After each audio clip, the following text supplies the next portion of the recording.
Chapter 862. During this period of time, Taiyuan Mountain, which was located on the shore of Penglai, was very lively. The fishermen on the beach hadn't seen anyone enter or leave Taiyuan Mountain for many years. However, ever since the purple cloud on the mountain dissipated, people started to enter Taiyuan Mountain one after another. A few days ago, a large group of hunters was stationed in the mountains. However, unlike the barbarian hunters that the villagers were afraid of, these hunters under the banner of Sky Attack were well-trained and never disturbed the villagers. Even when they occasionally came to buy some daily necessities, they were also very respectful. The hunters told the fishermen that they were here to repair the ruins of Taiyuan Mountain. In the future they would take root here. During this period, Penglai also sent some summoners over. They claimed that Taiyuan Mountain was their territory. However, the summoners, who were usually insufferably arrogant, heard a furious roar the moment they entered the mountain. In the sky, a martialist with a booming voice had chased all the summoners out of the summoning court single-handedly. After that, some people dressed as commoners also moved into Taiyuan Mountain. Taiyuan Mountain, which had been abandoned for many years, gradually became lively again. The fishermen also had good neighbors again. On this day, not long after the sun rose, the newly repaired Taiyuan castle stood majestically in the forest. It was like a pearl on a crown, shining brightly. Outside the castle, the hunters of the Sky Attack Hunting Corps were doing their daily training. Suddenly, a thunderous roar sounded. It was like a spring thunder that exploded in spring. The newly repaired castle shook 3 times. The former martial saint of Zhou State, who was now the temporary mayor of Taiyuan City, Yun Ba, was jumping around in the castle early in the morning. He shouted at the top of his lungs and cursed the ancestors of the Zhou State emperor. The hunters who were still training were not surprised. This voice was unique in the world. It must be the leader's father, Yun Ba, Old General Yun. Speaking of Old General Yun as the Grand Marshal of Zhou State's military, he was used to going into battle and giving orders. His voice was as loud as a gong. Ever since he moved out of Zhou State and entered Taiyuan City, Old General Yun's mood had always been very good. The heavens were high and the emperor was far away. Yun Ba had never lived so smoothly in his life as these past few days. From time to time he would even hum a few tuneless words. However, something was clearly wrong today. Around dawn, the leader and his wife rushed over with anxious expressions. No one knew what news they brought that made Old General Yun so angry early in the morning. The reason why Yun Ba was so angry was because of an imperial edict brought by Yun Songlong. How dare that kid Yi by mortals' father, I'm going to cripple him. This imperial edict had now been plastered all over the bulletin boards of the great Zhou dynasty. It was written in black and white that the entire Yun residence had disobeyed. Yi Baiming had written a letter to announce to the world that his engagement with Yun Sheng of the Yun residence had been dissolved. Once this news came out, it caused a stir in the imperial court. Who was Yun Sheng? She was Yun Ba's granddaughter, who had just returned to the Yun residence in a high-profile manner a few years ago. Although Yun Ba was no longer a martial sage of Zhou State, the Yun residence had 2 martial sages and a sky magus like Yun Songhai. Yun Sheng herself had even entered the magic elite camp to further her studies. The matter of her and Yi Baiming divorcing before marriage had instantly caused a stir in the city. Father, don't be angry. Xinger's marriage was decided in a hurry. Big brother also said earlier that he didn't approve of the marriage. Seeing Yun Ba's anger, Yun Songlong could only console him from the side. Humph, do you think I'm very satisfied with that kid Yi Baiming? I already said that kid isn't reliable. He's so good-looking, so he must be strong on the outside but weak on the inside. Our Xinger is capable and beautiful. Those who want to marry her can line up from the top of Taiyuan Mountain to the foot of Taiyuan Mountain. Yun Ba fumed with rage. In his eyes, his precious granddaughter was a fairy from the heavens. That kid Yi Baiming actually divorced before marriage? What right did he have? Was he even worthy? That guy over there, that red-haired brat from Hochin who wanted to marry our Xinger. And that guy over there, Xinger's childhood sweetheart. Yun Ba listed them one by one, afraid that others wouldn't know how popular his granddaughter was. Old General, please calm down. This matter was decided by the Emperor of Zhou State. Lord Baiming only found out about it after the fact. Just as Yun Ba was fuming, Zhou Qingchuan was brought in. When Yun Sheng left Taiyuan Mountain, she entrusted Zhou Qingchuan to help repair Taiyuan City. It was also thanks to the everlasting trade union's airships and large numbers of craftsmen that Taiyuan City could be restored to its original state in such a short time. Zhou Qingchuan and Yun Ba were already very familiar with each other. Seeing that there were outsiders present, Yun Ba couldn't flare up anymore. However, he still had a belly full of anger towards Yi Baiming. Don't try to persuade me. This old man just doesn't like the father and son from Great Zhou. Yi Qingtan is an ingrate, how good can his son be? Yun Ba's anger flared up the moment he said this. Old General Yun, I came here today to persuade you. I won't hide it from you. Lord Baiming and I can be considered close friends. Here is a letter that he wants me to personally pass to Yun Sheng. However, I don't have any news about Yun Sheng, so I can only pass this letter to the two of you. I hope that after reading this letter, you will understand Lord Baiming's intentions. After saying this, Zhou Qingchuan took out a letter. Zhou Qingchuan had only found out yesterday that Yi Baiming had divorced Yun Sheng before marriage. At that time, his shock was no less than that of the father and son from the Yun family. He even went to personally question Yi Baiming. Zhou Qingchuan didn't hide anything and told Yi Baiming about his feelings towards Yun Sheng. Lord Baiming, although we are business partners, I have always seen you as a brother. I met you first and Yun Sheng later. However, I am also sincere towards Yun Sheng. I once wanted to marry Yun Sheng, but you were one step ahead of me. I have no complaints about losing to you. However, if you let Yun Sheng down, then our brotherhood will end here. After hearing Zhou Qingchuan's words, Yi Baiming was moved. The answer he gave Zhou Qingchuan was in that letter. After hearing Zhou Qingchuan's explanation, Yun Ba's expression calmed down a little, but he still didn't calm down. I want to see what else that brat has to say. Yun Ba angrily opened Yi Baiming's letter. When he saw the words on the letter, even a veteran like Yun Ba couldn't help but suck in a breath of cold air. There were only 8 words on Yi Baiming's letter. Yi Baiming actually wanted to. He wrote the divorce letter in the letter. How would I know which one is true and which one is false? Yun Ba was still somewhat dissatisfied. The one who had lost face was his granddaughter. After this incident, who would dare to marry Yun Sheng in the future? Old General Yun, Commander Yun, we only need to give Lord Baiming 3 more months and the truth will come to light. Zhou Qingchuan believed that if anyone else saw this letter, they wouldn't believe it. However, he believed it. If Yi Baiming said he would do it, then he would definitely do it. After reading those 8 words, Zhou Qingchuan was completely relieved. In this world, perhaps only Yi Baiming would dare to say those 8 words. Yun Sheng was lucky to have Yi Baiming. Chapter 863. After Zhou Qingchuan left, the father and son of the Yun family were both speechless and lost in their own thoughts. Father, why don't you give the North Nether King 3 months? This son thinks that the North Nether King isn't a heartless person. Yun Songlong had interacted with Yi Baiming a few times before and had a good impression of Yi Baiming. That brat better keep his word. Otherwise, this old man won't let him off even if I have to risk my life. However, since that dog of an emperor dared to publicly humiliate the Yun residents, it's time to teach him a lesson. Yun Ba stroked his beard as a malicious smile appeared on his face. Yi Qingtian, you dog emperor. You can bully anyone, but you shouldn't bully this old man's granddaughter. I'll let you see the consequences of offending me, Yun Ba. Yun Sheng didn't see Yi Baiming's letter. Divorcing before marriage and announcing such a big matter to the world, Yun Sheng, who was trapped in the later Qin, was completely unaware. After Crown Prince Dugu and his entourage passed through Ao River, they headed straight for later Qin's Fengdu. Among the 5 nations of the boundless continent, later Qin had the largest territory. However, later Qin's soil was also the most barren. It was different from Jiangnan in the eastern capital.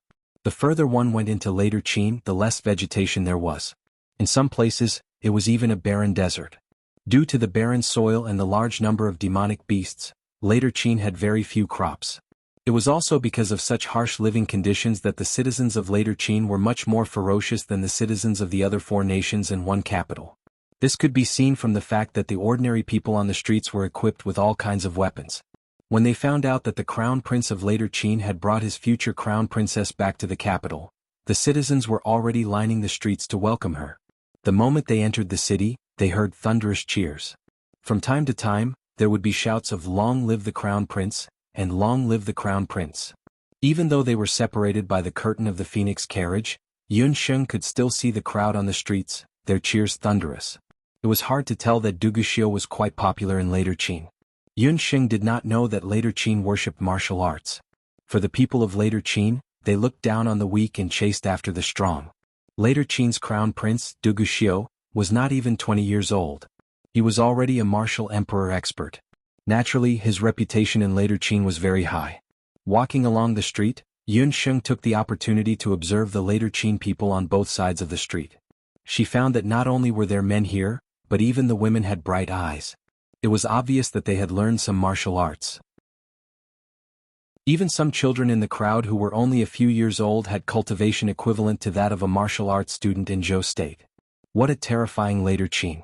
As expected, everyone is a soldier. Compared to the later Qin, the people of Zhou State are too weak. Yun Sheng couldn't help frowning. She was born in Zhou State. Although the dog emperor of Zhou State wasn't very virtuous, he couldn't help but be biased towards the people of Zhou State. Under the welcome of the crowd, the phoenix carriage had no choice but to slow down and turn into a fork in the road. Yun Sheng looked at the side of the road and saw a magnificent building that took up half of the street. It was still far from the imperial palace. What was the origin of this building? Just as Yun Sheng was thinking, a voice beside the carriage said, "That is the Big Dipper Martial Arts Hall. It is the #1 martial arts hall in Later Qin." Later Qin's Big Dipper Martial Arts Hall and Zhou State's Wuxuan Wuji Martial Arts Hall were known as the two largest martial arts halls in the country. These two places were also the main training grounds for martial artists in Later Qin and Zhou State. For example, Du Guxiu and many other princes and princesses of Later Qin had studied in the Big Dipper Martial Arts Hall when they were young. The person who spoke was Du Guxiu. After he entered the city, he changed to a pure black horse and rode at the front of the carriage. He greeted the people of Later Qin while slowing down and following beside the phoenix carriage. Du Guxiu explained, but Yun Sheng didn't reply. In the eyes of the people of Later Qin, it was as if Crown Prince Dugu was accompanying the Crown Princess to tour the imperial capital. In this way, it created the illusion that the Crown Prince and the Crown Princess were very loving. Du Guxiu's explanation was one thing, but his expression was neither hot nor cold. He also maintained a distance from the phoenix carriage. Due to Yun Sheng's understanding earlier, Du Guxiu had a cool expression on his face the entire way. He wasn't even willing to say a word to Yun Sheng. The escorting blood iron guards were also on tenterhooks, afraid that the Crown Prince would vent his anger on them if he was unhappy. Du Guxiu was a martial arts maniac. Whenever he was in a bad mood, he would find his personal bodyguards to practice his martial arts. With his current cultivation, even if those bodyguards fought with all their might, they would only be able to become punching bags. Seeing that the Crown Prince's mood had improved, everyone breathed a sigh of relief. They prayed for Buddha in their hearts, hoping to reach the Crown Prince's residence quickly.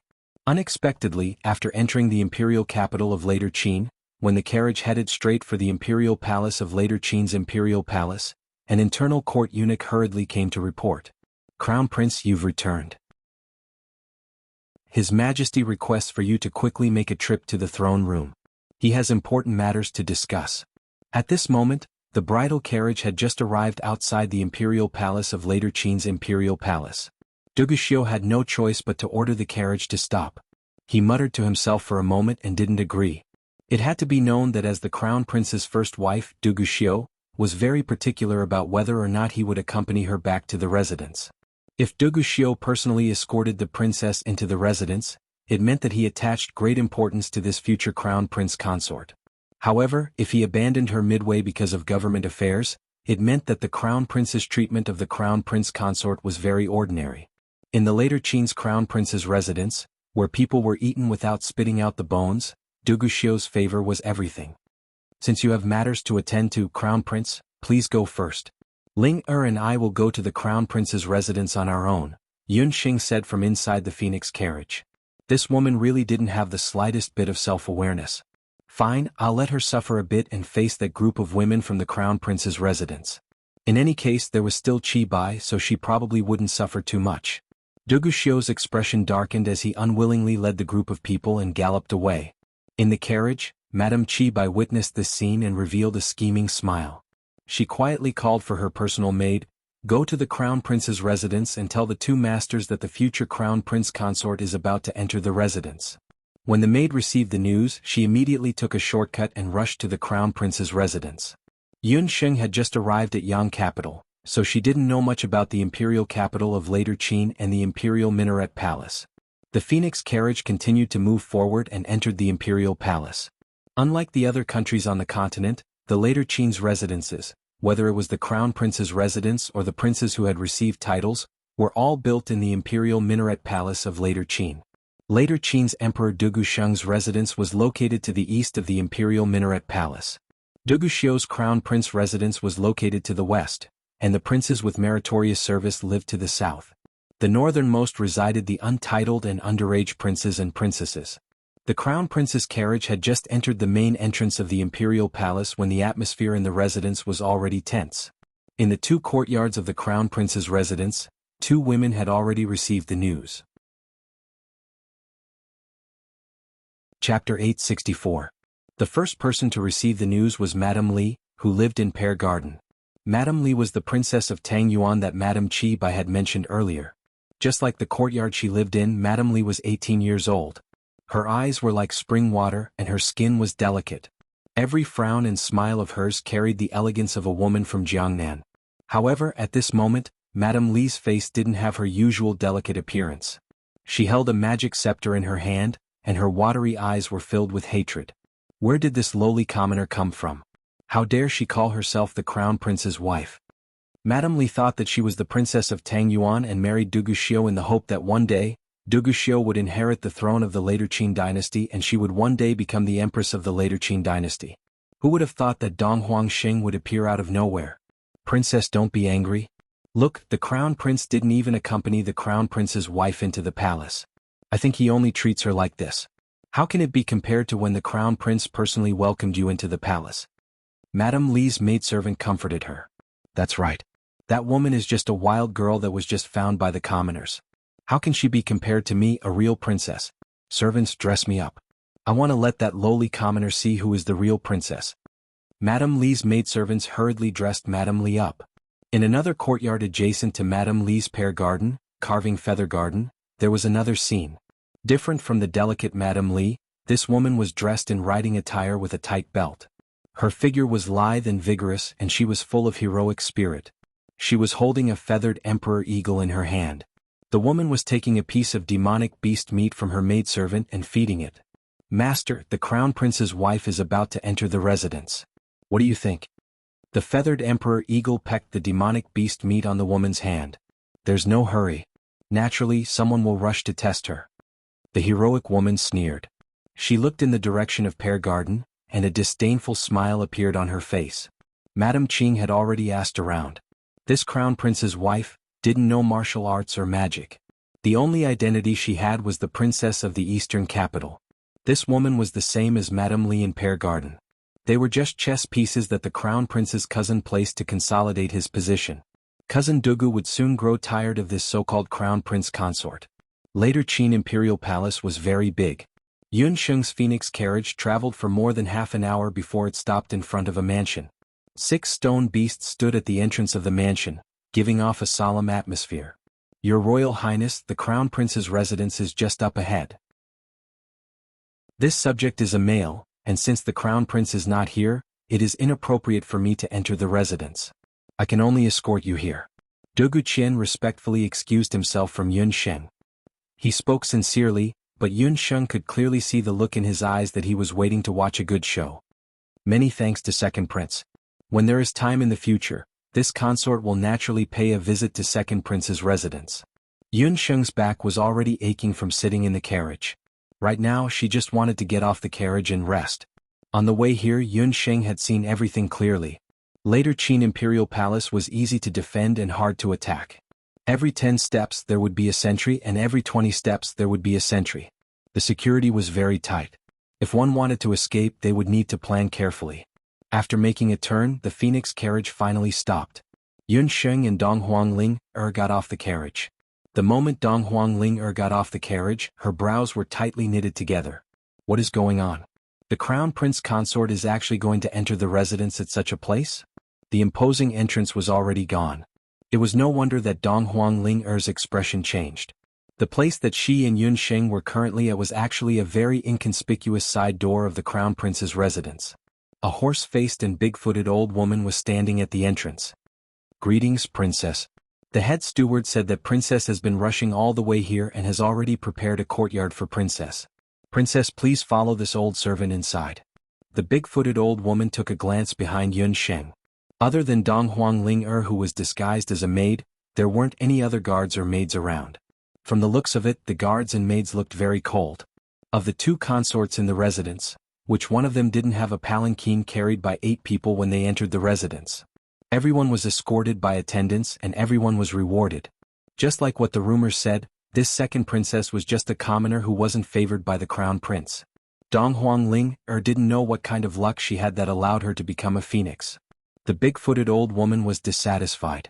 Unwillingly, she brought Yun Sheng and Dong Huangling into the crown prince's residence. After making many turns, they finally arrived at a courtyard. It was a dilapidated courtyard, and the name of the courtyard was Snow-Treading Courtyard. This snow-treading courtyard was just like its name.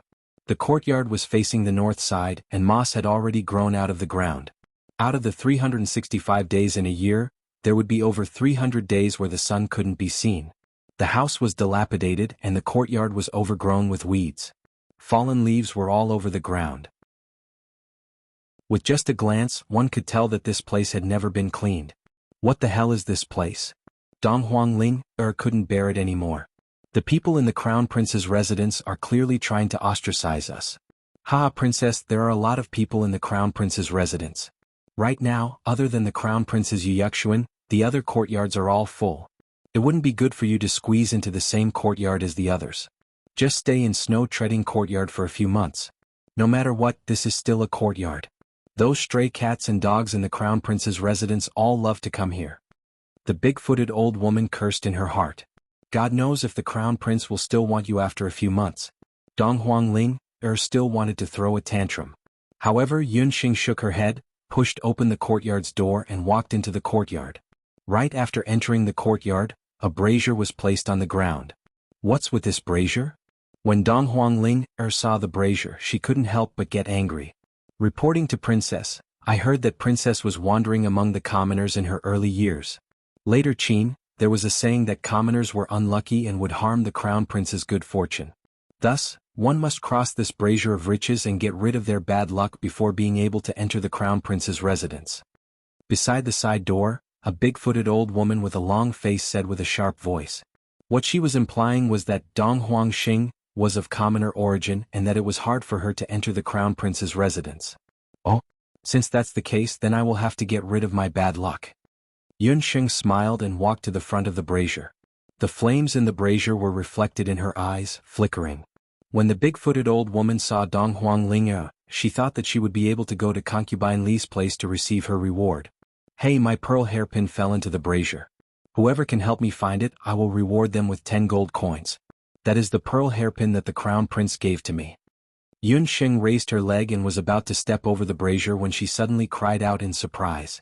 When the big-footed old woman heard that she would be rewarded with gold coins, she hurriedly went forward and said, "This old servant will help Princess look for it."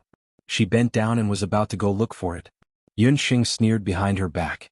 Her black eyes stared at the fire in the brazier and her eyes slightly narrowed. As if a ladle of oil had been poured onto the brazier, the fire in the brazier suddenly jumped up. Before the big-footed old woman could react, 2 hands appeared behind her. Yun Sheng fiercely kicked the big-footed old woman's buttocks. The big-footed old woman was caught off guard and fell face first onto the brazier. Chapter 865. The fire was burning fiercely, and it climbed from her clothes to her hair. The fire was also strange. No matter how they tried to extinguish it, the fire didn't seem to be getting smaller. On the contrary, it was getting bigger and bigger. The big-footed woman was screaming from the fire, and the skin on her face was getting burned. "It's burning me to death. Help." The big-footed woman screamed and rolled on the ground, trying to extinguish the fire on her body. This is bad. Quickly put out the fire." Right after Yun Sheng spoke, Dong Huangling immediately understood what Yun Sheng meant. While shouting for help, the 2 of them rushed forward. They kicked one after another, stomping and kicking the woman. Although the 2 of them hadn't recovered their magic power, they didn't forget the skills they learned from the dark gold-ranked teacher. They kicked the vital parts of the woman. They were ruthless and accurate. The big-footed woman was already screaming in pain from the fire. After being attacked by the 2 of them, she fainted in no time. She couldn't even make a sound. The few people who had been lying in ambush outside the snowy gardens, waiting to watch the show, heard the commotion and quickly rushed in. Outside the courtyard, a series of messy footsteps could be heard. Someone rushed in. The person in the lead was a young lady wearing a pear blossom green smoke shirt. She had an arrogant expression on her face. When she entered the courtyard, she saw the brazier overturned and the big-footed woman's face was burned beyond recognition. She instantly frowned. "How dare you beat Nanny he?" The young lady raised her eyebrows and reprimanded angrily. This big-footed woman was an etiquette instructor that she brought into the crown prince's residence. Normally, when the maids and officials saw her in the residence, they would all be respectful. "How dare you? Who are you? How dare you speak to the crown prince consort like this?" Madame Li had just spoken when she saw the woman standing in front of her. Madame Li believed that she was an outstanding beauty. However, although the woman in front of her was dressed as an attendant, her appearance and temperament weren't inferior to Madame Li, who was born as Princess Tang Yuan. "You are?" Men drag this blind bitch away and flog her to death. However, when she saw the other party's appearance, Madame Li became even angrier. Damn it, even a maid who was part of the dowry looks so troublesome. This maid actually dared to talk back to me. "Stop." A cold female voice made everyone in the courtyard stop what they were doing. Everyone's gaze landed on a woman not far away.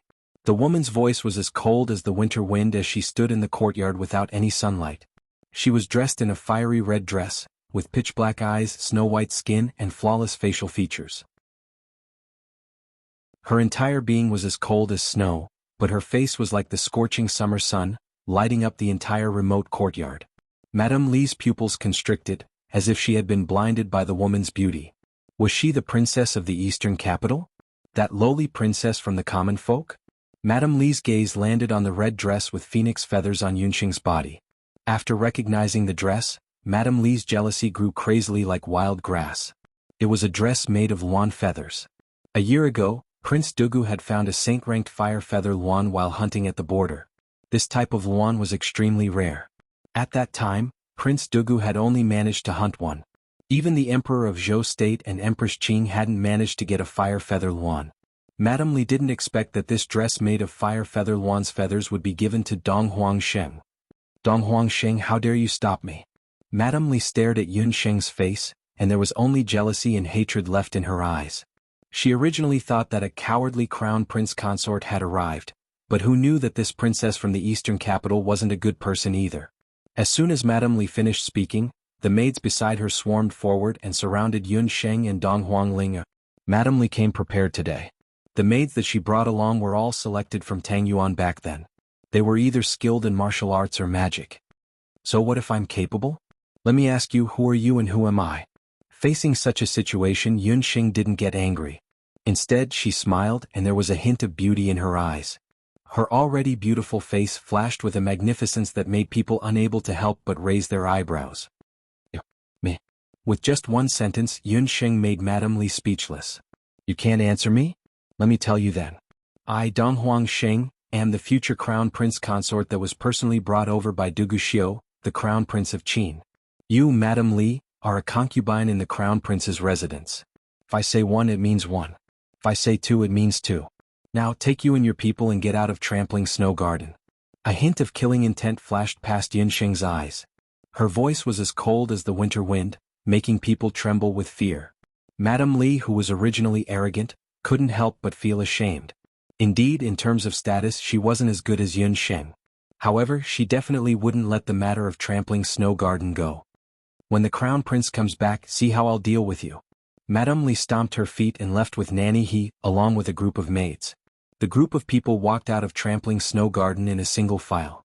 Outside Trampling Snow Garden, Madame Chi Bai was playing with a small golden python in her hand. Seeing Madame Li rush out angrily, she pursed her lips and scolded softly, "Useless thing." Madame Chi Bai looked up at the sky and saw a large eagle flying over. She pursed her lips and smiled. The large eagle flew into Feathered Eagle Garden. Dugu Xiu's other concubine, Madame Qing, raised her hand, and the large eagle landed on her arm. The large eagle cooed a few times. Madame Qing couldn't help but raise her eyebrows. "Big guy, are you saying that Madame Li was chased out?" Madame Qing originally wanted to see how Madame Li would deal with the future crown prince consort. She didn't expect that the legendary commoner princess, who didn't know magic or martial arts, would be so difficult to deal with. Well, there are still 3 months before the crown prince's wedding. With Madame Li's personality, she definitely won't let it go. Madame Qing thought. It seemed that she had to find a chance to meet this crown prince consort personally. In the throne room, the later Qin Emperor Dugusheng was having a discussion with a group of officials. "Father, His Highness the Crown Prince has returned," an internal court eunuch said in a high-pitched voice. Duguxiu strode into the throne room. When Dugusheng saw him, the frown on his face eased a little. "Father, what is so urgent?" Duguxiu was still a little absent-minded. He left in a hurry and didn't remember that he hadn't arranged a courtyard for Yun Sheng until he reached the throne room. There wasn't a suitable courtyard for Yun Sheng to live in at the moment in the Crown Prince's residence. Prince Baiming of Zhou State has rebelled. Dugusheng ordered someone to pass a secret report to Duguxiu. Yi Baiming rebelled? Duguxiu was still a little confused when he heard the news. He didn't expect that after being a prince of Zhou State for so many years, Yi Baiming had tolerated the fact that Zhou State deposed a crown prince, killed a crown prince and installed a new crown prince. He didn't rebel, but now he suddenly rebelled. But when Duguxiu opened the secret report, there were only 8 words on it. Duguxiu couldn't help but tremble when he saw those 8 words. The secret report fell to the ground. Chapter 866. I vow to marry Yun Sheng as my betrothal gift. Later Qin, when Duguxiu saw the words on the secret letter, his eyes were filled with anger. What a Yi Baiming! What a Baiming! What a Baiming! What a Baiming! What a Baiming! What a Baiming! What a Baiming! What a Baiming! After waiting for so many years, Yi Baiming finally couldn't take it anymore. He swore to marry Yun Sheng as his betrothal gift. In this world, other than Yi Baiming, there was no one else who could write such lofty words. When Duguxiu saw this news, he was surprised but also felt that it was reasonable. But to the other people of the boundless continent, it was inconceivable. A few days ago, something happened in Zhou State that made the entire boundless continent talk about it. The North Nether monarch of Zhou State divorced Yun Sheng before marriage. However, this matter was not a big deal. As a son of the royal family, there were many cases of him falling in love with someone else. However, that wasn't the most explosive part of this incident. The most recent explosive part was that people only found out after the incident that Zhou State's Lord Baiming had divorced his fiancée. It wasn't voluntary. He had been forced to do so. Furthermore, the North Underworld Lord of Zhou State was an infatuated man. In a fit of anger, he actually rebelled. In the history of the boundless continent, Yi Baiming was the only one who could rebel so brazenly for a woman. Later on, if the Qin Emperor was able to find out about the 8 words on the secret report, then it was likely that the other countries and major powers had also found out about it. Even the commoners had begun to spread rumors that Lord Baiming of Zhou State had rebelled. Who was Lord Baiming of Zhou State? He was the youngest martial emperor of Zhou State and the dethroned crown prince of Zhou State in the early years. Why did he rebel? It wasn't for anything else. It was because the emperor of Zhou State didn't agree to his marriage with Yun Sheng, so he simply rebelled. It was said that a man would fly into a rage for a woman. This time, Yi Baiming clearly wanted to use the entire Zhou State to show his determination to Yun Sheng. Duguxiu's heart was in a perilous situation. He hadn't expected Yun Sheng to vent her anger on Yi Baiming after He Linlin had forced the emperor of Zhou State to annul the marriage. He thought that the Yun Sheng would vent her anger on Yi Baiming and make her give up. He thought. He Linlin's. Who knew that Yi Baiming would actually use such a method to give him a beautiful counterattack? But who is this Yun Sheng? According to the rumors, she seems to be the eldest granddaughter of the martial Saint General. When the Emperor of Qin saw the 8 characters, he was shocked. More than that, he was thinking about how to take advantage of the internal strife in Zhou State to benefit from it. However, Dugusheng and the other officials in the later Qin court were also curious about who could make the dethroned crown prince, who had endured for many years, fly into a rage. What kind of beauty and gentleness did the woman have to be to make Yi Baiming of Zhou State so infatuated? But if the woman only had an outstanding appearance, it would be foolish of Lord Baiming of Zhou State to fly into a rage for her. Dugusheng thought so, and so did most of the other forces on the continent. They didn't know that if Yun Sheng's true identity was revealed, her status and power would be no less than Yi Baiming's. Although the residence of Yun had declined and was expelled from Zhou State, Yun Sheng's identity was very important. She was the youngest master of the Ci Entong, the deputy commander of the Heavenly Hunting Troop, and now the lord of Taiyuan City. No matter which identity she was, it was enough to make the continent change its color. Unfortunately, Yun Sheng was a low-key person. When she did things, she had always been secretive and secretive. Therefore, the outside world's understanding of her was only that of the eldest legitimate granddaughter of the Yun family. They all thought that she was still under the protection of Yun Ba and Yun Songlong. But one thing was certain. The culprit of the rebellion in Zhou state was that woman named Yun Sheng. Later Qin Emperor Duguxing would never know that Yun Sheng, who plunged Zhou state into chaos, was now in Duguxiu's crown prince residence. Duguxiu was depressed to hear this. Yi Baiming's move had completely disrupted his plan. Right now, many forces on the continent were inquiring about Yun Sheng, hoping to capture Yun Sheng to threaten the residence of Yun and Lord Baiming. It seemed that he had to be very careful. He couldn't let anyone know that Dong Huangxing was an impostor. Even though his heart was in turmoil, Duguxiu's expression remained unchanged. Imperial Father, this son thinks that this is an excellent opportunity. That's right. Strictly guard the borders and monitor the movements of Zhou State's garrison. My son, I'll have to trouble you for a while. Your wedding is near, and I'm afraid you'll have to neglect Princess Donghuang. How about this? I'll hold a banquet in the palace in 3 days. You can bring the princess and the other women to the palace. Duguxing just remembered that today was the day Duguxiu would welcome the dowager concubine into the residence.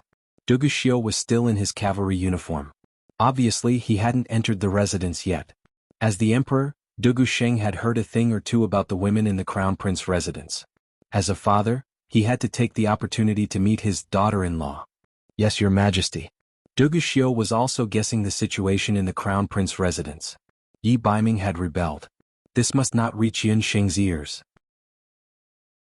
In the crown prince residence, Yun Sheng, who had become a femme fatale in the eyes of the people on the continent, had no idea. After Yun Sheng and Dong Huanglinger drove Madame Li away, the two of them breathed a sigh of relief. Tisk, she's just a Saint Magus. If it weren't for the fact that we can't use our magic, she wouldn't have the chance to be so arrogant. Dong Huanglinger was a little discouraged. She felt that she was just a paper tiger that could be easily broken. Not only could she not help Yun Sheng, but she would also be a burden to her. The more she thought about it, the more she regretted it. If it weren't for her, Yun Sheng wouldn't have fallen into Duguxiu's hands. There was nothing in this dilapidated courtyard. It wouldn't be an exaggeration to describe it as a house with only 4 walls. It's fine. Yun Sheng looked around. Linger, let's tidy up the courtyard first. It's much more useful than you think. Linger didn't think much of it. What's so special about a dilapidated courtyard? The two busied themselves for a while. It was only around sunset that they finished tidying up the courtyard. It was barely habitable. Duguxiu returned to the crown prince's residence. Just as he entered the residence, he heard the sound of crying. Madame Li's eyes were red and swollen. She sobbed and jumped into Duguxiu's embrace. She was like a pear blossom in the rain, her small face full of grief. Crown Prince, you must seek justice for Huali. Madame Li's surname was Li Huali. She had tears in her eyes and she looked like a pear blossom in the rain. What's wrong? You and Qingqiang are fighting again. Duguxiu was in a bad mood because of Yi Baiming's matter. When he saw Li Huali's appearance, he felt a headache. The group of women in the Crown Prince's residence were all very strong. This was especially true for Li Huali and Qingqiang. The two of them usually formed cliques. In the residence, as long as he stayed in one of them's rooms for an extra night, the next morning, the other person would come looking for him. Arms akimbo, we foxes are very strong. Everyone, happy winter solstice. Thank you to the people who have been tipping me for the past few days. Thank you to everyone for tipping me. Chapter 867.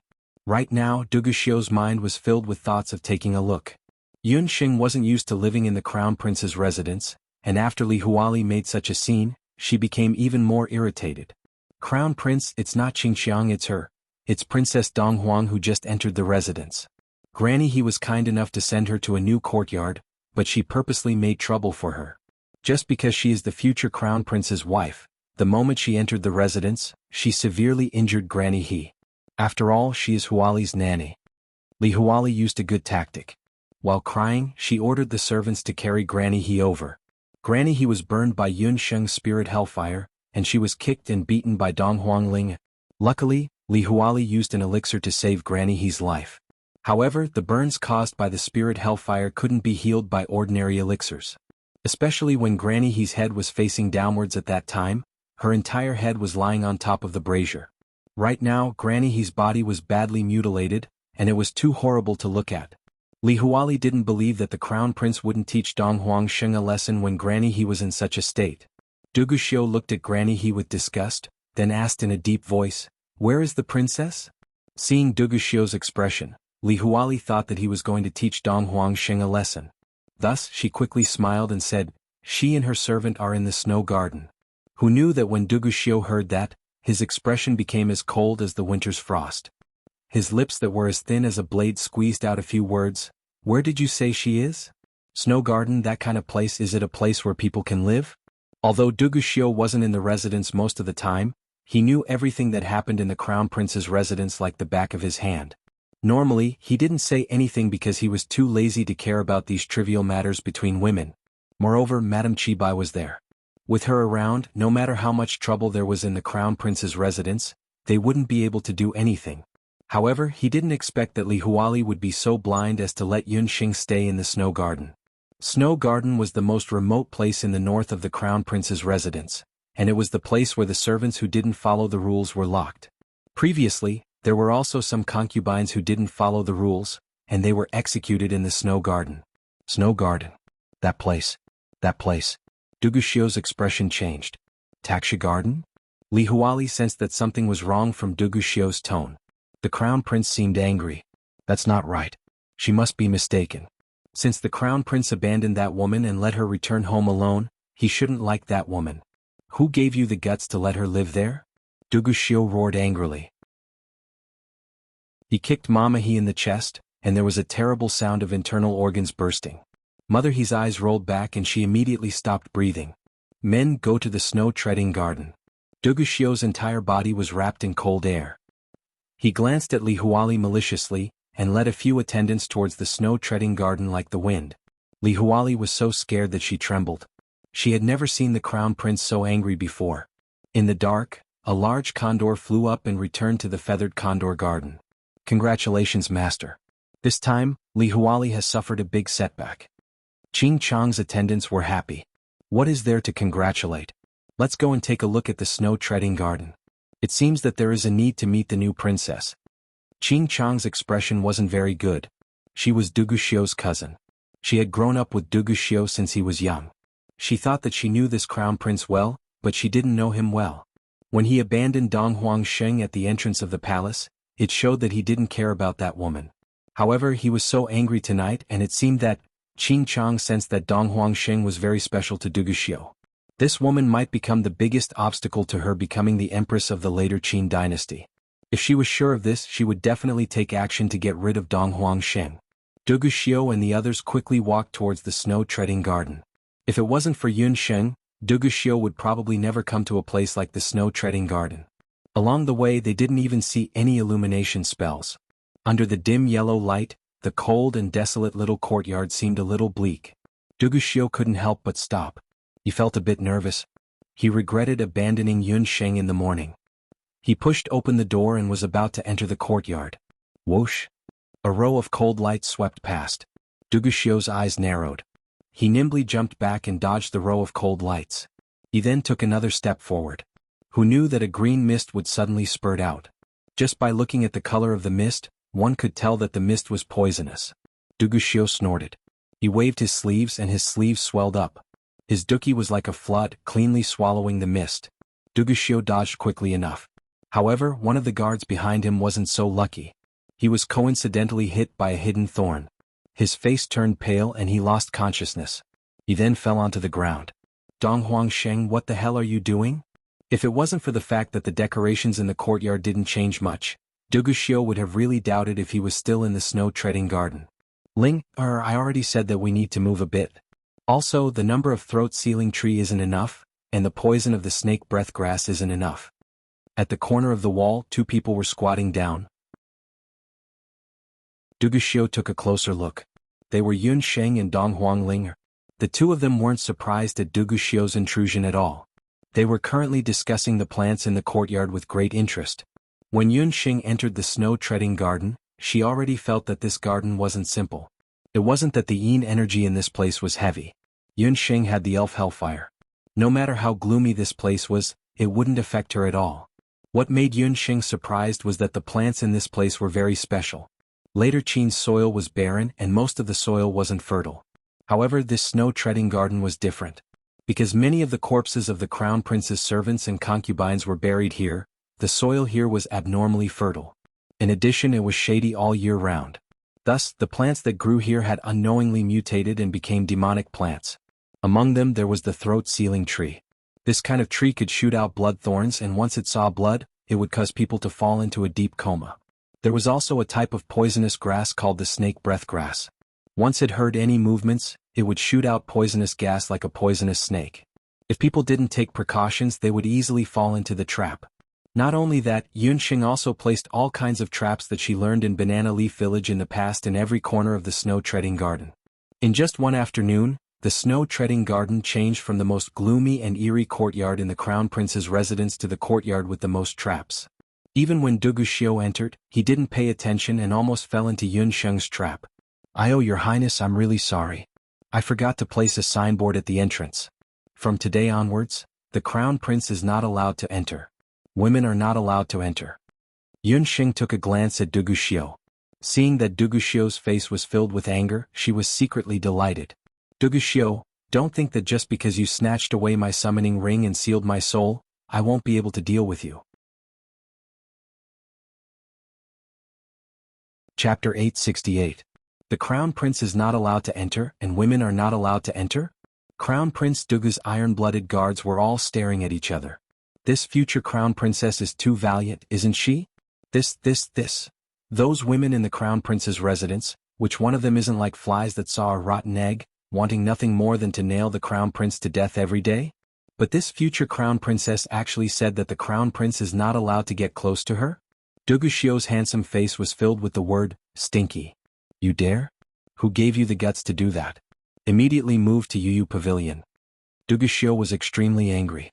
With a wave of his hand, a blood-sealing throat tree at the side was pulled out of the ground by his duki. How is this a place for people to live? Could it be that if he wanted to see her again in the future, he would have to go to this damn place again? Duguxiu's roar could be heard from 1 li away. Just when Qingxiang walked into Trample's snow garden with her 2 maids, she heard the thunderous roar. A trace of astonishment flashed past her eyes. Cousin Dugu actually wants that woman to live in Yu Pavilion? How is this possible? Duguxiu likes peace and quiet, and there are only 2 maids in his courtyard. Normally, without Duguxiu's summons, other women are not allowed to enter Yu Pavilion. Not to mention spending the night, Duguxiu would always go to each of his concubines' courtyards alone and leave before the sun rises. This rule was something that even Madame Qi Bai couldn't change. But this woman called Dong Huangxing has just entered the residence, and her cousin Duguxiu wants her to move into Yu Pavilion? Qingxiang's heroic eyebrows were tightly knitted together, and she felt even more uneasy. She stopped outside the courtyard and looked at the mess on the ground and the unconscious guard. Her expression became even more gloomy. What a Dong Huangxing. Seems like I have underestimated this woman. Wait a moment, Crown Prince Dugu, you might not know about the customs of the East Imperial Dynasty. Before getting married, unmarried couples should try their best not to meet each other, and they can't live together. Otherwise there will be a bloody disaster. Dong Huangling blocked in front of Yunxing. Duguxiu was at a loss for words. He really wanted to sweep Dong Huangling away. What kind of dog's hit rule is this? Am I supposed to marry a woman that I can only look at but not eat for 3 months? Cousin Crown Prince Qingxiang has also heard that the Dong Huang dynasty has such a custom of marriage. The princess was new here, so she must not be used to it yet. Cousin Crown Prince, don't disturb the princess. A crisp female voice drifted in from outside the courtyard. A woman in red walked in. The woman was very good-looking. Compared to Tang Yuan and Li Huali, she had a different style. She was tall and voluptuous, and her beautiful eyes were full of charm. At first glance, one could tell that she had practiced martial arts. Yunxing didn't need to ask to know that this woman was Duguxiu's cousin, the other concubine of the Crown Prince's residence, Madame Qin. This woman came at the right time, but Yunxing didn't think that this person would be so kind as to help her. But no matter what, at least this woman's appearance helped her out. The Dong Huang dynasty really has such a broken rule? Duguxiu's face was filled with disbelief. This time he had seen it clearly. He shouldn't have developed any tender feelings for Yunxing, this naughty girl. To put it bluntly, even if he threw her into a pile of rocks, she would still be able to grow a towering tree full of vitality. It's better to believe it than not. Cousin Crown Prince, don't be anxious. The princess will marry into the family sooner or later. Qingxiang glanced at Yunxing. Under the light, a trace of jealousy flashed past Qingxiang's eyes. It was still fine when she didn't see Yunxing, but when she saw her, Even her intestines were about to explode from jealousy. What a beauty with jade-like bones and ice-like skin. She had heard that the princess of the Donghuang dynasty was a beauty. But when she saw Dong Huangxing today, the word, beautiful, was far from enough to describe her.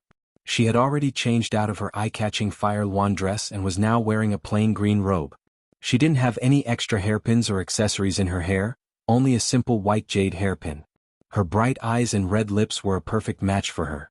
There were many beautiful women in the crown prince's mansion, but only Dong Huangxing had the aura of a southern woman and the heroic spirit of a northern woman. Even in front of the imposing Duguxiu, she still did things her own way. This boldness had already made Qingqiang very angry. But jealousy was one thing. Qingqiang thought about it again. No matter how beautiful a woman was, her youth was fleeting. In another 10 years, Dong Huangxing would still be a beauty past her prime. She didn't know magic or martial arts. Such a person, even if she had Duguxiu's favor and could have a place in the crown prince's mansion, would never be able to have a place in the later Qin palace. She had already heard from her concubine that the later Qin emperor had set up a banquet to entertain Princess Donghuang 3 days later. This banquet was said to be a banquet, but in fact, it was for Duguxiang and Empress Qing to test their future daughter-in-law. As long as Dong Huangxing was humiliated in front of everyone, her cousin would definitely dislike her. Qingqiang secretly made up her mind. She decided to go to the palace tomorrow. Although he didn't believe Yunxing's words at all, considering that Yunxing was still waiting to get married, Duguxiu didn't want to force her. Under Yunxing's insistence, Duguxiu could only give up the idea of letting Yunxing move in with him. However, he still ordered many maids and guards to tidy up the snow-treading court overnight. According to the specifications of Yu Garden, he gave Yunxing a set of everything. In just one night, everyone in the Crown Prince's mansion knew that the Crown Prince had kicked concubine Li's wet nurse, Nanny He, to death for the sake of the new Crown Princess. Concubine Li heard that she didn't sleep well the whole night and cried in Pearflower Garden. Although Duguxiu was temporarily stopped by the customs of the East Imperial Dynasty, there were so many guards outside the courtyard all of a sudden. It was impossible for her to do anything even if she wanted to. On the second day after Yunxing moved into Taxia Garden, Madame Qi Bai, who had been missing for a long time, came to visit. Your Highness, I really deserve to be beaten. Yesterday afternoon, I rushed back to the mansion and was busy with a lot of work. I actually forgot to arrange a courtyard for Your Highness. Madame Qi Bai was also a smart person. She was still fighting with Yunxing just a while ago. Now that she came to visit, she acted as if they were sisters meeting. She even brought a lot of clothes and jewelry, saying that it was a meeting gift for Yunxing. Seeing this, Dong Huangling was very disdainful. Did this woman come to visit or to show off? She wanted everyone to know that she was the one and only mistress of the Crown Prince's mansion. Although Qingqiang and Li Huali's status was higher than Madame Qi Bai's in terms of real power, the two of them were still somewhat inferior to Madame Qi Bai's. Then we'll have to trouble Madame Qi Bai. However, Linger and I have been here for a day and are bored out of our wits in the courtyard. We want to go out and take a look. Yunxing smiled as she received Madame Qi Bai's gift. Chapter 869. Yunxing didn't stand on ceremony and accepted all of them with a smile. After all, Duguxiu had taken her summoning ring. Inside the beast language ring, there were still hundreds of millions of her assets and magical beasts. As for Madame Qi Bai, Yunxing still wanted to find out the solution to yearning for day and night from her. It was still necessary to cater to her on the surface. Your Highness wants to go shopping? That's fine. This servant also wants to buy some things for the estate. There's no harm in going shopping with Your Highness. Madame Qi Bai smiled affectionately. Rather than accompanying, it was more like stalking. Madame Qi Bai's eyes darkened. Duguxiu was furious after Li Huali caused a ruckus last night. He summoned her to Yu Xian that very night and reprimanded her. In other words, Yunxing was in the Crown Prince's estate and no one was allowed to have any ideas about Yunxing. However, Madame Qi Bai used the wrong method to kill with a borrowed knife, this time. After leaving the Crown Prince's estate, Madame Qi Bai found 2 soft palanquins and the 3 of them headed towards the busiest street in Jianghu, Vermilion Bird Avenue. Due to Yunxing's request to stay on the street for a while, Madame Qi Bai sent away the palanquin bearers and only brought a maidservant to accompany Yunxing on a stroll on Vermilion Bird Avenue. Vermilion Bird Avenue was very spacious and lined with shops on both sides. Most of the people walking on the street were martial artists. However, later Qin's public security was very strict. Even on the streets, soldiers armed with sabers could often be seen patrolling. The three women's appearances were very outstanding and attracted many passers-by. However, many people clearly recognized Madame Qi Bai and were quiet on the way. No one came to disturb Yun Sheng and the others. What does your highness want to see? Later Qin isn't like Dongdu and Zhou State. The products here are somewhat barren. However, soul stones, magical beast hides, and ores are very abundant. Madame Qi Bai found it strange when she saw Yun Sheng looking left and right but not entering a shop. I want to find a medicine shop and buy some medicinal herbs. Yun Sheng smiled. Your highness also knows medical skills? Madame Qi Bai didn't know that Yun Sheng also knew medical skills. Haha, I know a little. Yun Sheng smiled but didn't say anything. Right now she couldn't do anything. Later Qin, everyone would know martial arts. It would be fine if she stayed in the crown prince's residence all the time, but if she went out, she would be in a passive situation. Yun Sheng thought for a while and decided to prepare some herbs for herself, especially poisons and the like, just in case. Since that's the case, I still have some matters to attend to. Princess only needs to meet me at Tianya building before sunset. Madame Qi Bai had been following Yun Sheng the whole way, but she didn't see anything strange about her. In any case, as long as Yun Sheng did not get rid of her longing, she would not be able to leave the crown prince's residence without permission.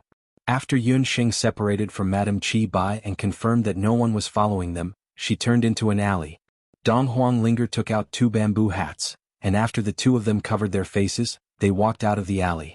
The 2 of them went straight to the biggest pawn shop on Vermilion Bird Street. After entering the pawn shop, Yun Sheng took out all of the gold and silver accessories that Du Guxiu had left for her. When the shopkeeper of the pawn shop saw the dazzling jewels, he was dazzled. While the shopkeeper of the pawn shop was counting the jewels, he sized up the 2 of them suspiciously. From the way these 2 ladies acted and talked, they seemed to be from a wealthy family. These jewels couldn't have been stolen from somewhere. After using the jewels that Du Guxiu gave her, Yun Sheng obtained a limitless gold card with 120,000 gold coins in it and walked out of the pawn shop. Yun Sheng, are you really not going to use this chance to escape? Seeing that there was no one around, Dong Huanglinger asked in a low voice. No matter where I escape to, I will still be caught. For the past few days, Yun Sheng had been researching here and there. However, she was still unable to find any clues. Yun Sheng and Dong Huanglinger went to a few medicine shops and bought some medicinal herbs. Yun Sheng also asked around about the limitless gold card. However, in the medicine shops in Later Qin City, not a single person had heard of the limitless gold card. When the 2 of them arrived in front of a weapon shop, Yun Sheng could hear the sounds of hammering coming from inside the shop. Then she indicated for Dong Huanglinger to go in and take a look. Linger, right now the 2 of us don't have any magic on us. We need to think of a way to defend ourselves. You go and choose a weapon and I will also choose a suitable weapon to defend myself.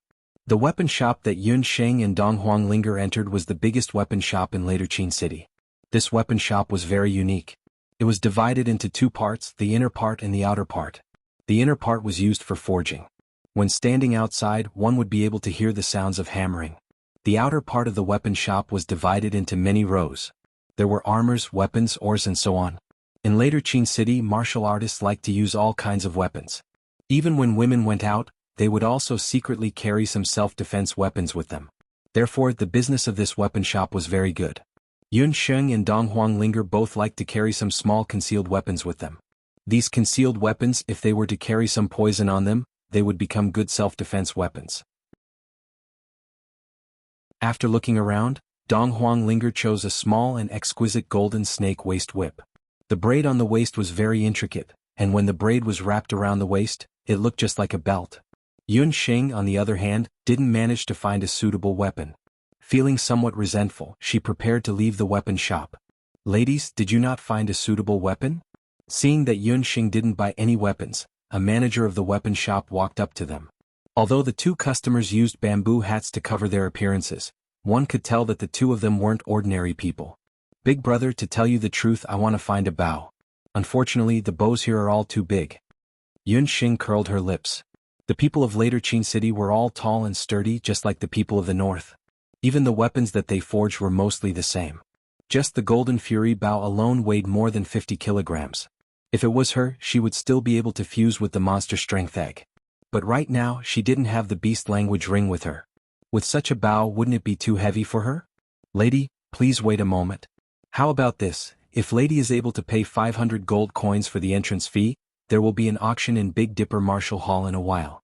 Lady might be able to buy a suitable weapon from the auction. From the manager, Yun Sheng found out that this weapon shop was actually opened by the number 1 Big Dipper Martial Hall in Later Qin City. The weapons sold here weren't the best. Every 10 days, Big Dipper Martial Hall would hold an auction. At that auction, a lot of rare weapons would appear. Not only weapons but some rare combat skills would also appear at the Big Dipper auction. In order to enter the Big Dipper auction, regardless of whether one was able to buy a suitable item at the auction, one would have to pay 500 gold coins for the entrance fee. Yun Sheng pondered for a moment. Seeing that it was still early and she had already bought all the medicinal herbs, she might as well go to the Big Dipper auction to take a look. Perhaps she might be able to buy something good. The two of them paid the gold coins at the manager and received 2 tickets for the auction. According to the manager's instructions, the auction would be held in Big Dipper Martial Hall. They only needed to go out and walk to the end of Vermilion Bird Avenue. Chapter 870. Yun Sheng and Ling had already been strolling around for quite a while. After they bought the tickets, the sky had already darkened. On Vermilion Bird Street, most of the shops had already closed their stalls. Only at the end of Vermilion Bird Street, in front of a dojo that had 7 unique buildings, was the place that was brightly lit. Since Madame Chi Bai didn't make an appointment with them for an hour, Yun Sheng and Donghuang Ling decided to go back after watching the auction. Not long after Yun Sheng and Donghuang Ling got close to Big Dipper Dojo, the sound of beast hooves could be heard from the other side of Vermilion Bird Street. On Vermilion Bird Street, which could accommodate 3 horse carriages, a silver beast carriage galloped over. The carriage stopped in front of Tinya Building, and a person slowly got down from the carriage. That person was wearing a very loose red robe, and his face was also completely covered. Although his appearance couldn't be seen, a pair of extremely fox-like eyes could be seen. The men who passed by that person couldn't help but turn their heads and take a few more glances. That person waved his hand, and the coachman who was driving the carriage jumped down and carried a bag from the carriage. The bag was bulging and it seemed like something was stuffed inside. The red-robed person carried the bag and went to a room on the 2nd floor of Tinya Building. The rooms of Tinya Building were very hidden, and every room had a magic formation set up. Whatever the people in the rooms were talking about, the people outside wouldn't be able to hear. On the 2nd floor of Tinya Building, Madame Chi Bai was tasting fragrant tea. After hearing 3 long knocks and 1 short knocks on the door, she stood up and opened the door. "You finally came." Seeing the red-robed person in the bag, Madame Chi Bai pouted her lips. It seemed like the reason why she left the residence today was to meet this red-robed person. "I'll hand her over to you. You should know how to deal with her." After the red-robed person finished speaking, he pulled off the hat that was covering his face, revealing a soul-stirring face. "Don't worry, I naturally know how to deal with her." Behind Madame Chi Bai, 2 strong maids lifted the bag and hurriedly went downstairs, disappearing into the night. Hu Linglong tidied her messy hair and drank a few mouthfuls of tea. Her eyes were probing Madame Chi Bai's body. "Silly girl, what are you looking at? Counting the time, we haven't seen each other for almost 10 years, right?" Madame Chi Bai complained and rolled her eyes at Hu Linglong. "I see that your face is glowing and your heart is rippling. Tieske, it seems that Dugushio is indeed fierce." The women of the 8 Desolate tribe were very open-minded, and they did not avoid the relationship between men and women. This was especially true for the Ba Serpent and the Celestial Fox people. These kinds of races had a special cultivation method of harvesting yin to nourish yang. When encountering a warrior with powerful magic power or tyrannical fighting aura, the cultivation side could nourish their appearance and not age, becoming more and more beautiful. One of them was the concubine daughter of the Ba Serpent tribe's chief, while the other was the beloved daughter of the Fox tribe's grand elder. They were both outstanding beauties in their tribes, and had been baptized together at the beast god altar when they were young, so they had a very good relationship. However, ever since Madame Chi Bai was sent to the Boundless Land, the two of them could only communicate through letters. A while ago, Hu Linglong suddenly contacted Madame Chi Bai and said that she wanted to make a trip to the Later Qin. "Silly girl, you still have the face to talk about me. How have you been? I heard that you have taken a fancy to Green from the 9 Luan tribe." Chi Bai had also heard about Hu Linglong from her elder brother. From Madame Chi Bai's point of view, Hu Linglong was young and beautiful. Moreover, she knew the tricks of women very well. It was reasonable for her to hook up with Green. Don't talk about this anymore. I get angry when I talk about it. That brat Green doesn't understand romance at all. A few days ago I stripped naked and climbed onto his bed. Guess what that brat did? He actually threw me into the pond along with the blanket. When Hu Linglong said this, her pair of foxy eyes were filled with anger and annoyance. Haste makes waste. Men always need to be coaxed and deceived. Don't chase after him too tightly or else it will backfire. Was that person really in the sack just now? Chi Bai advised Hu Linglong. She thought of the sack that did not move at all, and there was still some curiosity on her face. Isn't it just that trash? This time I will make her disappear completely, Hu Linglong said fiercely. She is the saintess of the celestial fox people. Aren't you afraid that the clan leader will investigate by doing this? Chi Bai shook her head because of Hu Linglong's madness. As long as she doesn't die, she will not give up the position of saintess. I will not have the chance to succeed as the new saintess. What is she better than me in? She doesn't know magic, except that her father is the clan leader of the celestial fox people. The most hateful thing is that the group of old fellows in the tribe still want her to marry Green. Hu Linglong's face became ugly and distorted because of jealousy. Although Hu Linglong said this, she still did not dare to make a move in the Eight Wastelands mainland. Therefore she went around and got Green to the boundless mainland. Then she let Chi Bai deal with her quietly. Are you sure you can get rid of her without a trace? Hu Linglong knew that Chi Bai had some power in the later Qin, but she could not help but have some doubts. Although that trash was useless, she was the saintess of the celestial fox people.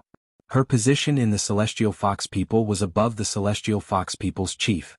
If this matter was exposed, she and her father would be finished. Don't worry, I have already gotten her to a place. If I remember correctly, the saintess of the Fox clan is very beautiful. I believe that the people there will be very fond of her when they see her. In a few days she will become a man's plaything. The saintess will be defiled, and she will be humiliated by a human man. Even if she is found, she will be executed, Madame Chi Bai chuckled. That's good. I knew it was right to leave this matter to you. Hu Linglong laughed like a flower. The two of them chatted about some of the matters that happened in the tribe recently. In a certain alley in Fengdu, a man who looked like a manager was reprimanding angrily. What are you guys doing? How could you let such a good person run away? A man who looked like a martial artist said in a low voice, Second manager, we also did not expect that woman to run away when it was dark. However, we have already sent magical beasts to chase after her. We will definitely find her tomorrow morning. Rice Bucket, the reason the dojo raised you guys is to eat and not do anything. The auction will start in half an hour. If there is no one, how am I going to explain it? I invited Master Qing to personally come. He just wanted to take an 108th concubine, the manager said angrily. At this time, a man ran over and whispered in the ear of the steward.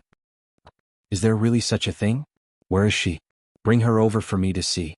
After hearing the man's words, the manager's anxious expression disappeared and he impatiently urged the man. It was truly someone giving him a pillow when he wanted to sleep. This treasure came at the right time. Madame Chi Bai's two maids carried the gunny sack and stealthily delivered it to the steward.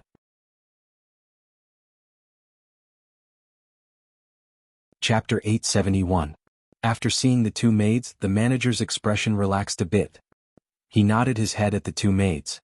Obviously, he was very familiar with the two maids and had done similar things many times. These two maids were the subordinates of Madame Chi Bai. Speaking of which, he and Madame Chi Bai could be considered as old acquaintances.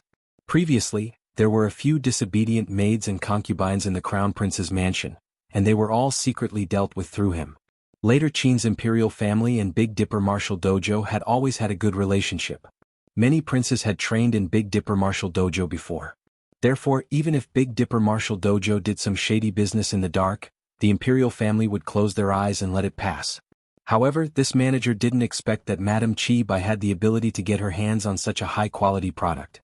Is the woman inside really the Celestial Fox People's woman like what you two said? The manager asked the two maids. Lord, don't worry. You will know after taking a look.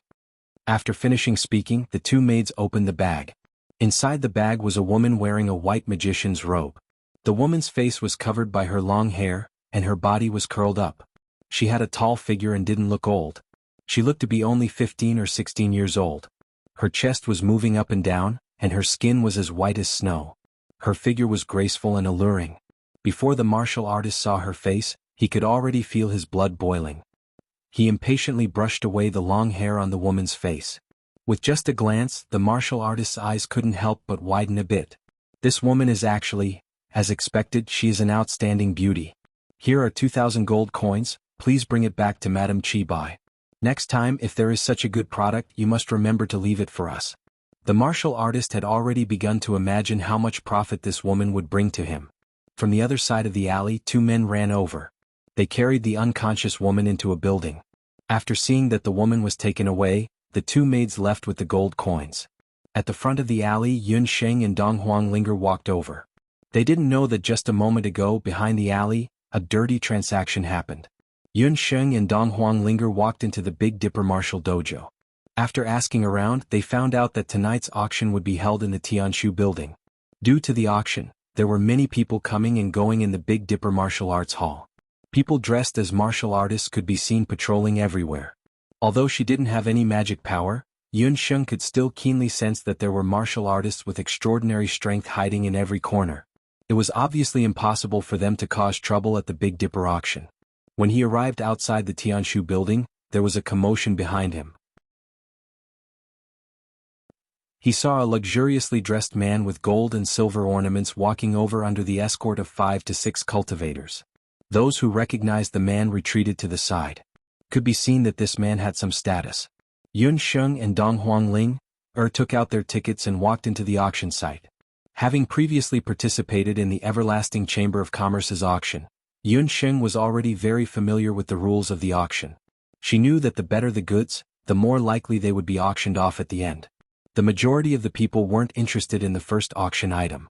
The Tianshu building was the largest and most luxurious enclosed martial arts hall in the Big Dipper Martial Arts Hall.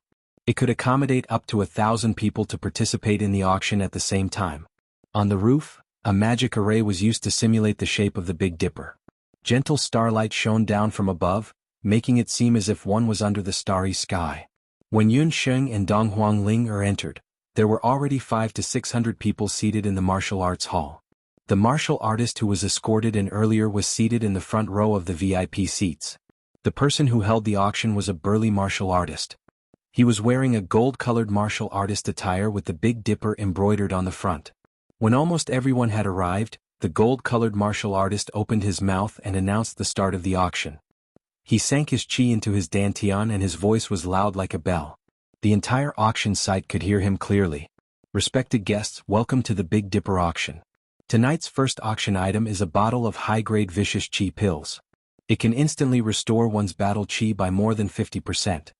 Just like what Yun Sheng expected in the early stages of the auction, the items that were being auctioned were all ordinary items. For example, the vicious chi pills that were only worth 1,000 gold coins or less only attracted a few bits. From Yun Sheng's point of view, the auctioneer of the Big Dipper Martial Arts Hall was clearly much worse than Zhou Qingchuan's previous auctioneer. Yun Sheng also didn't see any weapon-type items being auctioned. She and Dong Huangling were somewhat dispirited.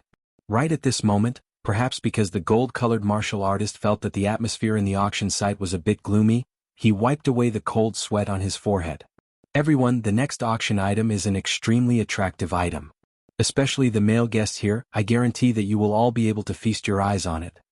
While speaking, the gold-colored martial artist's eyes shone. If you have something to say, just say it. What are you being long-winded for? The man who was wearing a luxurious attire sitting in the front row of the auction site became impatient. Master Qing, don't be anxious. I guarantee that you will be satisfied with this item.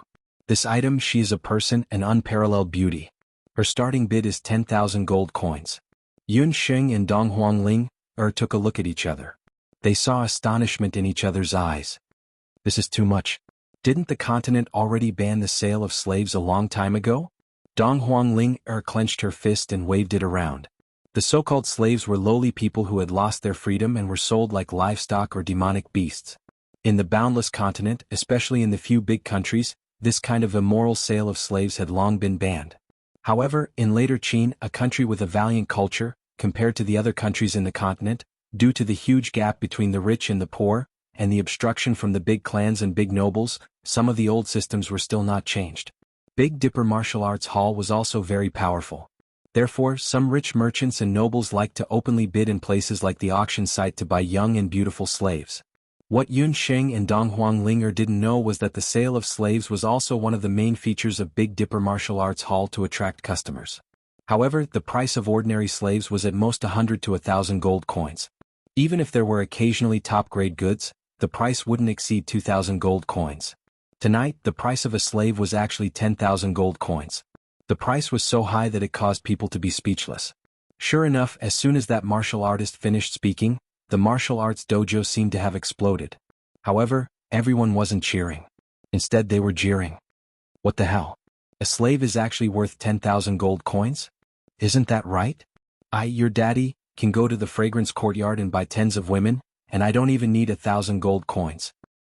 Could it be that that woman was sculpted using the Empire's purple gold coins? Although this warrior was cursing, he still succeeded in whetting everyone's appetite. Don't be impatient. This woman isn't an ordinary person. She is a descendant of the famous Bakra orcs, a fox girl from the celestial fox tribe. After finishing speaking, that warrior clapped his hands. Sorry, everyone isn't very satisfied with the storyline recently. Big Fuzi, please make some adjustments. It's already the end of the year and my brain is a bit muddled. Allow me to calm down.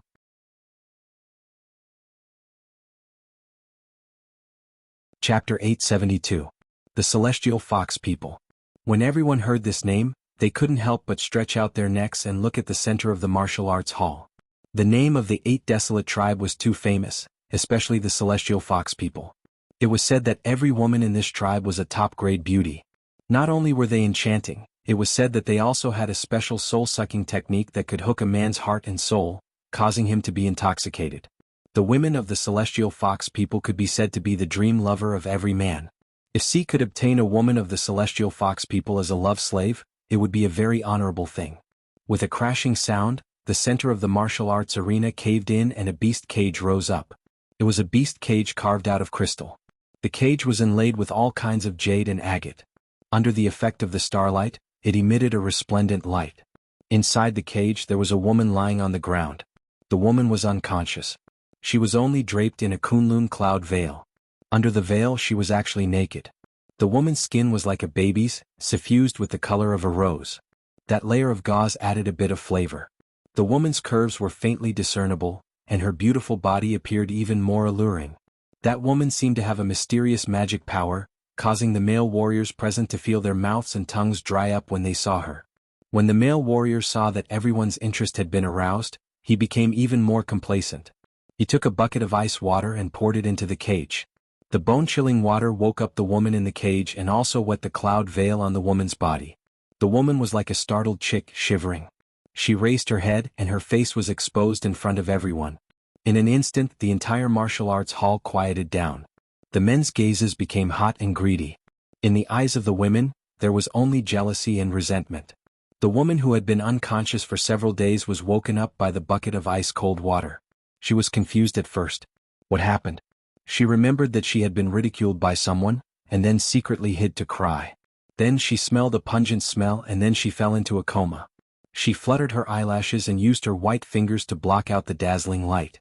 The woman felt a cooling sensation on her body. He looked at himself and realized that he was practically naked. Then he noticed that there were countless pairs of eyes looking at him with ill intentions. Ah! Like a startled oriole, the woman let out a delicate cry. That voice was like a feather that tickled the hearts of countless male guests present. She was shocked and embarrassed. She moaned and curled up as if she wanted to bury herself underground. Yun Sheng and Dong Huanglinger were dumbfounded. This was especially true for Dong Huanglinger. Under the bamboo hat, her mouth was wide open, and her mouth was wide enough to stuff an egg into. She pointed at the woman in the beast cage. Yun Sheng, I know what you want to say. Yun Sheng's eyes were also filled with shock. In terms of shock, no one was more shocked than her. Because the moment the Celestial Fox People in the cage raised her head, Yun Sheng saw her other self. They had the same black eyes and black hair. They had the same jade-like skin. Even their body size and weight were exactly the same. Apart from her aura and demeanor, the Celestial Fox People in the jeweled cage looked exactly the same as Yun Sheng. If they didn't speak, most people wouldn't be able to tell them apart. Something flashed through Yun Sheng's mind in an instant. When she was in the Dutian blood beast world, The woman called Hu Linglong and the people of the Celestial Fox people all recognized her as the saintess at first sight. Back then Yunxing didn't think too much about it. She just used this identity to rescue the people from the mainland's elite mage camp who were kidnapped. In this world, it would be difficult to find a third person who looked so similar to the two of them. Now that she thought about it, this woman who looked like her twin was very likely the saintess of the Celestial Fox people. It was just that this saintess was a little too strange. Yunxing followed everyone's gaze and sized up the Celestial Fox people. She was beautiful, but she didn't seem to have any fighting energy or magic. As the saintess of the Bakra orcs, she was too weak. Also, her expression was timid and shy. It was a world of difference from the arrogant and despotic Hu Linglong.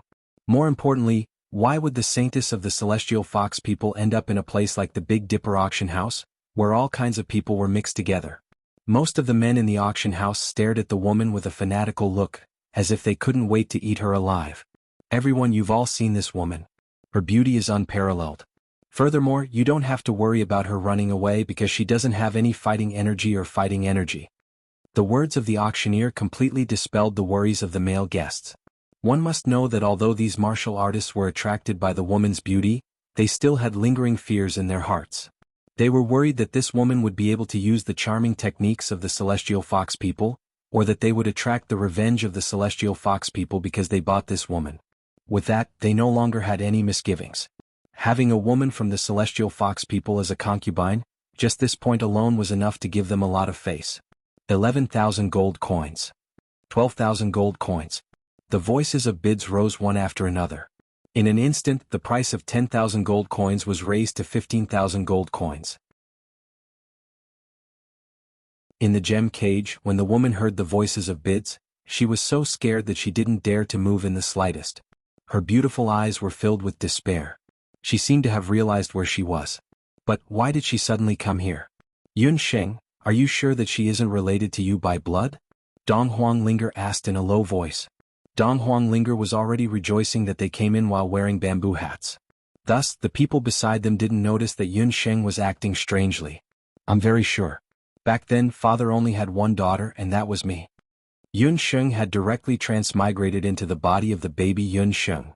No matter if it was when Hu Jiuxing was pregnant or when Yun Songhai was killing enemies, there was no sign of the existence of another twin sister. Then what should we do? She's so pitiful. When Dong Huanglinger heard the voices of the men beside her, she couldn't help but feel helpless for that weak and lonely woman. One could imagine just how miserable a beast-race woman who only had a beautiful appearance and nothing else would end up in the hands of these people.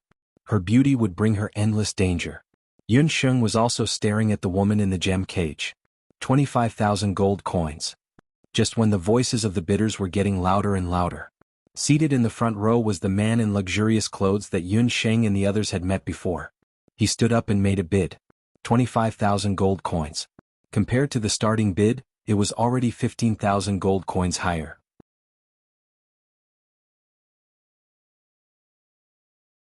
Chapter 873. This price was more than 10 times higher than the 2,000 gold coins that the Big Dipper auction house paid for this woman. The auctioneer's face was already filled with smiles. 25,000 gold coins to buy a woman, this was already a relatively high price. One must know that in later Qin, a country that was lacking in resources, a rank 6 official only had a salary of 200 gold coins a year. After the man in luxurious clothes called out the price, the voices of the people who were originally bidding suddenly disappeared. Hee hee, little beauty, when we return tonight, I will definitely take good care of you. The man in luxurious clothes stared at the woman in the gemstone cage with a lustful smile on his face. The woman in the gemstone cage felt a wave of disgust in her stomach. Just by looking at this man, she felt disgusted. Her mind was filled with what her father had once said about how cruel and heartless humans were towards the beasts. If he really wanted to do anything to her, she would rather die. Isn't that Qing Meng? Why is he also here? I heard that the concubine that he just took in died a few days ago.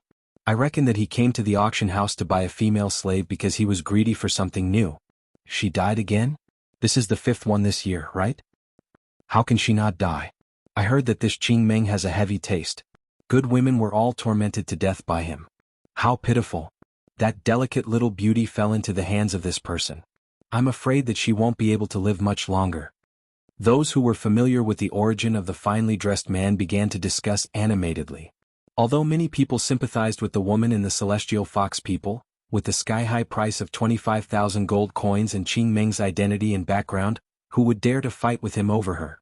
Yunxing and Dong Huanglinger could hear the sounds of discussion coming from the side. Congratulations, Master Qing, with the price of 25,000 gold coins. When the gold-gilded martial artist saw that the master had made a bid, he was overjoyed. He also understood that no one would continue to bid. After all, this master's identity was extraordinary. In Fengdu there weren't many people who dared to fight with him over a woman. 50,000 gold coins. The clear female voice was like a block of ice crashing into everything, reverberating throughout the entire martial arts building. The Celestial Fox people, the auctioneer, Qing Meng, and everyone in the martial arts dojo whose eyes were filled with tears, had already made up their minds. They would rather die than fall into the hands of that wretched man. 50,000 gold coins, that was double the price. Someone actually offered 50,000 gold coins for a female slave.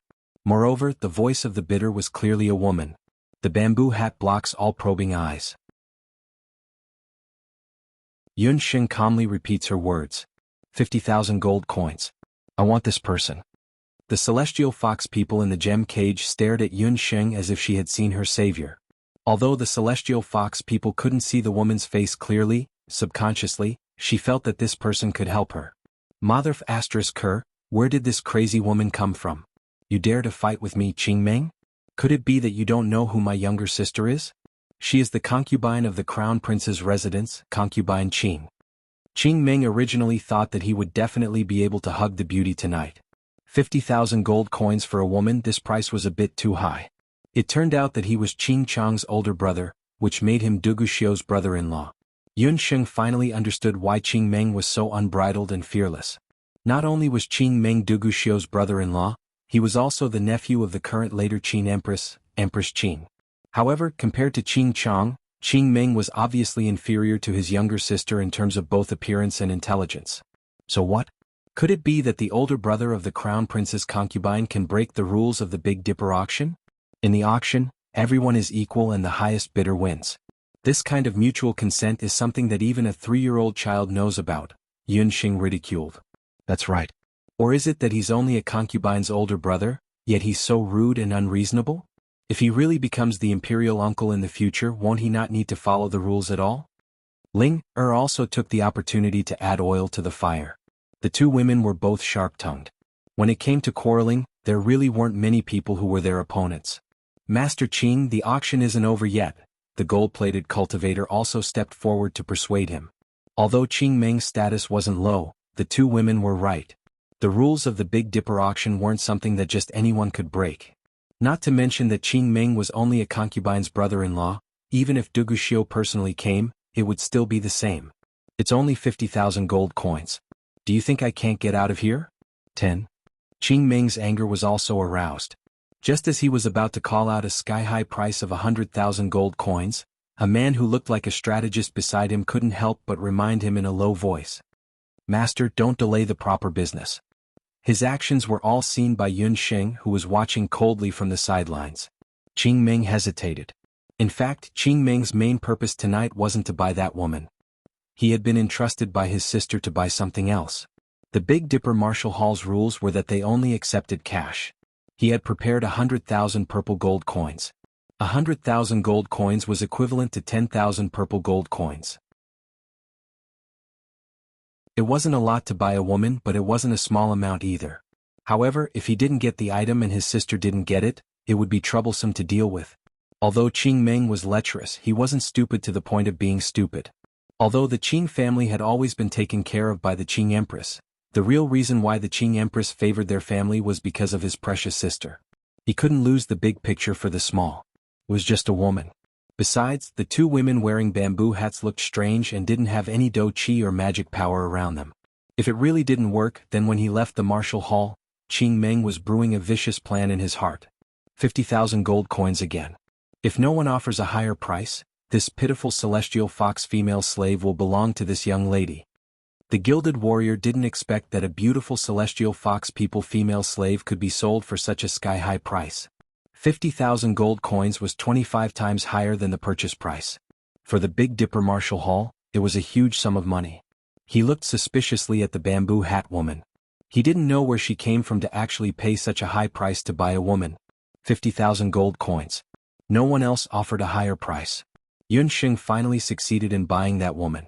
According to the auction house's agreement, Yun Sheng could only obtain that woman after the auction ended. But in this way she was left with less than 50,000 gold coins to buy He Yi's weapon. After a round of bidding for the Celestial Fox People female slave, the auction house started a new round of bidding.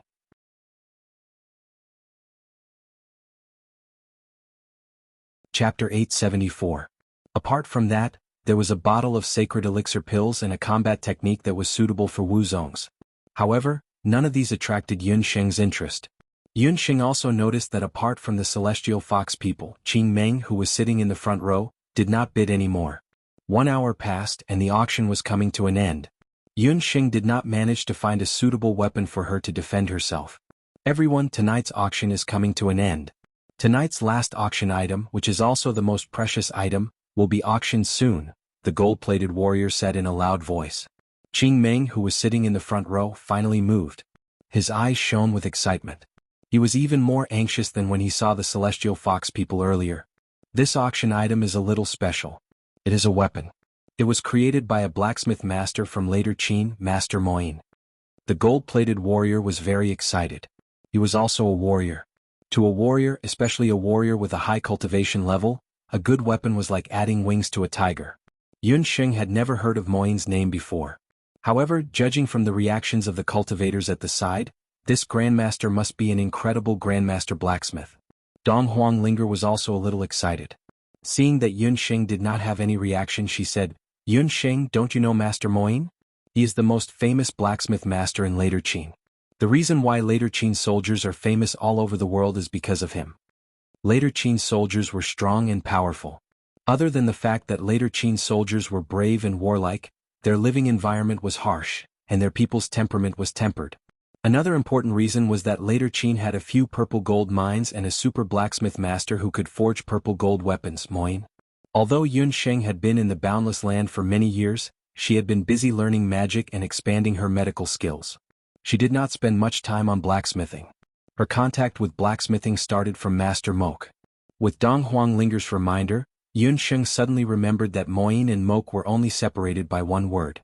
Could it be that they were related? "Linger, how much do you know about Master Moyin? Why don't you tell me about it?" Yun Sheng asked. "I have only heard about it. You also know that purple gold is a mineral that is very difficult to fuse. However, as long as it is fused with weapons, it can cut iron like mud." Master Moyin was said to be a mixed-blood elf. Because he was not accepted by the elf tribe, he fled to the later Qin. He was in the army of later Qin and forged countless divine weapons for later Qin. Dong Huanglinger had heard many of Moyin's deeds from the blacksmiths in the eastern capital Imperial Palace. It was said Master Moyin was Master Mok's brother.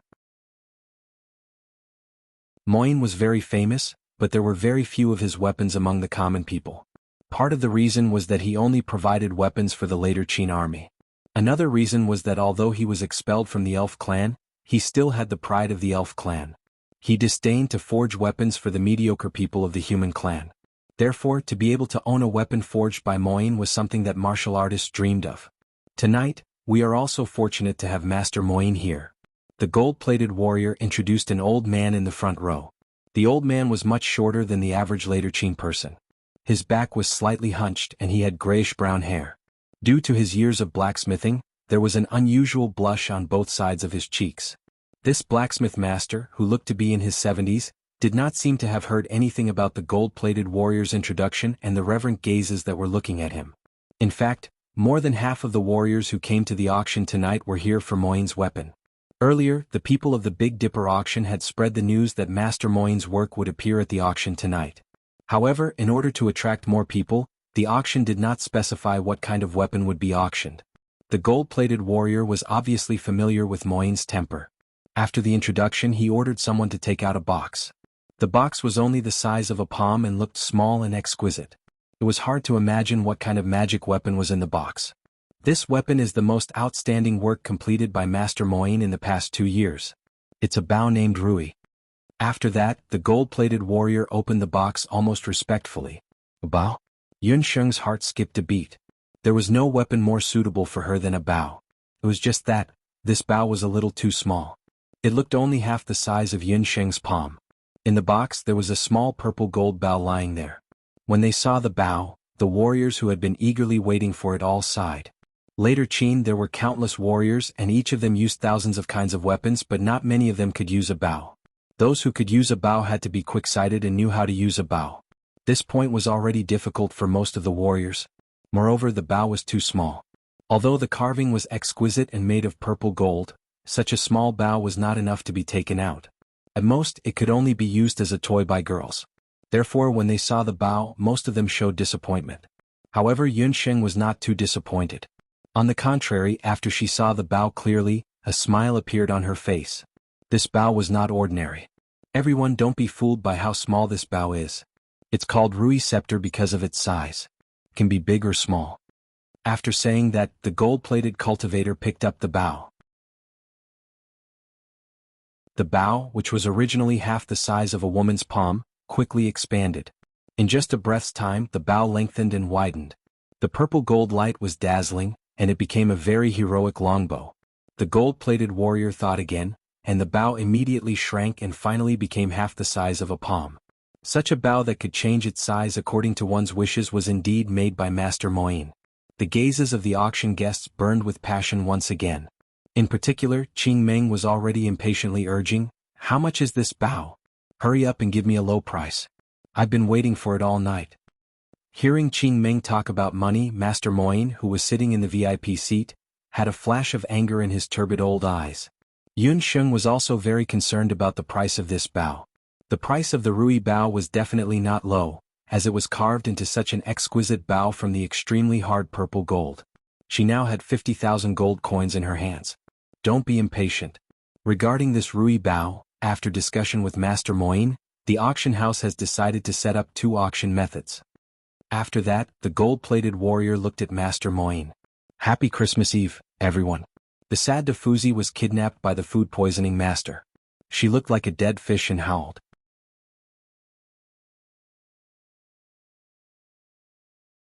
Chapter 875. It was really not easy to ask Moyin for help. The Big Dipper auction house's recent auctions had been lukewarm. In order to attract more guests, the auction house had spent a lot of effort to persuade Moyin to take out one of his masterpieces. Unfortunately, Moyin's temper was bad and stubborn. In the end, the auction house had to compromise and agreed to auction the wishful bao in the auction method he requested. There are 2 prices for this wishful bao. The first is the normal auction method. The highest bidder gets it. The base price is 500,000 gold coins. After the gilded warrior reported the price, there was a burst of hissing in the martial arts hall. 500,000 gold coins. This had already made most people give up. Ordinary people could not afford such a high price. Hearing this, Qing Meng was in high spirits. 500,000 gold coins, this price was still within his expectations. Yun Sheng also furrowed her brows. This price was nothing to her before. However, she only had 50,000 gold coins on hand right now. That wishful bao, she really wanted it. However, Yun Sheng did not give up. She was still waiting for the second auction method. Yun Sheng had stayed in the immortal Jiu country for 3 years and knew many elves. According to her knowledge, the more eccentric the elven masters were, the more eccentric they were. Even if they were of the same race, if they wanted to forge something, they would have to agree to some unimaginably harsh conditions. Divine Wind had suffered a similar loss before. She did not know if this Moyin would have the same temper as Master Mok. The second auction method, which is also set by Master Moyin himself, is equivalent exchange. Anyone present, as long as they can take out an item that satisfies Master Moyin, can exchange it for the wishful bao. The items used for the exchange can be weapons, ores, magical beast materials, and so on. The gilded warrior had been auctioning for a long time. It was also the first time he had conducted this kind of barter auction.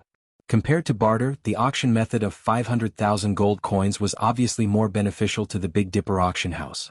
If it were not for Master Moyin's insistence, the auction house would not have agreed. However, he had already done his research on the auction. For a master like Master Moyin, he wouldn't be interested in ordinary items. It was also very difficult for the people who came to participate in the auction to take out any precious items on the spot. Therefore, there was no doubt that using gold coins to complete the transaction would have a higher chance of success. 510,000 gold coins. Qing Meng was the first to speak. 550,000 gold coins. 600,000 gold coins. Some people from the major clans of later Qin also joined in the bidding. 10 pieces of roughly refined purple gold ore. 1 saint-ranked magical beast soul stone. In addition to gold coins, there were also other people bidding with items.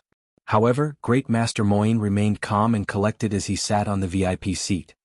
"Sai, it's a pity that we don't have anything valuable to exchange for it." When Dong Huanglinger saw that bow, she also felt that it was very suitable for Yun Sheng. She remembered that Yun Sheng knew some archery techniques. However, the two of them had neither money nor valuable treasures on them. This made Dong Huanglinger very anxious. As for the auction, the price had already risen to 800,000 gold coins. As for the barter, no matter if it was the roughly refined purple gold ore or the high-ranked magical beast materials, none of them attracted Great Master Moyin's attention. This great master, who was over 70 years old, had seen countless rare materials in his life. The wealth that the later Qin military provided was enough for him to live for 10 lifetimes.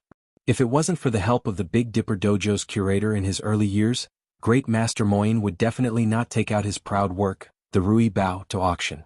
To Great Master Moyin, the bidding that was getting louder and louder sounded very ironic. In his opinion, these people were not worthy of using his Rui Bao. At this time, the gold-plated warrior received an anonymous letter from the guest seat. He followed the guest's instructions and handed it to Great Master Moyin. "Great Master, this is a guest's instruction to give to you. He said that he wants to exchange it for the Rui Bao." The gold-plated warrior didn't know what was written in the letter. Great Master Moyin took the letter and opened it to read. There was a slight ripple on his originally calm face. The gold-plated warrior noticed that Great Master Moyin's hand trembled. At that moment, his turbid old eyes flashed with a different kind of splendor.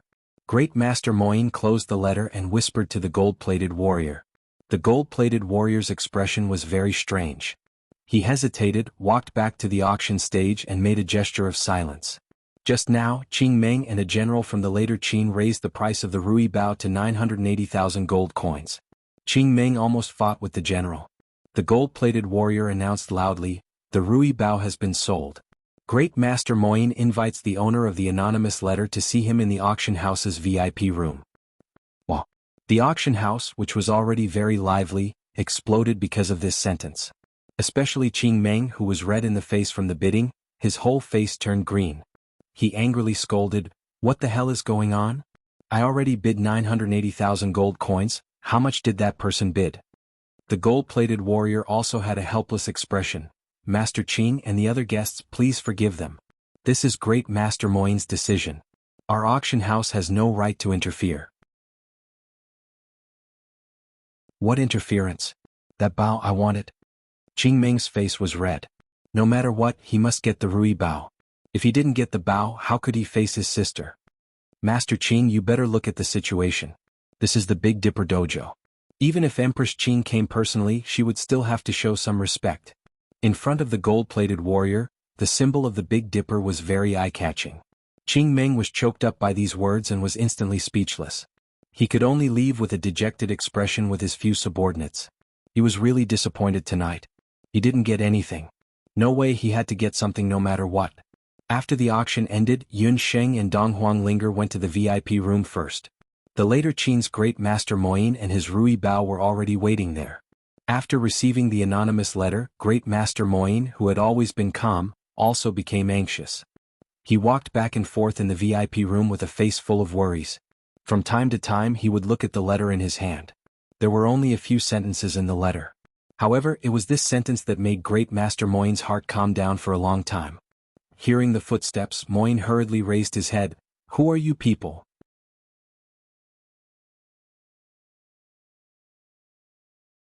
Chapter 876. Moyin was full of expectations, but he didn't expect that it was only two women who walked in.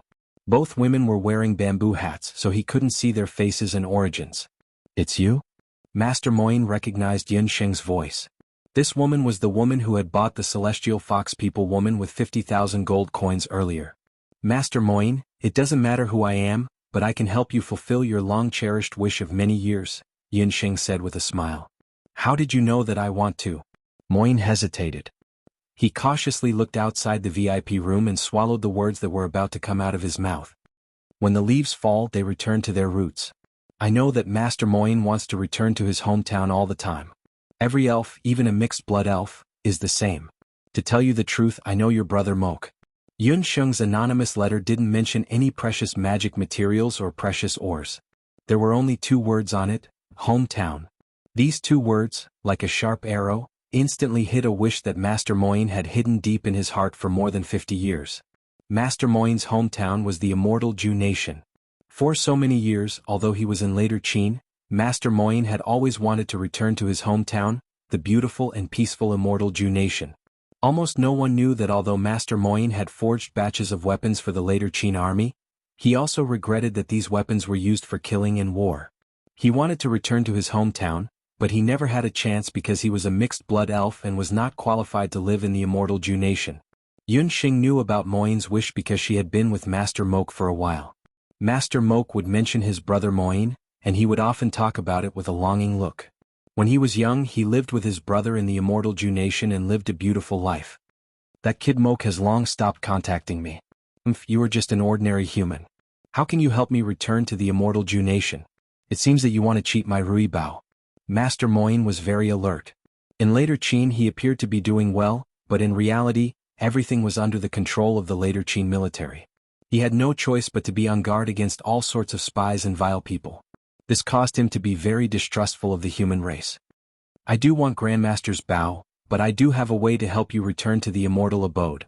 Grandmaster, you haven't heard from the immortal abode for many years, right? In fact, the new king of the immortal abode, Shen Feng, has already abolished the discrimination against mixed blood elves. In the immortal residence kingdom, purebred elves and mixed blood elves can already live in peace.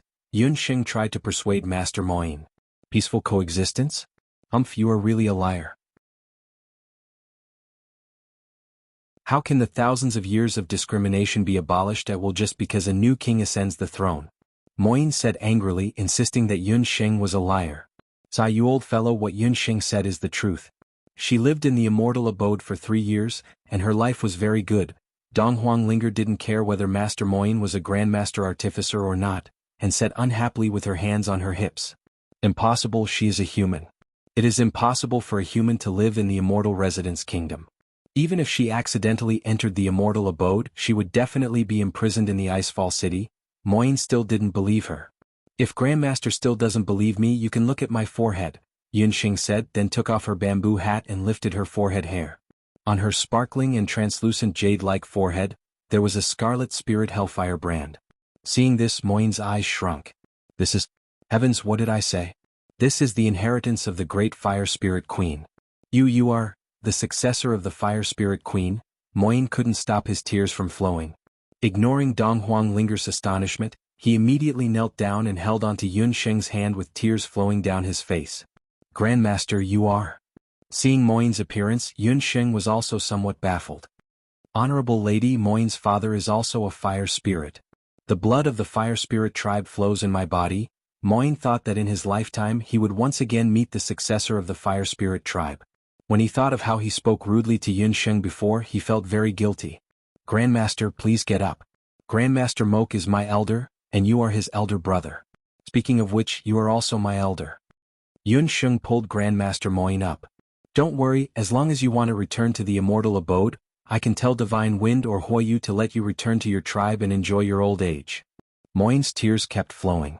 He didn't expect that in his lifetime he would be able to return to the fire spirit tribe of the immortal abode kingdom. He choked with sobs. Honorable lady, thank you for your help. Please accept this wishful bow. Yun Xing chatted with Moyin for a while, then received the wishful bow from Moyin. Honorable lady, here are 20 wishful arrows that can be used together with the bow.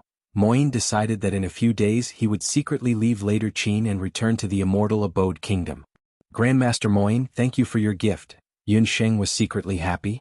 Not only did she receive the wishful bow, she also coincidentally sent Grandmaster Moyin away. Later Qin lost a top-notch blacksmith, and the military equipment of later Qin would definitely be greatly reduced. If Duguxiu knew about this, he would definitely fly into a rage. After receiving the wishful bow, Yun Xing and Dong Huanglinger once again wore their bamboo hats. The two of them found the staff of the auction, and after paying 50,000 gold coins, the woman from the Celestial Fox people was also sent over. That woman had already changed her clothes. Her eyes were red and swollen, and she timidly looked at the two women in front of her. When one of the women saw her, she clicked her tongue in wonder, and even walked around her non-stop. "What is your name?" Yun Sheng was also sizing up that woman. Looking at her up close, Yun Sheng felt as if she was looking into a mirror. From head to toe, this woman's appearance was fat and thin, and even the length of her hair was exactly the same as hers. "My name is Hu Sheng," the woman's voice was still somewhat trembling. "Yaya, even your name is the same," Dong Huanglinger said as she clapped her hands. Yun Sheng also felt a headache. Hu Sheng, she indeed had the same name as her. There was only a difference of one character between her and her mother, Hu Jiusheng. She had a strong premonition that this woman called Hu Sheng was definitely related to her by blood. "All right, Linger, don't make a fuss. Let's find a place to settle her down first. It's already quite late, we have to return early." Yun Sheng looked at the sky and saw that it was already completely dark. If they still didn't go to Qinya building, Madame Chibai would probably think that the two of them ran away. Yun Sheng and Dong Huanglinger brought Hu Sheng and walked out of the Big Dipper dojo. Right after the three of them walked out, several sneaky figures followed behind them.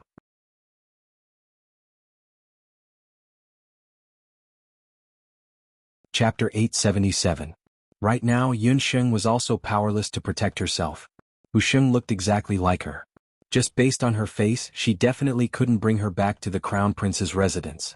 Thus, Yun Sheng decided to settle her down in an inn in the city first.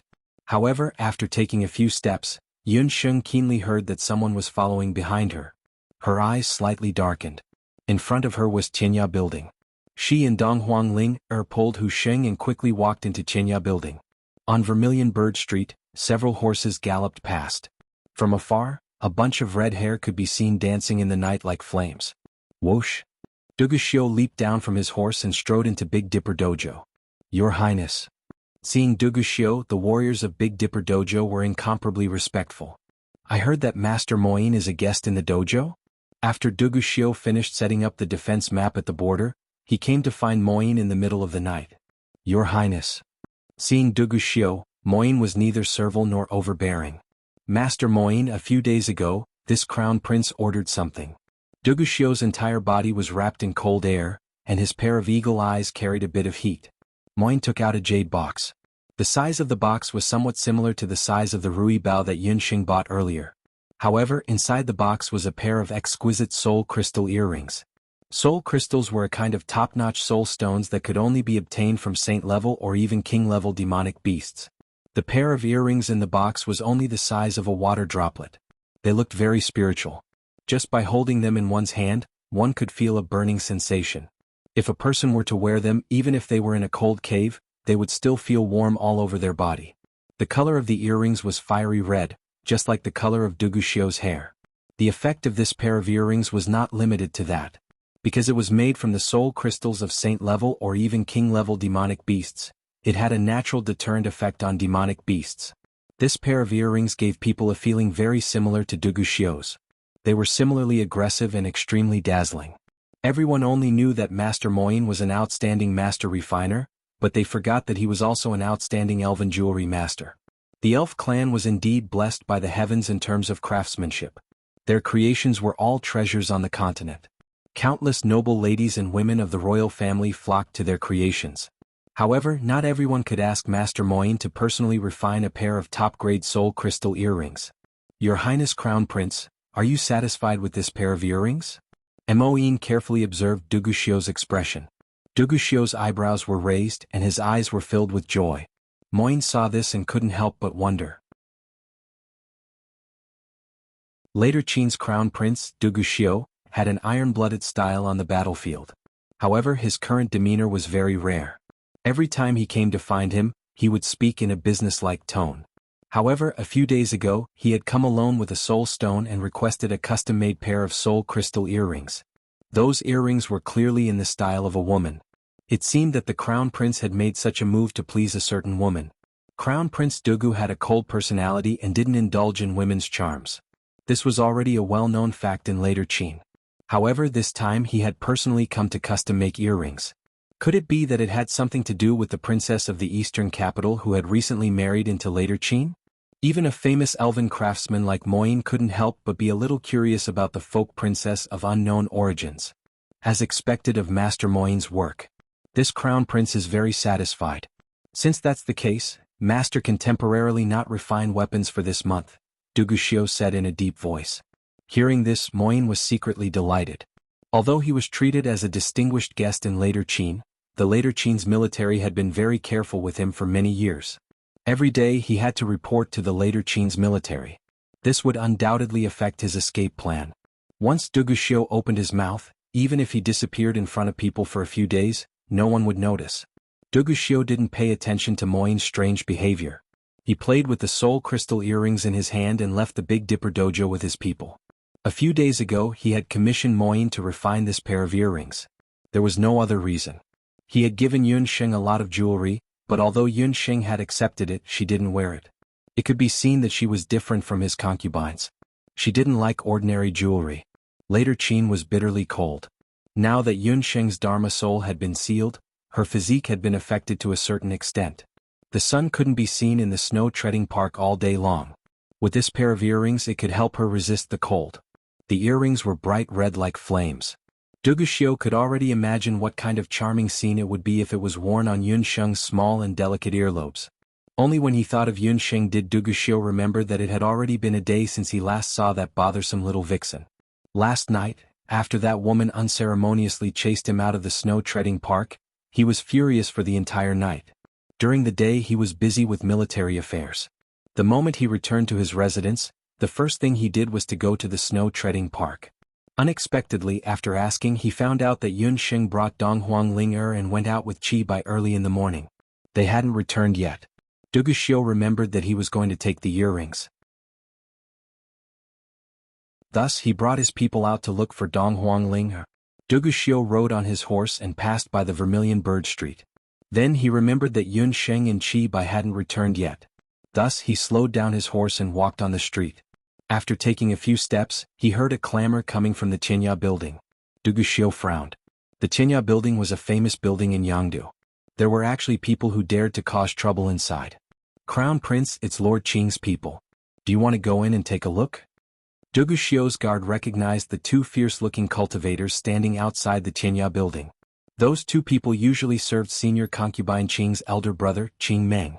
Speaking of Qing Meng, he was a notorious bully in Jianghu. Duguxiu frowned. It's that brat Qing Meng again. This cousin of his, relying on the support of Empress Qing and his younger sister, senior concubine Qing, acted tyrannically in the city. He especially liked to bully men and seize women. However, it was fortunate that it was only a small matter. Even if it was brought to the imperial court, Duguxiu would close his eyes and let it pass. Hearing a woman's cry, Duguxiu didn't have to think to know that his brother-in-law must have taken a fancy to some beautiful woman again. After all, it was just a small matter. As long as it wasn't too big of a commotion, he wouldn't bother with it.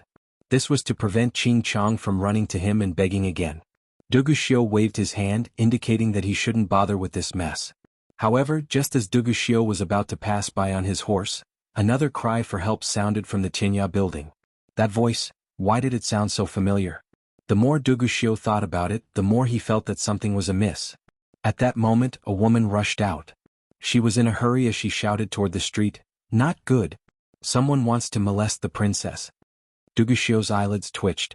He stepped on the horse's back and turned into a dark light. With a bang, he charged toward the Qinya building.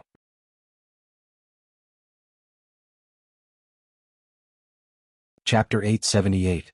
Duguxiu charged forward. His movements were too fast. The Crown Prince's blood iron guards who had been preparing to leave, were instantly stunned. What was going on? Didn't the Crown Prince say not to bother about Master Qing? Why did Crown Prince make the first move when she turned around? What made Duguxiu's expression change instantly was the woman who ran out of Qinya building. She was Donghuang Linger, who had been following beside Yunsheng. Wherever Yunsheng was, Donghuang Linger would be there as well. It turned out that a quarter of an hour ago, when Qing Meng saw the two bamboo hat women bringing the beauty of the celestial fox people into Qinya building, he immediately ordered people to block the entrance of Qinya building. Then he brought several warriors and rushed in to catch them. "Tisk, do you think I won't be able to catch you if you escape into Qinya building? Hehe, I'll kill 3 birds with 1 stone tonight." Qing Meng was furious and rushed into Qinya building with several guards. As soon as he entered the Qinya building, he grabbed a waiter and questioned him about the whereabouts of the women who had entered the building earlier. When the waiter saw that it was Qing Meng, this little tyrant, how would he dare to conceal anything?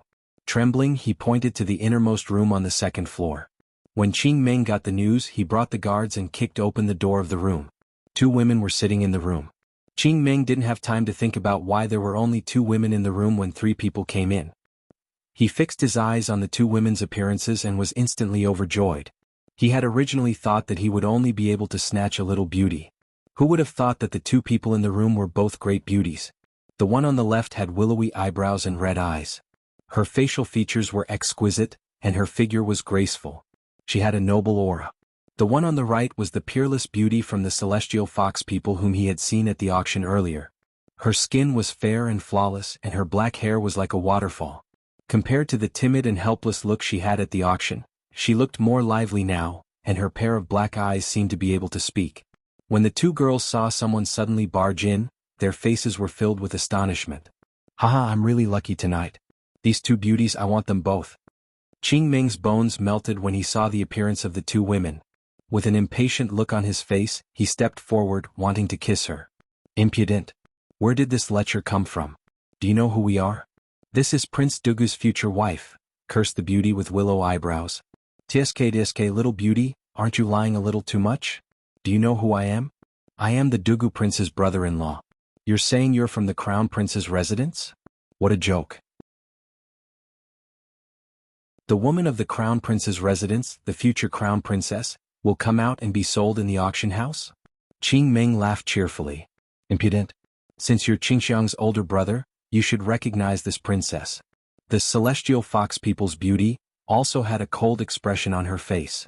Her appearance was like a snow rose, so beautiful that she didn't seem like a mortal. This caused Qing Meng's heart to ache even more. Great beauty, you dare to directly call my little sister by her name? If you are the future crown princess, then I am Prince Dugu. No need to wait anymore, I'm going to pamper you tonight. After finishing speaking, Qing Meng pounced toward Yun Sheng like a hungry wolf. Yun Sheng and Dong Huanglinger took a look at each other, and a strange light flashed past their eyes. Yun Sheng used night demon footwork and cleverly dodged Qing Meng's attack. Dong Huanglinger even cooperated with Wuxia. While pulling out her newly bought whip, she whipped those martial artists while running out of Tianya building. With such a huge commotion in just a short while, everyone in Tianya building was alerted. Just now, when the 3 of them left Big Dipper Martial Arts Gym, they discovered that there were people following them. Right now, the 3 of them were weak women who didn't even have the strength to truss a chicken. If they were to go head-to-head with those martial arts men, they would definitely be at a disadvantage. Yun Sheng's heart moved as she saw Tianya building in front of her. Yun Sheng had already predicted that Madame Chi Bai would definitely be waiting for them in Tianya building. Thus, she decided to borrow Madame Chi Bai's hand to suppress Qing Meng. That was what Yun Sheng planned to do. However, she didn't expect that Dugu Xiu would have a sudden idea and also get involved in this matter. A commotion came from the building. Madame Chi Bai, who was also sitting in a side room of Tianya building, naturally heard the commotion. She also sent someone to inquire about it. After knowing that it was Qing Meng who was causing trouble here, she originally planned to ignore it. However, who knew that at this moment she also heard a familiar cry for help. Madame Chi Bai's expression suddenly changed and she hurriedly stood up. Hu Linglong asked curiously, "Big sister Chi Bai, what's wrong? You can return first, I will contact you another day." That damn Qing Meng, of all people, he actually dared to provoke her. Madame Chi Bai's face was filled with anger. In a moment of excitement, she chatted with Hu Linglong for a while. However, she forgot that Yun Sheng and Dong Huangling were both rarely seen beauties. God knows why they would encounter a perverted demon like Qing Meng. Madame Chi Bai hurriedly walked out of the door. At this moment, Dong Huangling had already run to the entrance of Tianya building, planning to cause an even bigger commotion. She didn't believe that if she were to cause a commotion on the street, Madame Chi Bai would definitely be alerted. However, just when she was about to call for help, a figure that was like a whirlwind had already arrived before her. Dong Huangling only saw a trace of red hair flashing past her eyes. The aura of the person that arrived was like a flood, and his movement technique was like the wind. Even in the entire later Qin city, there weren't many people who possessed movement techniques like this. Dugu Xiu? Only now did Dong Huangling react. Her small face was immediately filled with smiles, and the blood within her body was boiling. This is great. With the arrival of Dugu Xiu and Yun Sheng's impromptu performance, Even if that Qing Meng doesn't die, he will be crippled. Before the two cultivators that were looking at the entrance of Qinya building clearly saw the face of the person that arrived, they cursed, "Bastard, you actually dared to enter and cause a commotion without seeing that Master Qing is here. Are your dog eyes blind? Take a good look at who this crown prince is." When Dugu Xiu thought of how Qing Meng was actually taking liberties with his woman, anger rushed to his heart. Damn it, that reckless Qing Meng. That woman, even this crown prince doesn't dare to touch a single finger of hers. If you dare to touch her, I will cut off the part of your body that you touch. When the two cultivators heard the voice that sounded like that of a demon from hell, and then looked at Dugu Xiu's gloomy face, their knees started trembling unconsciously. They recalled what the two women had said earlier. It can't be so strange, right? The woman that Master Qing took a fancy to is really Crown Prince Dugu's future Crown Prince consort, right? Scram. Dugu Xiu's two waves of tyrannical Do Qi were like ferocious tigers descending the mountain. With a wave of his Do Qi, the two martial ancestor realm cultivators didn't even have the strength to resist and were sent flying. When they crashed onto the ground, they instantly turned into two piles of minced meat. Two miserable cries could be heard from downstairs. When Madame Qi Bai, who had just stepped out of the room, heard the furious rebuke, she couldn't help but shiver. Her heart turned cold, and she saw that Dugu Xiu had already rushed up the stairs with a baleful look on his face. Crown Prince. Madame Qi Bai still wanted to explain. However, Dugu Xiu's cold gaze forced her to swallow her words.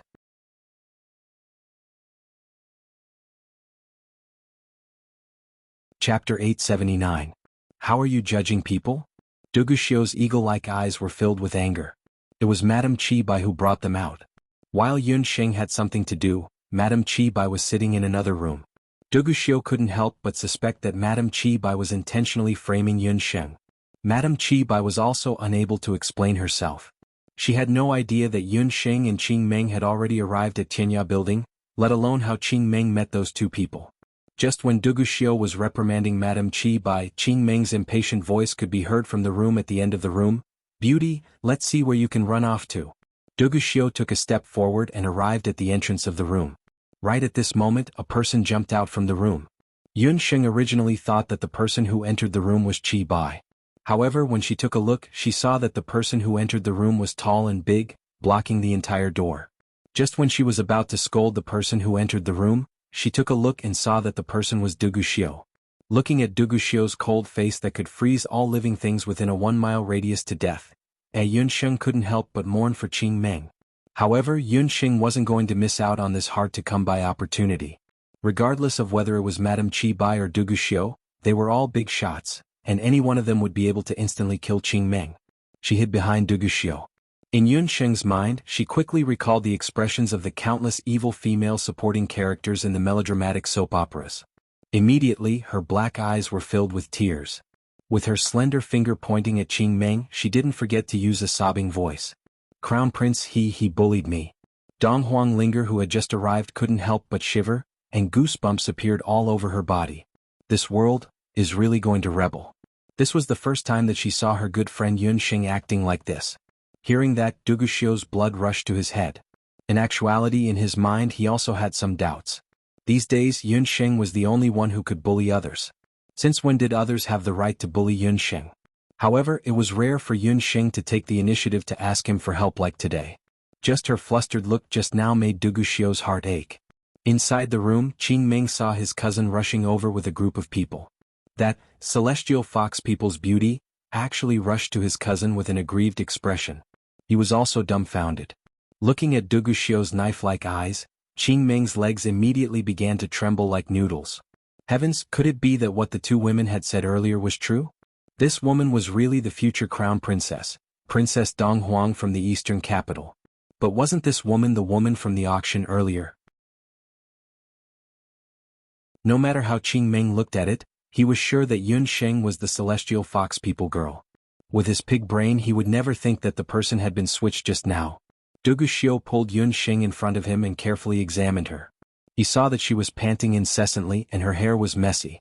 What was even more hateful was that a section of her sleeve had been forcefully pulled off, revealing half of her sparkling and translucent wrist. Dugu Xiu immediately took off his jacket and wrapped Yun Sheng tightly. Dugu Xiu glared hatefully at Qing Meng. Qing Meng's hand was still grabbing onto Yun Sheng's sleeve. Although Qing Meng was a hedonistic son, He was still a legitimate general of the Qing clan. He was a descendant of a general and had various elixirs.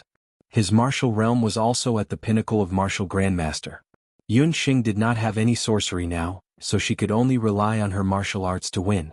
The room was too narrow and she did not dodge in time just now, causing a section of her sleeve to be pulled off.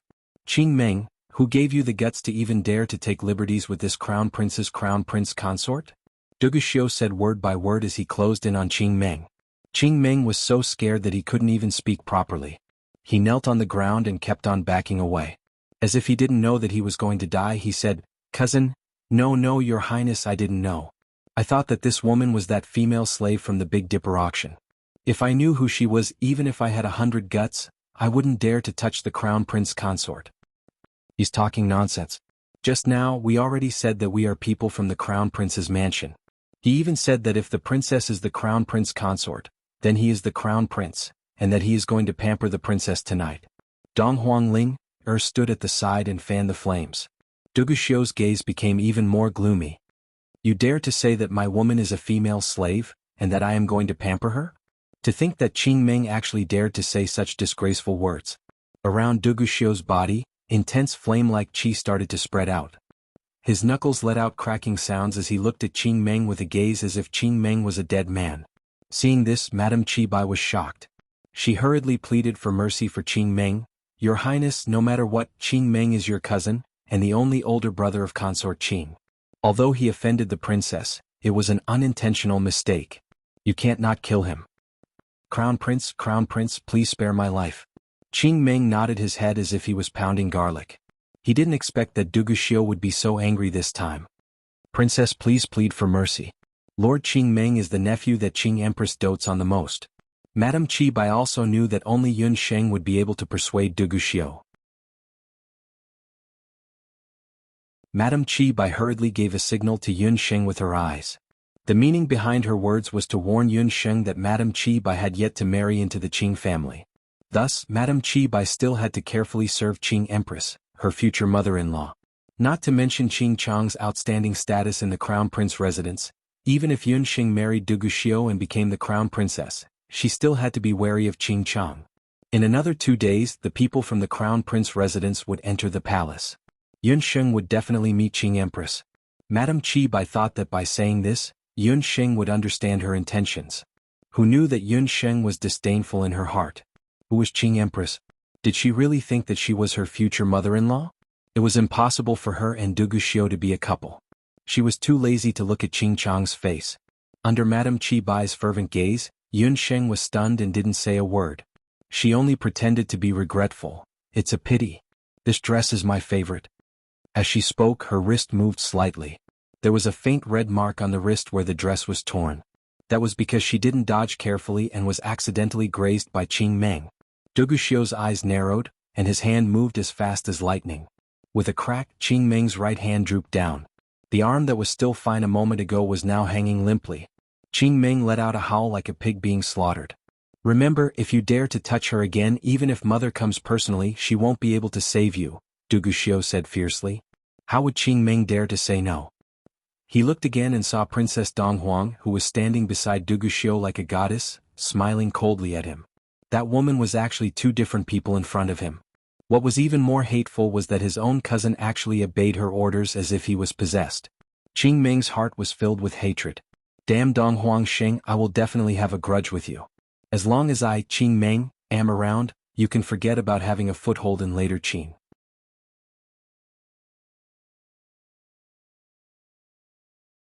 Chapter 880.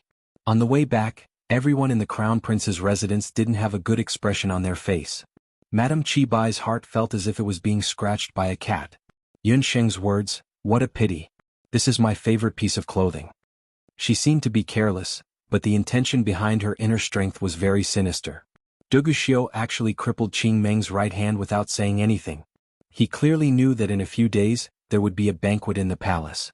As the Empress's nephew and the senior concubine Qing Meng would definitely attend. Yet he still took action. In his heart, Yun Sheng's position was actually so high. "In the future, when you leave the residence, wear a veil." After Dugu Xiu sent Yun Sheng to the snow-treading garden, he left with a group of blood iron guards angrily. Madame Bai took a look at Yun Sheng and sneered. Then she hurriedly chased after Du Guxiu. Yun Sheng, I have already settled him down. We will go look for Hu Sheng another day. Dong Huang Linger let out a sigh of relief. Just now, when Du Guxiu returned, he didn't say anything. Dong Huang Linger didn't know what he was thinking about. However, Du Guxiu actually crippled his own cousin's hand just because of Yun Sheng's words. This point, even Dong Huang Linger was somewhat astonished. Hu Sheng's background is very mysterious. We need to investigate it thoroughly. After tonight's matter, senior concubine Qing probably won't let this matter rest. For the next few days, let's avoid her and not go out. Although Yun Sheng taught Qing Meng a lesson, Du Guxiu's actions also caused her to be somewhat astonished. Du Guxiu's actions had already reached a somewhat paranoid state. When Yun Sheng thought about the silver mark on her arm, she also felt indescribably irritated. Du Guxiu returned to Yu Pavilion with a cold aura around him. Crown Prince, you went a bit overboard tonight. You clearly know that Yun Sheng isn't someone who can be bullied easily. Madame Bai followed closely behind Du Guxiu. She didn't think that Du Guxiu wouldn't be able to see the abnormality of tonight's matter. Who was Yun Sheng? Madame Bai had also suffered a loss because of her. Even if its teeth were pulled out, a fierce tiger would still be a fierce tiger. Madame Bai understood this principle. Needless to say, Du Guxiu also understood this principle. Qing Meng was a bit unrestrained, but he wouldn't speak carelessly. He had mentioned something about a female slave at the Big Dipper auction for no reason. That must mean that Yun Sheng had gone to the Big Dipper auction. However, Madame Bai still decided to investigate why Qing Meng would mistake Yun Sheng for a female slave. This Crown Prince understands. Du Guxiu's words surprised Bai. If the Crown Prince understood, then why did he still want her? Yun Sheng is not someone who is easily bullied, but, even though I know this Crown Prince still doesn't want her to suffer any grievances, not even a little bit, Du Guxiu said in a muffled voice. There was also a trace of confusion in his eyes. Even he himself did not understand what had happened to him. That woman clearly didn't care about him at all. She was clearly using him, but he was still happy to do so. Only the heavens knew that when she rushed to his side, he had an impulse to fiercely hug her in his arms. If she was willing, he could hold the entire world in his hands as long as she was willing to give him a smile. Madame Bai's heart felt stifled. A wave of pain spread from the bottom of her heart like a prairie fire. She looked at Du Guxiu as if she had seen the most terrifying thing in the world. She knew that if she was willing, even if that woman was holding a dagger in her hand, Du Guxiu would still be willing to meet her. Madame Bai didn't know how she walked out of Yu Xian. Her mind was only filled with Du Guxiu's expression at that time. Madame Bai, it's so late. Why did you come out from the Crown Prince's place? A slightly jealous voice interrupted Madame Bai's thoughts. Qing Chang was walking towards Du Guxiu's courtyard with a maid. Tonight, when she heard that the Crown Prince didn't summon a woman to serve him, she took the initiative to stew a cup of tonic and went to visit the Crown Prince. Madame Bai laughed mockingly. Secondary consort Qing, I advise you to go to the Qing residence to visit your elder brother instead of trying to curry favor with the Crown Prince. What he did today was actually flirting with Princess Dong Huang, and the Crown Prince saw it. In a fit of rage, the Crown Prince crippled one of his hands. When Qing Chang heard this, her eyebrows twitched. Looking at Madame Bai's expression, she knew that she was telling the truth. She secretly scolded her elder brother for being a good-for-nothing. She had clearly asked him to go to the Big Dipper auction house to buy the Rui Bao. How did he end up bumping into Dong Huang Sheng, that troublemaker? With her elder brother's dissolute personality, if he really met a beautiful woman like Dong Huang Sheng, he might really flirt with her. Her cousin the Crown Prince must be in a fit of anger right now. Qing Chang didn't dare to go and provoke him. Qing Chang pretended to be grateful. Thank you for your concern, Madame Bai. Qing Chang will return to the Qing residence to take a look. Qing Chang left the residence in the middle of the night and went straight to her maternal home, which was the later Qing General Wudi's residence. The moment she entered the general's residence, she saw a few martial artists who were beaten to a half-dead state being carried out. In her elder brother's courtyard, the sound of a woman wailing could be heard. When Qing Chang saw such a messy scene, she believed in her elder brother's words even more. When she walked into the courtyard, she saw her sister-in-law, Madame Qing, sitting there and wiping away her tears. Her elder brother Qing Meng's wives and concubines were arguing with each other, wanting to change Qing Meng's bandages. Qing Meng was half leaning on the bed. He no longer had the arrogant and despotic look that he usually had. He was wailing in pain and his right hand was already tied up. Have you all had enough? He isn't dead yet, what are you all crying for?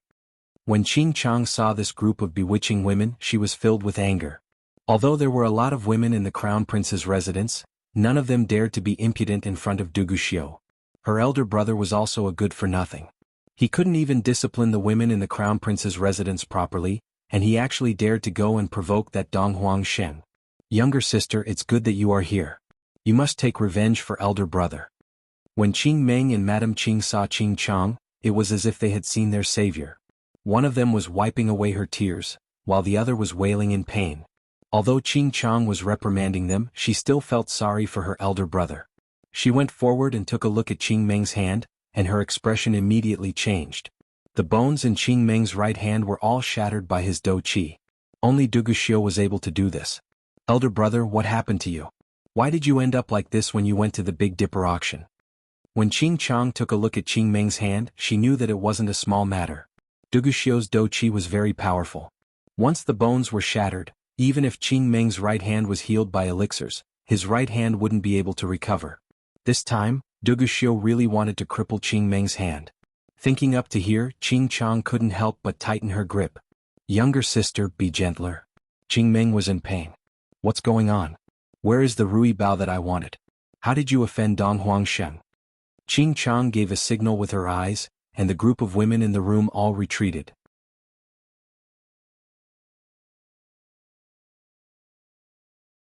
Chapter 881. What? You said that the Rui Bao was bought by someone? How did you do your job? Qing Qiong asked and found out that the Rui Bao was actually bought by someone anonymously. She didn't care that Qing Meng was injured and immediately flew into a rage. Qing Qiong was a warrior and the weapon that she was best at using was bows. Bows and arrows were not the mainstream weapons in the continent, and thus there were very few famous bows. For the past few years, Qing Qiong had been looking for a suitable bow and arrow. It wasn't easy for her to find out that Moyin had recently forged a new bow and arrow. If she knew who had bought the Rui Bao, it would be fine. With the power of the Qing mansion, Qing Qiong believed that she would be able to get the Rui Bao back. But now Qing Meng didn't even know who had bought the Rui Bao. How could she not be depressed? Sigh, sister, don't get angry. Not only do I not know, the others also don't know. It's all that old fellow Moyin's fault. He insisted on bartering. I had already bid 900,000 gold coins, but I still wasn't able to buy the Rui Bao. Qing Meng saw his sister's angry face and tried to please her. If you don't know who bought the Rui Bao, why don't you go and find out? You even bought so many things at the Big Dipper auction house. The more Qing Qiong thought about it, the more she felt that her brother was useless. I promise that once my hand recovers, I will go and invite the manager of the auction house to drink with girls. I will definitely be able to get him to tell me. Qing Meng was just about to pat his chest and promise, but who knew that he would pull on his wound, causing him to grimace in pain. Looking at her brother's appearance, Qing Qiong didn't know whether to be angry or laugh. She said angrily, I really don't know how your eyeballs grow. You even dare to drink with girls. Sooner or later you will die on the belly of a woman. Tell me, why did you have your eyes on Dong Huangsheng? That woman looks weak and delicate, but she is not someone who is easy to deal with. That night, because Li Huali underestimated Dong Huangsheng, her subordinate, Granny Cheng, became a scapegoat and was kicked to death by Duguxiu. Qing Qiong finally understood that Dong Huangsheng was a source of trouble. As long as she was involved, Duguxiu would definitely not show mercy. Sigh, my sister, this time you must help me. If I had known that she was the crown prince's new lover, I wouldn't have had any ideas about her. I've been thinking about this all night. Why is it so strange? Why does this crown prince consort look like twins with a celestial fox people's slave from the Big Dipper auction house? When Qing Meng was in Qinya building, he was already scared silly by Duguxiu. When he returned to the general's residence, he remembered that there were only 2 women in the room when he broke into the room. Also, the clothes on the 2 women were clearly not what he had seen earlier. However, the face of the future crown princess was indeed that of the celestial fox people. After thinking about it, there was only one possibility. Either that celestial fox people was in disguise, or the future crown princess was somehow related to that celestial fox people. Celestial fox people? Big brother, you can't speak carelessly. The matter of the Bakra orcs has caused the people of the continent to panic. They are the mortal enemies of our human race. The crown prince's cousin's crown princess is the princess of the East Imperial dynasty. You slandered the princess as a descendant of celestial fox. This matter is punishable by beheading. Qing Chang glared at her elder brother. She was afraid that he would be stupid again and cause some trouble. The matter of the Duqian blood seal had caused the major countries to be extremely nervous. In the past few years, the major countries had sped up their search for the 8 Wastelands divine artifact in order to prevent the Duqian blood seal from collapsing. A celestial fox people's slave was nothing. However, if a celestial fox people's woman became the crown princess of the later Qin dynasty, then it would be a big deal. I say, little sister, you don't believe your big brother's eyesight when it comes to women. Moreover, that crown prince consort, haha, she's really very beautiful. A man won't be able to forget such a woman after seeing her once. If you don't believe me, you can go and ask the other people who attended the auction that night. They all saw her with their own eyes. Qing Meng said as he looked at his sister's expression.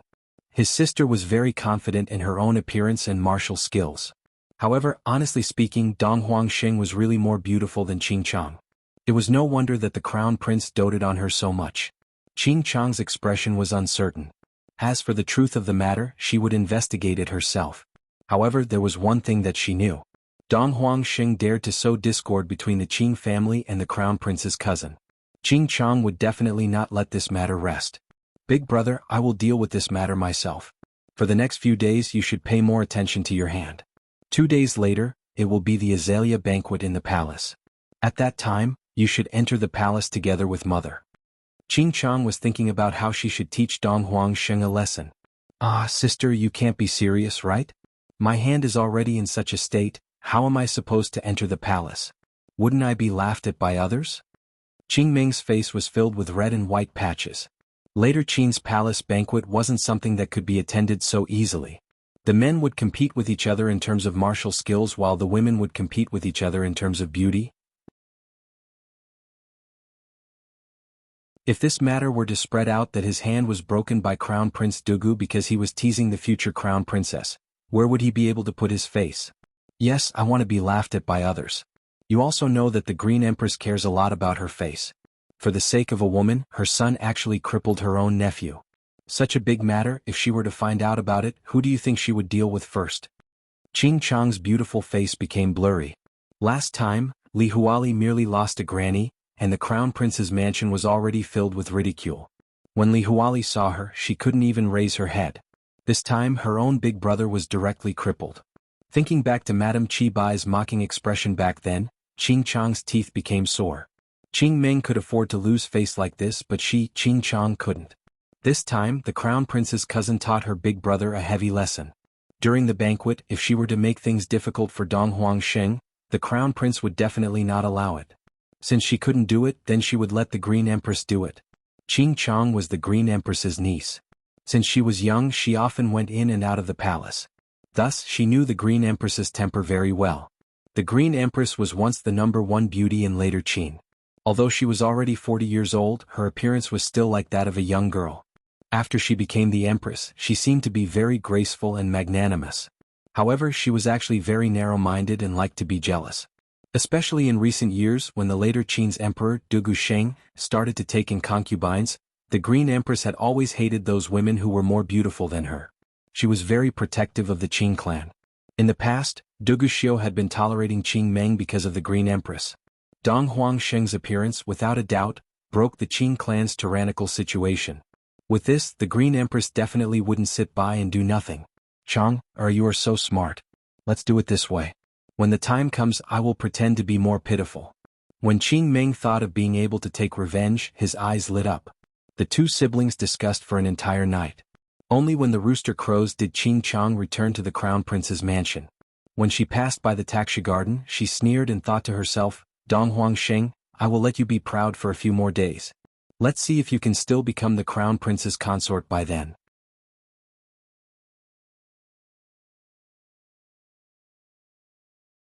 Chapter 882. Early in the morning, Dong Huangling patiently took out a set of clothes and gestured in front of Yun Sheng. Yun Sheng rolled her eyes. She had already lost count of how many sets of clothes Ling had chosen. There's no need to choose any more. I have decided to wear this one. Yun Sheng closed her eyes and casually pointed. Her finger pointed at a blue dress. This won't do. This dress is too plain. Today you will be attending the Azalea banquet in the palace. Those women in the crown prince's residence will definitely think of ways to be in the limelight. I can't enter the palace. You have to be careful. Dong Huangling spoke as if she was a housekeeper. Dong Huangling was pretending to be a maid. She was worried that someone would recognize her. Therefore she couldn't accompany Yun Sheng into the palace. Luckily Ling had already taught Yun Sheng all kinds of etiquette related to the palace. Although Yun Sheng was lazy when it came to learning, she was smart enough. With just a little bit of guidance, she was able to understand the etiquette of the imperial family. Ling, you seem to have forgotten one thing. I don't want to be the crown prince's concubine, and I don't want to attract anyone's attention. I just want to be a good-for-nothing princess. Yun Sheng changed into the blue dress and casually combed her hair into a simple hairstyle. Only then did Dong Huangling drop the subject. Yun Sheng had stayed in the boundless continent for many years. She had learned everything, but the only thing she didn't know was how to comb her hair. Who asked her to grow up in a rural place like Banana Leaf Village? Later on, when she entered the Jade Capital, she spent all her time with Gu Feng and the others or with the hunters. Whatever girls knew, Yun Sheng didn't know. As for her nominal maid, Dong Huangling, she had the life of a princess since she was young. She grew up being served by maids. Thus, she didn't know how to comb her hair. Yun Sheng walked out of the snow-treading garden. After taking a few steps, she saw a group of Orioles walking over. Duguxiu was wearing a luxurious black robe with a golden python on it. His long hair was tied up, making him look less wild and more handsome. Looking at the women beside Duguxiu, they were Madame Qi Bai, Qing Chong, and Li Huali. Among the three of them, Madame Qi Bai was enchanting and gorgeous, wearing a purple dress. Qing Chong was valiant and cool, wearing a modified apricot yellow dress. As for Li Huali, she was wearing a peach-red dress, which added to her beauty. Among the group of women who looked like peacocks spreading their tails, Yun Sheng was the only one who was dressed in aqua blue. She had almost no makeup on her face and looked too simple. When Duguxiu saw this, he frowned but soon relaxed his brows. It turned out that Duguxiu's eagle eyes were scanning Yun Sheng's body and face. After looking around, he couldn't help but admit that Yun Sheng's appearance was not bad. Yun Sheng was born beautiful. Her black hair was like clouds, her lips were red, and her eyebrows were black. Even though she was not wearing anything, she still looked unique among the gorgeously dressed concubines. The only jewelry on her body was the ancient jade bracelet on her wrist. That jade bracelet was worn by Yun Sheng at all times. Duguxiu had checked it earlier and found that it was not a storage bracelet. That was why he allowed Yun Sheng to wear it. Although he could not tell what material the bracelet was made of, in contrast to Yun Sheng's slender wrist, the ancient bracelet was translucent and white. It was even more exquisite than the most expensive mutton fat jade bracelet. She looked elegant and refined. She really had the temperament of a royal princess. However, if she really attended the Azalea banquet like this, she would probably still be criticized. To men, the royal banquet was a courtesy in the officialdom. To women, it was a competition between each other, from clothes and jewelry to their male offspring. Yun Sheng was the future crown prince consort. Before she married into the family, her words and actions were restricted by others. Duguxiu was not willing for her to be ridiculed at the banquet. "Where are the jewelry that this crown prince gave you?" Duguxiu stared at Yun Sheng. Yun Sheng would not tell Duguxiu that all his jewelry had been sold to the pawnshops in later Qin. They had all become shiny purple coins of the empire. With money, one would not have to worry about being a ghost. That was the first life principle that Yun Sheng learned after coming to the boundless land. "I'm just a boorish girl from the countryside. Your Highness already knew my temper when you met me. I hate wearing gold and silver. If your Highness doesn't like it, then I won't enter the palace." Yun Sheng was too lazy to enter the palace and pretended to go back. Just a small crown prince residence was already in a foul atmosphere, not to mention the palace in later Qin. "Wait, did this crown prince ask you to go back? You're fine like this." Duguxiu's face was as black as the bottom of a pot. Why was this woman so clueless about the situation? Duguxiu thought for a moment and took out a small box. It was a jewelry box with unique craftsmanship. After opening the box, Duguxiu took out a pair of pomegranate red earrings and pretended to put them on Yun Sheng's ears. However, Yun Sheng was vigilant and took a step back. She looked like she did not want strangers to come close. Duguxiu's eyes darkened and his hand froze in midair. A storm was brewing on his face. "Your Highness, you're so clumsy. Don't hurt the princess. Let me help the princess put on the earrings." Madame Qi Bai pursed her lips and smiled. She walked forward and cleverly resolved Duguxiu's awkwardness. When she saw the pair of earrings that Duguxiu gave Yunxing, a trace of unconcealable jealousy flashed past her eyes. When had Duguxiu ever spent so much effort to please a woman? What was so good about this damn Yunxing? Needless to say, Qing Chang and Li Huali were so envious that their eyes turned red. When Yunxing put on the earrings, she felt a warm current pass through them. Ever since Duguxiu used his unique combat skill to bind her magic power, she had always felt that her luck wasn't running smoothly. Even though Yunxing had used the Jade Marrow technique to regulate her breathing many times, she still couldn't break free from Duguxiu's Do-Chi binding. However, when she put on the earrings, she did feel that the Jade Marrow art in her body flowed more smoothly. Her hands and feet also became more nimble. After everything was ready, Duguxiu led the 4 women in a palace carriage to the eastern palace of the imperial granary. It was also the Taiyang Palace where Duguxing, the Empress, and the other concubines were staying. Yunxing and Madame Qibai sat in the same carriage. Madame Qibai chatted casually.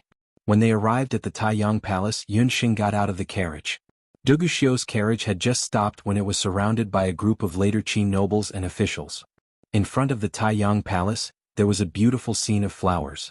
The corridors on both sides of the palace were filled with gorgeous azaleas. "I'm going to pay my respects to my aunt. I won't accompany you sisters." After getting out of the carriage, Qing Chang left them behind and went to the harem alone to find the Qing Empress. "Humph, what's so great about her? She's just relying on her aunt, the Empress." Li Huali was half jealous and half angry. "Let's go to the 1,000 Purple Palace to see the noble consort." Li Huali was not easy to deal with. Consort Z of the 1,000 Purple Palace was a new concubine that the later Qing Emperor had taken in before the new year. She was close in age to Li Huali and was very favored. Li Huali took the opportunity to befriend her. "Princess, there's still about an hour before the Azalea banquet begins. I'll leave for a moment. If Princess likes, you can take a stroll around the flower garden." Madame Qibai nodded and walked in the direction of Duguxiu. Unlike Qing Chang and Li Huali, Qibai was more willing to stay by Duguxiu's side and interact with the later Qing nobles and officials. After the 3 women left, Yunxing's ears finally had some peace and quiet. She started to wander around the Taiyang Palace. "Silence, everyone misses the fox. We can understand. In 72 hours the fox will appear."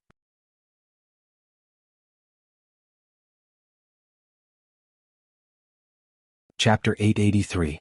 Qing Chang left the people of the Crown Prince residence and headed for Blue Empress Danhuang Palace.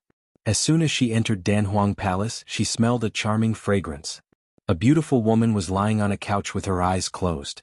2 maids were kneeling in front of her, applying medicine for her. It was hard to tell how old the woman was. There was no trace of age on her face. Her skin was white and supple, and her oval-shaped face was covered in heavy makeup. Her red lips were sexy and full. She wore a red low-cut palace dress that accentuated her alluring curves. Taking a closer look, the beautiful woman and Qing Chang had similar features. However, compared to Qing Chang, the beautiful woman was less immature and had more of a mature woman's beauty. As soon as Qing Chang came forward, she stood behind the beautiful woman obediently and helped her massage her shoulders. "Chang, you're here. You haven't come to Danhuang Palace for a while. Come, let me take a good look at you." The woman's long eyelashes trembled as she opened her eyes.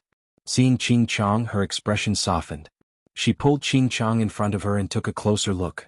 Frowning, Blue Empress asked, "Chang, why do you look so haggard? Did Li Huali or Qibai provoke you?" Blue Empress was the eldest daughter of the great Qing family. Because she was the mother of Crown Prince Duguxiu, she had reigned supreme in the harem for nearly 20 years. No one could shake her position. She had always wanted a daughter. Unfortunately, later Qin had many concubines, so Duguxing only bestowed her a son. Qing Chang had been in and out of Imperial Granary Palace since she was a child. Her temperament and appearance were very similar to Blue Empress, so Blue Empress had always treated her as her own. She even bestowed a marriage upon Qing Chang after she expressed interest in her cousin Duguxiu.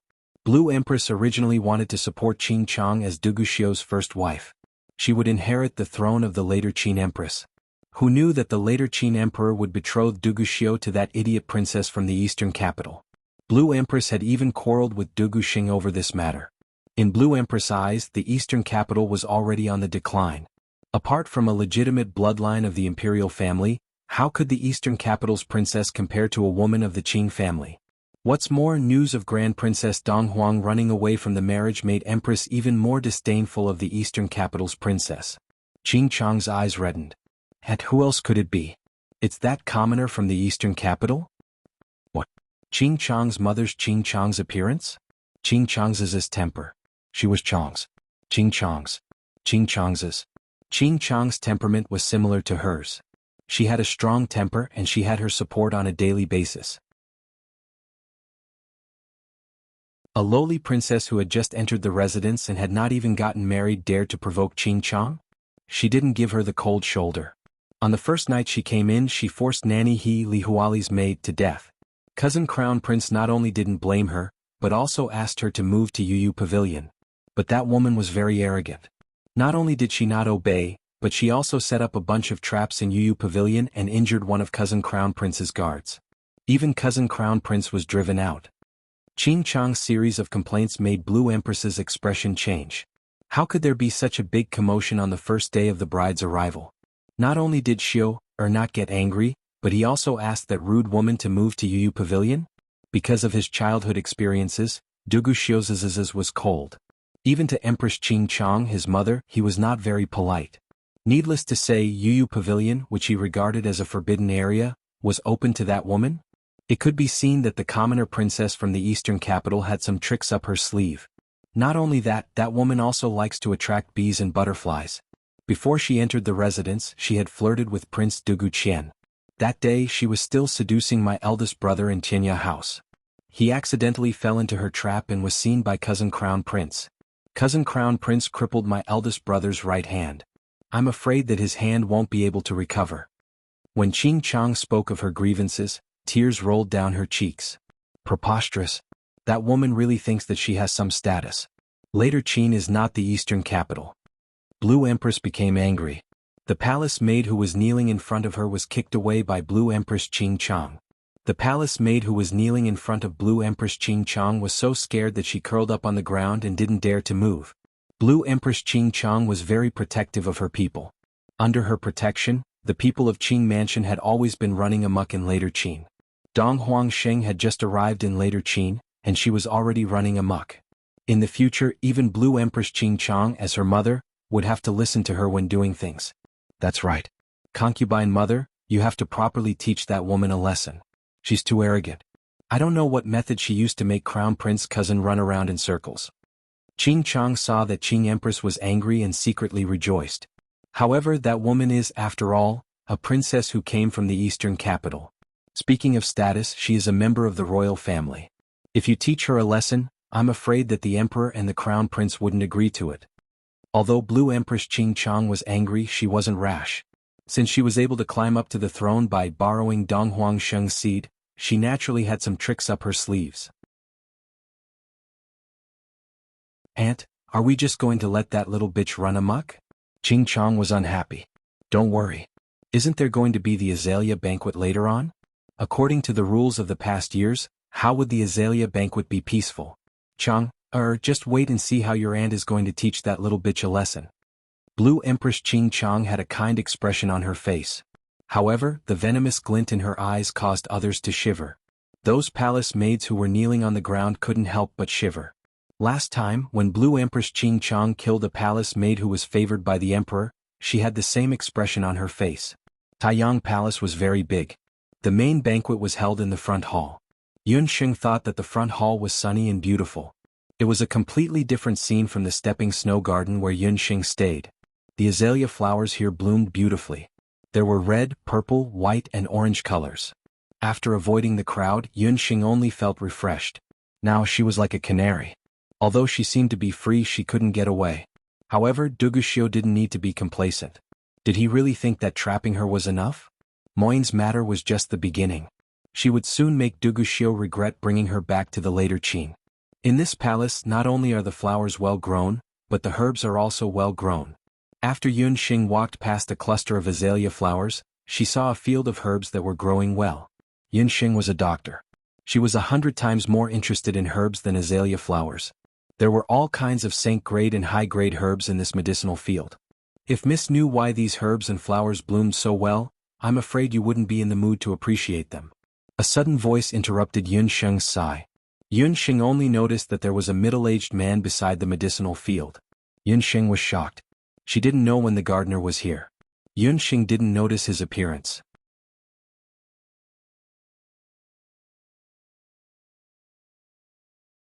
Chapter 884. The man was about 40 years old. He had a masculine face, grayish-brown hair, and was not tall. He was dressed simply, but he did not look like a eunuch in the palace, nor did he look like an attendant of some noble or minister. He looked like a gardener who was in charge of this herb field. When he saw Yun Sheng, a look of amazement flashed across the man's eyes. However, that was all. Soon his eyes returned to normal. Yun Sheng secretly saw this in her eyes, but she did not say anything. "Master, why do you say that?" Yun Sheng looked around. "Miss, this must be your first time attending the Azalea banquet. No wonder you don't know the history of this herb field in Taiyang Palace." The middle-aged gardener was serious as he turned the soil in the herb field. "What does this herb field have to do with the Azalea banquet?" Yun Sheng did not understand. "Miss, why do you think the Azalea banquet is called the Azalea banquet?" "That is because azaleas weep blood. Legend has it that azaleas are evil flowers. After being stained with blood, they will bloom even more enchantingly. Over the years, people would die at the Azalea banquet, and those dead people would be buried in this herb field." What he meant was that he was going to use human flesh and blood as fertilizer for the flowers. After the gardener finished speaking, he looked at Yun Sheng with a probing look, as if he wanted to see the fear on Yun Sheng's face. A princess who did not know magic or do qi would be scared out of her wits if she heard such a thing. However, Yun Sheng disappointed him. She glanced at the medicinal field and said with a smile, "It's the cycle of nature. Many people have died in this medicinal field, but many people have also been saved. It's quite miraculous. Don't you think it's too cruel to use artificial fertilizer?" The middle-aged gardener was surprised. "The weak are prey to the strong. If you and I were people who cared about flowers, how would we have the chance to stand in this herb field and chat? However, master, you shouldn't have planted the 6-leaf dark epiphyllum and the jasper grass together. These two grasses are yin and yang. Planting them together will affect each other's growth." As Yun Sheng spoke, she pointed to a corner of the medicinal field. "You know medicine?" The middle-aged gardener no longer looked down on Yun Sheng. This woman was far more powerful than her harmless appearance. "I know a little." Yun Sheng smiled and told the gardener how to plant a few herbs. The gardener still wanted to say something, but he glanced behind Yun Sheng and continued to turn the soil, leaving his back to Yun Sheng. Yun Sheng wanted to ask more questions, but her nose twitched slightly. She smelled an unfamiliar fragrance of cosmetics in the air. "Oh, this can't be the princess from the eastern capital, right? Princess, why did you lower yourself to come to such a dirty place?" Behind her, a chattering female voice drifted over. "Young Mistress Qing, you don't know, but I heard that before Princess Donghuang was recognized, she grew up in the countryside. Perhaps she felt a sense of closeness to this place. You saw her chatting with the gardener just now. It's true that birds of a feather flock together," another female voice said. Just by smelling the fragrance of all kinds of expensive cosmetics, Yun Sheng knew that there was more than one person here. Now that she was in the later Qin palace, she would have to compete with those later Qin noblewomen. She furrowed her brows slightly and turned around unhappily. The moment she turned around, Yun Sheng put on the most standard royal smile on her face. Not far away, a few noblewomen walked over. In the middle of the crowd was a young woman wearing a golden cloud dress and a golden buyao with 100 birds in her hair. This group of upper-class Qin women had heavy makeup on, and as they walked, they were graceful and charming. The palace banquets of Ho Qin were a place for women to compete with each other. From their appearance to their clothing, there was nothing they could not compare to. When they saw Yun Sheng, they more or less looked at her with disdain. But when they saw Yun Sheng's appearance again, they couldn't help but widen their eyes. In particular, the woman in the most gorgeous golden dress had a look of resentment in her eyes. Yun Sheng didn't recognize the woman in the golden dress, but that woman recognized Yun Sheng. She was the first wife of the later Qin Major General Qing Meng of General Wudi's household. This woman was also from a prominent family in later Qin. She had always been popular among the noblewomen because she had married into the Qing household. She had just entered the palace and heard from Qing Chang's coachman that Princess Donghuang had gone to the back of the palace alone. She had heard that her husband's right hand had been crippled by Prince Dugu for taking liberties with Princess Donghuang. She didn't blame her husband. Instead, she felt that Princess Donghuang was a seductive vixen. She planned to teach Yun Sheng a lesson when the men weren't around. Along the way, Qing Chang couldn't help but add fuel to the fire and talk about the bad deeds of this lowly princess from the eastern capital. She said that she was a good-for-nothing princess from the commoners, and that Prince Dugu had abandoned her on the first day of marriage and chased her to the most remote courtyard in the crown prince's household. With these rumors and Qing Chang's embellishment, these noble women from later Qin had already formed an impression in their hearts. This princess of the Donghuang dynasty was a lowly woman who liked to seduce men and was also a good-for-nothing. They had to be wary of her to prevent their men from being seduced by that vixen. When they arrived at the herb field, the noble women saw Princess Donghuang chatting with a lowly gardener.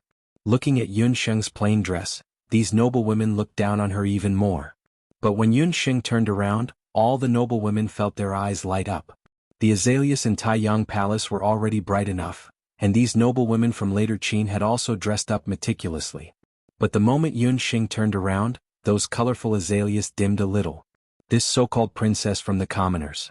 Bright black eyes, shapely eyebrows, feathery eyelashes, white and flawless skin that exuded a natural faint blush, and lips that were neither thin nor thick were like the most enchanting red azaleas, delicate and alluring.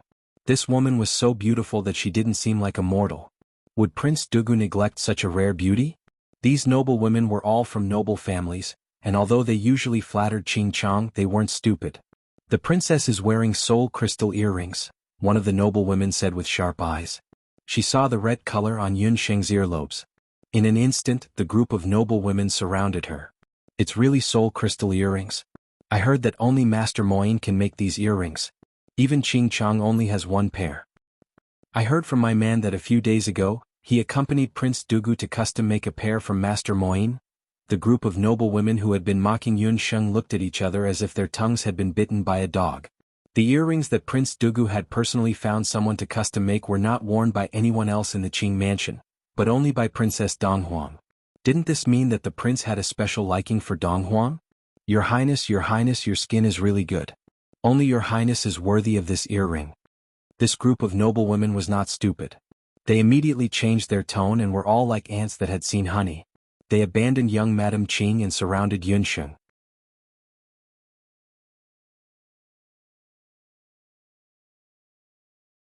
Chapter 885.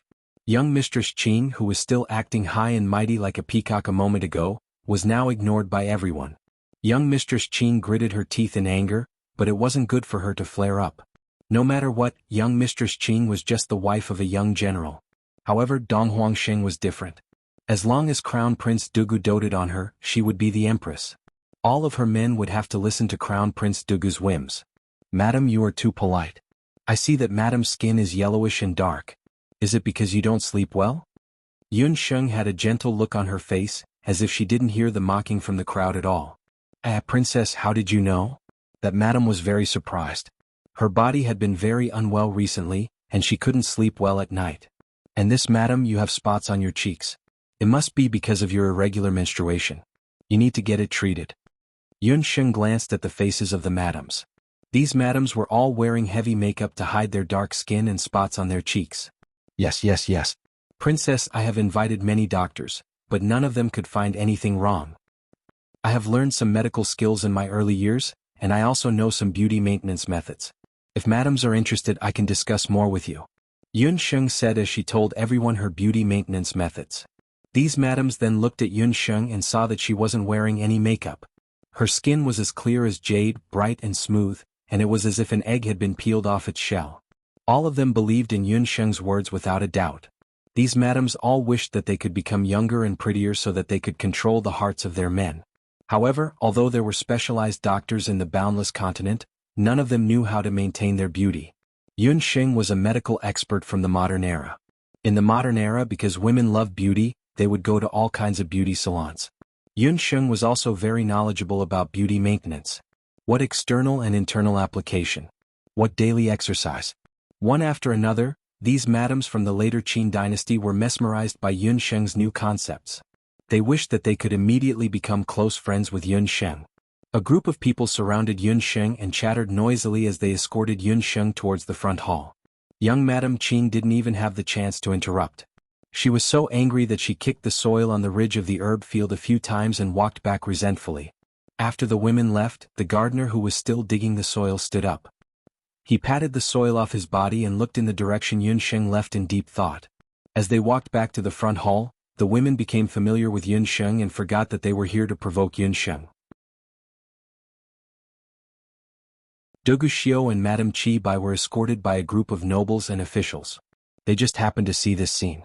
It seems that the princess has some tricks up her sleeve. She got along well with the madams so quickly. Madame Qi Bai was envious. She originally wanted to take advantage of the opportunity of abandoning Yunsheng to make her suffer all kinds of ridicule and suffer some losses. Who would have known that not only was Yunsheng not ostracized, but she also behaved and talked well with a group of upper-class women, as if she had known them for a long time. This made Madame Qi Bai endlessly envious. Not only Madame Qi Bai, but Dugu Xiu was also very surprised by Yunsheng's performance. He always thought that Yunsheng was crafty and cold, but he didn't know that she had such tricks up her sleeves. This woman, how did she subdue this group of troublesome madams in the imperial court in such a short time? Dugu Xiu walked closer and listened. He saw that Yunsheng was talking enthusiastically. You only need to grind high-quality pearls into powder and mix it with egg white. Apply it to your face for 15 minutes and then wash it with warm water. I guarantee that everyone's skin will be bright and smooth. As Yunsheng spoke, she thought in her heart that a woman would doll herself up for her lover. This was definitely a principle that would never change since time immemorial. On the boundless continent, there were many medical centers, but there wasn't a single beauty salon. It was a pity that she couldn't even protect herself now. Otherwise, she would want to open the first beauty salon on the boundless continent. Just the money she earned from these madams would be enough to fill her basin. When Yunsheng thought of this, her eyes shone brightly. Dugu Xiu watched from the side and knew that Yunsheng must be up to no good again. Cough, cough. Dugu Xiu coughed a few times. Only then did the group of madams wake up from their daze. After bowing to the crown prince, they hurriedly retreated to the side. I didn't expect you to have some ability. Dugu Xiu was full of nitpicking. He would rather die than admit that because he was worried that Yunsheng wouldn't be able to handle it, he had been absent-minded since just now. It was the first time for Dugu Xiu to let a woman affect his state of mind. I still have many areas that I'm capable of. The crown prince will know soon. Yunsheng smiled sweetly. She calculated in her heart. She didn't seem to see Master Moyin today. It seemed that he had successfully escaped from Later Qin. Later Qin lost Master Moyin, so their military strength was undoubtedly greatly reduced. The Emperor and Empress have arrived. After a drawn-out announcement, Dugu Sheng and Empress Qing had arrived. Later Qin's Emperor, Dugu Sheng, was about 40 years old. He was tall and had a head of red hair and a well-trimmed short beard. Beside him was a beautiful woman in her prime. However, compared to the Later Qin's emperor, the beautiful woman looked much younger. She was at most 30 years old. Her figure was enchanting and voluptuous, and she had a pair of flirtatious eyes. When she looked around, she was quite charming. May the emperor live for 10,000 years. May the empress live for 1,000 years. After the officials kowtowed, they took their seats. With the arrival of the empress, the Azalea banquet officially began. Later Qin's emperor and empress sat on the seats of honor. Dugu Xiu and the other wives of the crown prince's residence sat on the right side of the empress. As for the left side, it was Dugu Qian and his wives. Dugu Xiu and Yunsheng sat alone at a table. The remaining 3 people could only sit on the left side of the table. This must be Princess Donghuang. Her appearance is indeed outstanding, and her temperament is extraordinary. Men reward the princess with a pair of purple gold dragon and phoenix bracelets, 20 pieces of luminous cloud gauze, and 2 pairs of jade rui. Later Qin's emperor looked at Yunsheng, nodded, and began to reward her. Thank you, father. Dugu Xiu stood up and thanked him on behalf of Yunsheng. For the sake of money, Yunsheng could only reluctantly nod her head. However, she would rather die than call him imperial father. Qing Empress Qing saw Yunsheng's appearance. She was indeed much more beautiful than Qing Chang. She then looked at her son. Ever since Dong Huangxing sat beside him, his eyes never left Dong Huangxing. However, Dong Huangxing seemed to dislike Dugu Xiu sitting beside him. There was quite a distance between the two of them. During the Azalea banquet, which official wife didn't try their best to please their men? They would serve the dishes and pour wine for them. Dong Huangxing was the only one who only cared about eating. In the eyes of others, Princess Donghuang seemed to be shy and didn't want to get close to Dugu Xiu. However, in Qing Empress' eyes, Dong Huangsheng was arrogant and was playing hard to get with Du Guxiu. When she saw the pair of soul crystal earrings on Yun Sheng's ears, Qing Empress raised her eyes slightly, and the sternness in her eyes disappeared.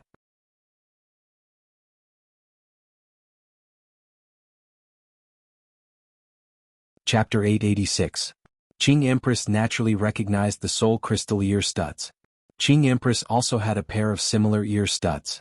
However, in terms of quality and the value of the soul crystal, her pair of ear studs were far inferior to Dong Huangsheng's pair. Qing Empress thought that during the Azalea banquet, she didn't even wear the soul crystal ear studs to attend the banquet. Dong Huangsheng, a princess who hadn't even married into the Qing family, actually dared to be so ostentatious. She was obviously showing off in front of her and the Qing family. Furthermore, she also saw that her nephew Qing Meng's right hand was still crippled. Just now, when he wanted to go up and propose a toast to Du Guxiu with his broken hand, he was scared off by Du Guxiu's cold gaze. At this moment, her beloved niece, Qing Chong, could only sit beside Dong Huangsheng and look at Du Guxiu with a face full of adoration. When Qing Empress saw this, the dissatisfaction in her heart became even stronger. After admiring the flowers, a group of male and female martial artists went up and performed a dance of swords and sabers, displaying the unique customs of the later Qing dynasty. Your Majesty, we have already had 3 rounds of wine, and everyone has had enough of admiring the flowers. Why don't we follow the tradition of the previous years and add some color to the Azalea banquet? Qing Empress took a sip of wine and looked at Qing Chong with her beautiful eyes. Haha, you are right. Then let's do what we did in the past. This time, let's compete with our combat skills. 1 year has passed, and I also want to see what new combat skills the men of the later Qing dynasty have learned. When Du Guxing heard that, he nodded his head and agreed. Yun Xing looked around and saw that everyone had a nervous and excited expression. It was as if they weren't surprised by what was going to happen next. The customs of the later Qing dynasty were very valiant. If it was just a palace banquet, it would be too ordinary to just admire the flowers and dance. In the past years, there would always be a competition during the Azalea banquet. The men would perform their best combat skills, and the one who lost, which was also the weakest one, would be dragged out and beheaded to be used as fertilizer for the flowers. However, there were always pros and cons. There were also some warriors who performed outstandingly at the Azalea banquet and were favored by the later Qing emperor. They were promoted and rewarded and their careers soared. This rule had existed since the ancient later Qing dynasty. Therefore, every time the aristocratic martialists of the later Qing dynasty received an invitation to the Azalea banquet, they were both frightened and delighted. Are you going to show off your skills as well? Yun Sheng glanced at Du Guxiu. According to tradition, this crown prince is the last to go up. What are you worried about this crown prince? Du Guxiu stared at Yun Sheng. Yun Sheng had just drunk a few mouthfuls of wine. Her face was slightly red, which made her look even more beautiful. Her eyes sparkled, but there was a charm that was different from usual. Du Guxiu couldn't help but stare in a daze. I just want to know, if you lose, will you be directly dragged out to be used as fertilizer? Yun Sheng rolled her eyes. Du Guxiu's handsome face clearly stiffened.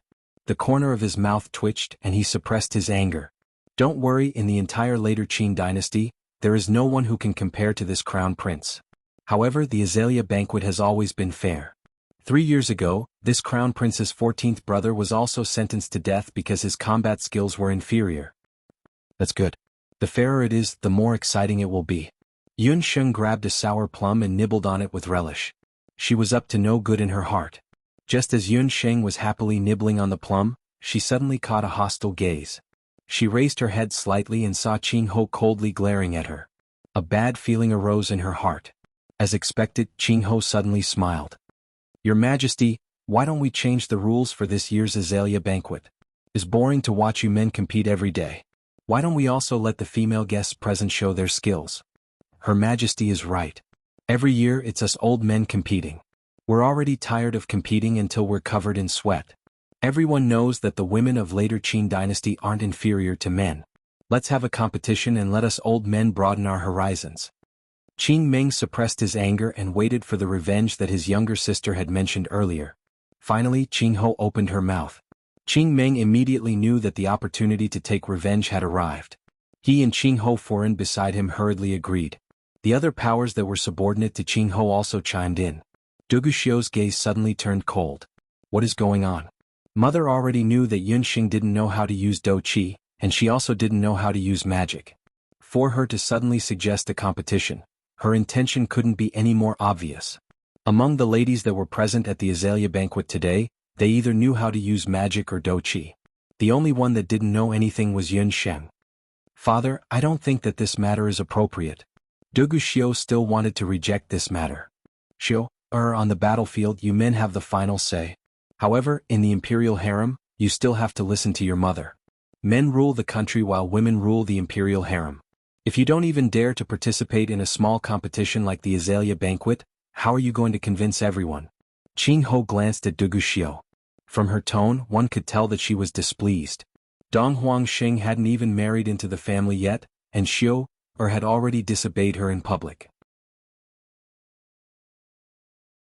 In the future, when that woman marries into the family and has a child, wouldn't she still be able to climb over her head? Dugu Xiu and Jianghu stared at each other. In an instant, the smell of gunpowder filled the air. Empress, Crown Prince, why are the two of you arguing? Why don't you let me make the decision? The competition will still be a competition, just that it won't be a competition of battle skills like before. There are also female guests from other countries here. Why don't we have a competition of battle skills that can be used by magicians, warriors, or even ordinary people? Seeing that Jianghu and Dugu Xiu were arguing, Dugu Xing quickly became the peacemaker. Everyone in the palace knew that Dong Huangxing didn't know how to use Do Qi or magic. It was obvious that Jianghu was against Dong Huangxing because of Qing Chang. However, the marriage between Dong Huangxing and Dong Huang dynasty was facilitated by Dugu Sheng. After weighing the pros and cons, he didn't want to offend either side. However, at the same time he had to side with both sides. Your Majesty is wise. Qing Chang has an idea. Why don't we compete in archery? Qing Chang saw that and suggested an idea. Archery was a skill that required skills and eyesight. It really didn't have anything to do with Do Qi or magic. After hearing what Qing Chang said, Dugu Xiu looked at Yunxing. Yunxing's expression didn't change at all. She made an indifferent gesture and said, "Let's compete." I don't care. It's just that the content of the competition has been changed. Whether the result of the competition should be changed or not, shouldn't it be made clear beforehand? Of course. The content of the competition can be accommodated, but the last place can't be changed. Jianghu's eyes glowed fiercely. According to the tradition, the last place of the Azalea banquet would be used as fertilizer. All the female guests, other than Qing Chang, showed a hint of unwillingness.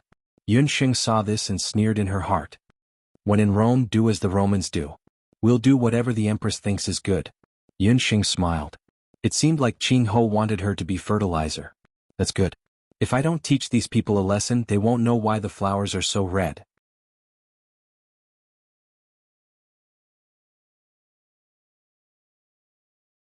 Chapter 887. Dugu Sheng didn't expect his future daughter-in-law from the East Emperor dynasty to be so forthright. His interest was immediately piqued and he ordered, "Since that's the case, then it's settled." Men set up the target. Beside Qing Meng, Madame Qing tugged at her husband anxiously. Are we really going to compete?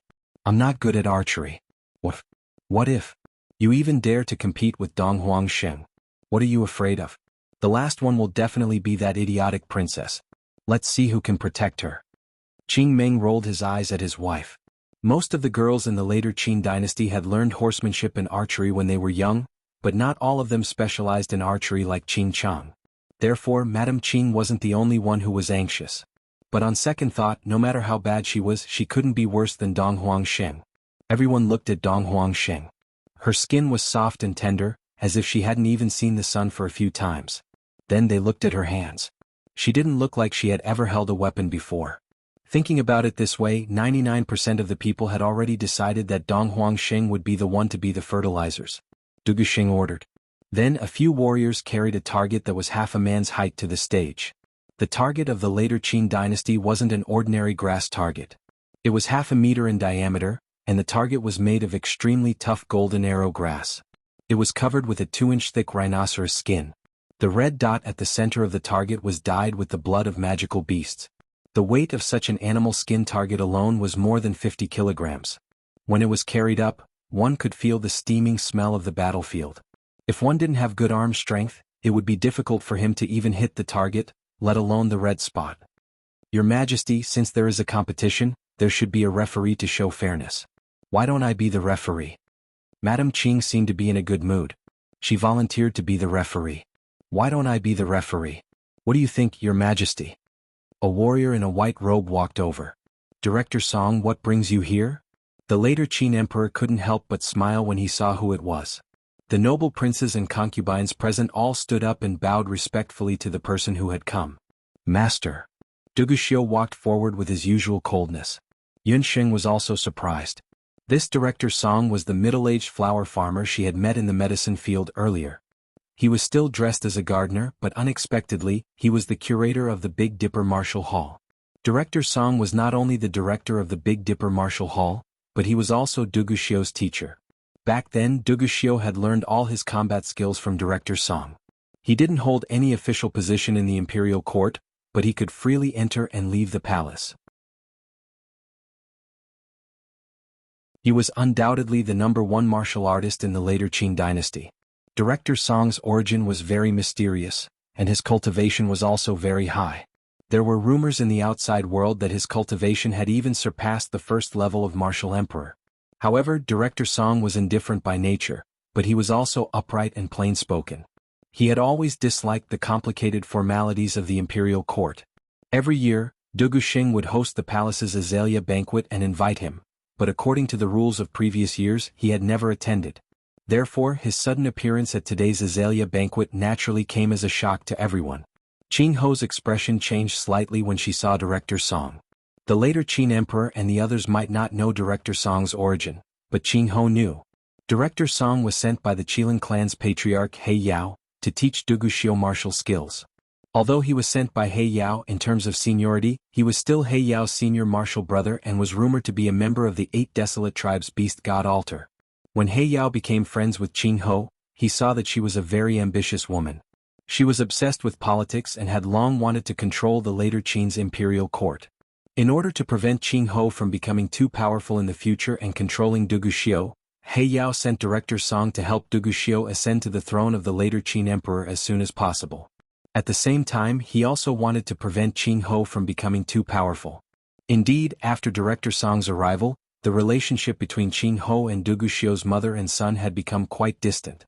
Because of this, Qing Ho was very angry with Director Song and wanted to chase him away. However, Director Song was very respected by the later Qin emperor and Duguxiu. Therefore, she could only hate him in her heart. In today's Azalea banquet, Qing Ho wanted to teach Dong Huangsheng a lesson. If she became the judge, she would naturally be able to do something during the competition. However, once Director Song came, she had no other choice but to step aside resentfully. Once Director Song came, the matter of being the judge naturally fell on him. Everyone, since His Majesty has appointed me as the judge of this competition, I will be bold and change the rules of the archery competition. Director Song changed the rules of archery. All the family members of the civil and military officials who were below the age of 30 and above the age of 14 were required to participate in the archery competition this time. The winner and loser would be determined by shooting 5 arrows. Whoever could shoot the highest number of arrows would be considered the winner. According to the rules of the past, the competition would start from the person with the lowest rank. Those who were qualified to participate in the Azalea banquet, from the rank 3 military officials to the princes and imperial concubines, were qualified to participate in the Azalea banquet. Including the future crown prince consort Yun Sheng, there were a total of 30 female guests. Each person would shoot 5 arrows, which meant that there would be 150 arrows. Every single arrow had been specially treated. At the end of each arrow, there was a copper coin tied to it. On the copper coin there were numbers 1 to 30 written on it. However, right before the competition started, Director Song opened his mouth once again.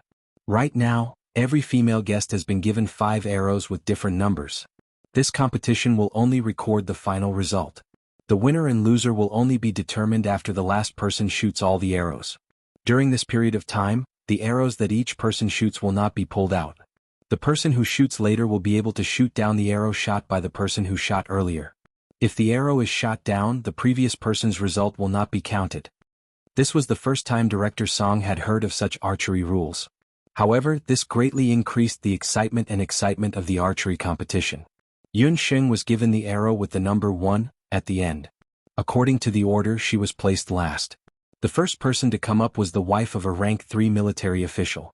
She received the arrow from the imperial bodyguard at the side and shot it 5 times. 5 arrows were shot in one go and landed in the 7, 8, 9 circle.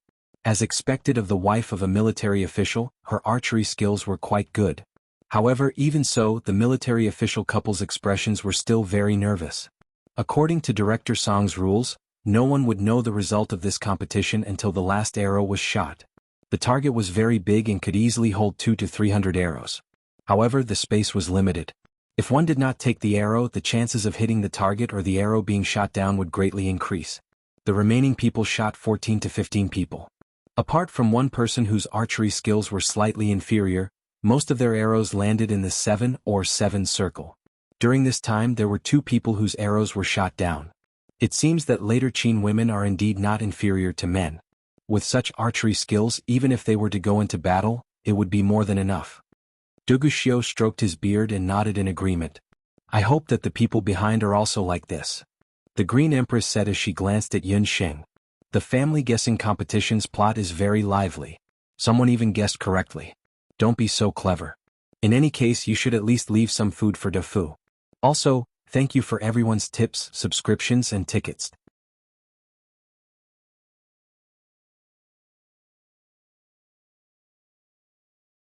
Chapter 888. Yun Sheng on the other hand looked calm. She continued eating and drinking as if this competition had nothing to do with her. Next, young Madame Qing. Young Madame Qing was the 10th from the bottom, ahead of the Crown Prince's concubines and the Crown Prince's concubines. Young Madame Qing stepped forward. 20 people had stepped forward in succession. The originally empty target was now densely packed with nearly 100 arrows. The difficulty of archery had greatly increased. Young Madame Qing was not good at archery. At this moment she was a little nervous. Her first arrow happened to hit the arrow of the first general's wife. However, her arm was not strong enough, so the arrow was blocked and fell to the ground. Out of the 5 arrows, 1 had missed. Young Madame Qing's face turned pale and her hands began to tremble. Her performance was not very good. She shot 4 arrows in a row, but all of them landed on the 6th or 7th ring. When young Madame Qing stepped down, her face turned green. Among all the contestants, her performance was the worst. If this went on, after a few more rounds it was Li Huali's turn. Li Huali looked weak and slender, as if she could not even lift the bow. She stepped forward, and a trace of wisdom flashed across her eyes. She pulled the bowstring and a stream of magic power was injected into the bow. Whoosh! The arrow was released from the bowstring. The arrow hit the bullseye. Good job, the 10th ring. Concubine Li, good shot. Li Huali looked complacent. She then shot 4 more arrows and all of them landed on the 9th ring. In this way, Li Huali suddenly became the most outstanding archer among all the contestants. When Li Huali stepped down, she glanced at the people from the Crown Prince's mansion. The complacency in her eyes was obvious. Next, it should be this servant's turn. Madame Qibai smiled and casually picked up her bow. She raised her bow and shot an arrow. Only a bang sound was heard. Her fingers moved at an amazing speed. In an instant, the 5 arrows turned into a straight line and hit the center of the arrow. The 5 arrows all hit the bullseye of the 10th ring. Good. Xiu, it seems that your Crown Prince mansion is also full of crouching tigers and hidden dragons. Madame Qibai is capable of going out into the hall and onto the battlefield. You're lucky to have her. Later Qin Emperor Duguxing praised. It was rare for a woman to have archery skills like Madame Qibai. Thank you for your praise, royal father. Duguxiu nodded in satisfaction. With the Dugu father and son's praise, Qing Ho and Qing Chang were both displeased. Qing Chang has embarrassed herself. Secondary consort Qing walked forward and took the bow from Madame Qibai's hands. Qing Chang raised her bow and shot 5 arrows consecutively. 1, 2, 3, 4, and they all hit the bullseye. When it came to the last arrow, Qing Chang's eyes darkened.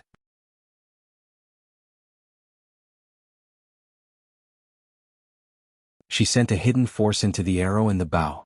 With a boom, Qing Chang's last arrow collided with Madame Qibai's arrow. The 2 arrows collided and Madame Qibai's arrow was immediately split into 2. Good Chang, good archery. Qing Ho stood up and applauded Qing Chang's archery skills. Similarly, all 5 arrows hit the bullseye. The Qing family's fierce daughter. Secondary consort Qing's archery skills are on par with Madame Qibai's. Duguxing also praised. Madame Qibai's expression was not good. Everyone could see that Qing Chang had deliberately shot her arrow. The last one should be Princess Donghuang. Qing Chang was pleased with herself. She turned and handed the bow to Yun Sheng. The onlookers thought to themselves, with Madame Qi Bai and Qing Chang in front, Princess Donghuang will be under a lot of pressure. Yun Sheng took the arrow and frowned. I'm so sorry, Princess. I used too much strength just now and the bow cracked. Qing Chang pretended to go forward to take a look. It turned out that her last arrow had broken a hole in the bow.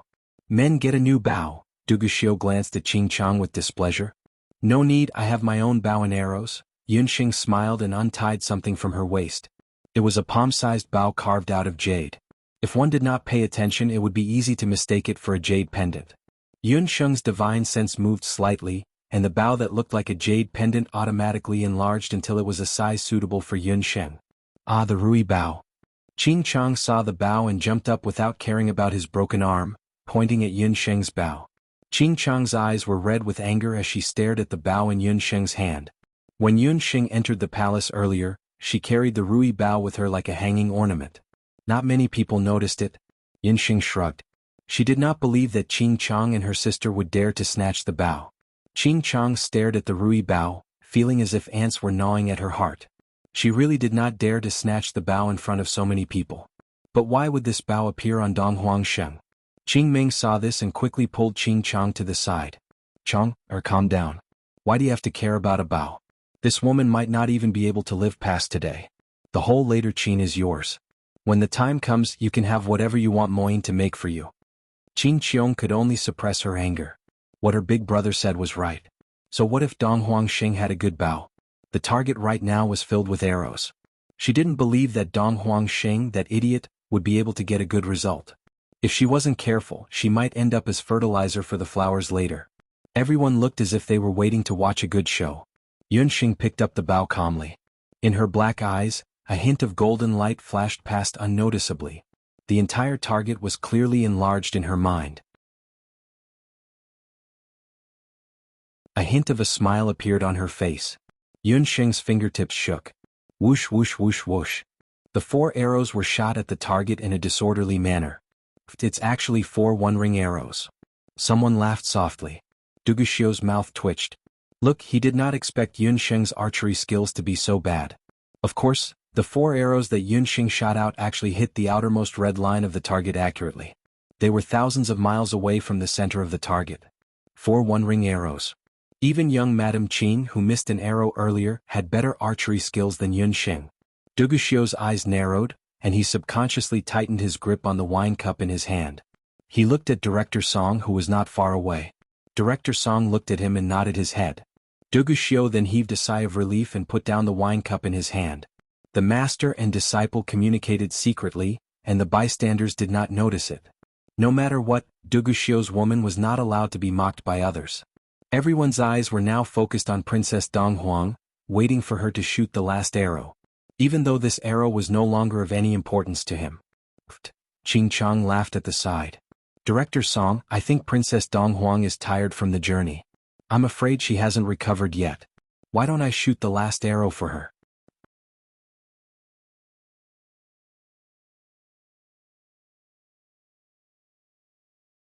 Chapter 889. Qing Chang was secretly pleased with herself. Trash will always be trash. Earlier on, I thought that this woman had some brains. But now, from the looks of it, she is still an idiot. So what if she has the Rui Bao? His archery skills were terrible. Even if he had a golden saddle, what could a crippled horse do? Donghuang Sheng had already missed 4 arrows. So what if Qing Chang managed to hit the bullseye with her last arrow? I just don't know how Donghuang Sheng is going to deal with her if she really gets the last arrow. Could it be that she is going to kill the princess of Donghuang country? Thank you for your kind intentions, concubine Qing. However, if I miss this arrow, wouldn't concubine Qing be the one to bear the punishment for me? Yun Sheng turned around and smiled. However, there wasn't a hint of gratitude in her eyes. Qing Chang snorted, I gave you face but you don't want it. Let's see how you are going to deal with this later. Yun Sheng wasn't in a hurry. She took out another arrow, knocked the arrow and shot it out. At the side of the target, Director Song's sleeves were already ready to shoot. The instant the arrow pierced through the air, Director Song, who had been watching from the side, frowned. It was as if he had sensed something. He loosened his grip, and the chi that he had been gathering was also retracted back. Boom! A loud sound rang out. The instant Yun Sheng's arrow pierced through the target that was half a meter tall suddenly shook. It was as if it was hit by a punch. The more than 100 arrows that had been shot at the target earlier jumped and fell to the ground. On the target there was only Yun Sheng's arrow left. It was especially eye-catching. That arrow hit the bullseye. It was the bullseye. Everyone other than Du Guxiu had a stunned expression on their faces. I have finished shooting the 5 arrows. Director Song, please announce the result of the competition. Yun Sheng blinked her eyes at Director Song. She didn't miss the surprise in Director Song's eyes. The others might not have sensed it, but Director Song was very close to the target. When Yun Sheng shot the last arrow, he clearly saw that when the arrow hit the target, the other 4 arrows that were originally stuck on the target exploded. The arrows fell to the ground. No one noticed that the 4 arrows that Princess Donghuang shot earlier had already exploded into dust. It was also because of the strange power contained in those 4 arrows that caused the other arrows to fall to the ground. Earlier on, Donghuang Sheng was like a child. She had randomly shot 4 arrows at the 4 corners of the target. These 4 corners subtly included all the arrows on the target. Was it intentional or was it Princess Donghuang Sheng she had already prepared? Director Song remained calm on the surface, but his heart was raging like a raging storm. What kind of power was it that could be stored in the body of an arrow and explode at a fixed time? Magic power? None of them. Didn't they say that this princess from the Donghuang dynasty was a good-for-nothing? Or was it that she was hiding some terrifying technique? No one would have guessed that what Yun Sheng used just now was the power of the Yen family's soul-healing godly needle. Yun Sheng didn't have any magic power now, but she still had the technique that was passed down in her family. At the moment when she shot the arrow, she had already hidden the power of the dark needle in the arrow. The purpose of the last arrow was to activate the power of the dark needle in the previous 4 arrows, causing the other arrows to fall to the ground. However, compared to guessing what technique Princess Donghuang used, there was an even more troublesome matter that Director Song had to worry about. That was, how exactly should this competition be judged? On the entire target there was only 1 arrow. Logically speaking, it seemed that everyone's score was 0 points, and only Princess Donghuang's score was 10 points. Donghuang Sheng, what is this? The competition is over, and you caused everyone's arrows to fall to the ground. How is Director Song going to judge the result? Qing Chang was the first to lose her cool. Earlier on, Director Song had requested that the arrows not be pulled out, and everyone's scores had yet to be recorded. His original intention was to increase the difficulty of the competition so that the final result would be clear. However, who knew that in the end there was only 1 arrow left? Qing Chang was unconvinced, very unconvinced. In this competition she was supposed to be the winner, but because of Donghuang Sheng's interference, everything changed. Although she also found it inconceivable that Donghuang Sheng, this good-for-nothing, was able to cause all their arrows to fall to the ground. Was it a coincidence or was it her meticulous plan? However, other than the Rui Bao, everyone used the same arrows and the target was also the same. The Rui Bao had also been checked by Director Song earlier on, and there was nothing wrong with it. Haha, secondary consort Qing, it's not up to you to decide whether you can judge or not. Director Song is the judge and the final result is naturally up to him. Yun Sheng smiled and looked at Director Song. Princess Donghuang is right, I have already come to a conclusion. According to the rules before the competition, the winner of this competition is Princess Donghuang. As for the last place. Director Song's gaze swept across the crowd, and finally landed on young Mistress Qing. The last place is young Mistress Qing. Everyone's arrows were all off target and there shouldn't be a winner. However, considering that everyone's arrows were off target during the competition, only young Mistress Qing's arrow was off target during the competition.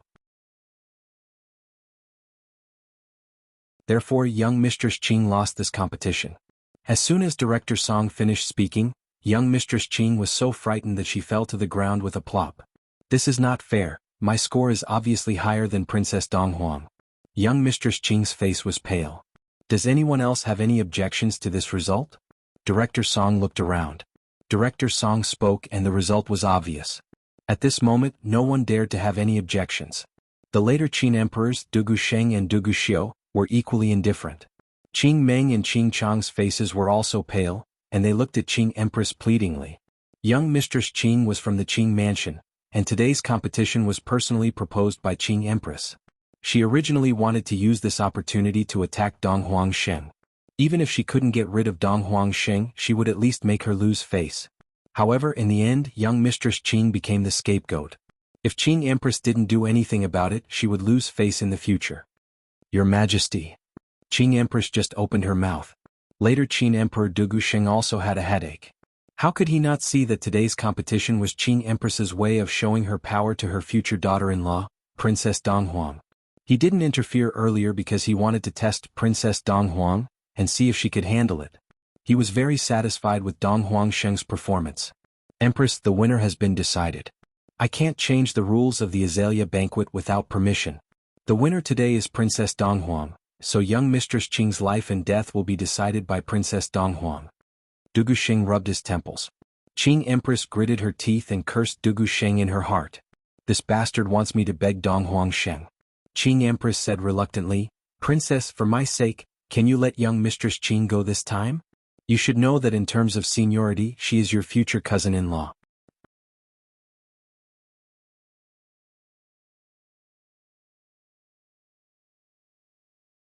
Chapter 890.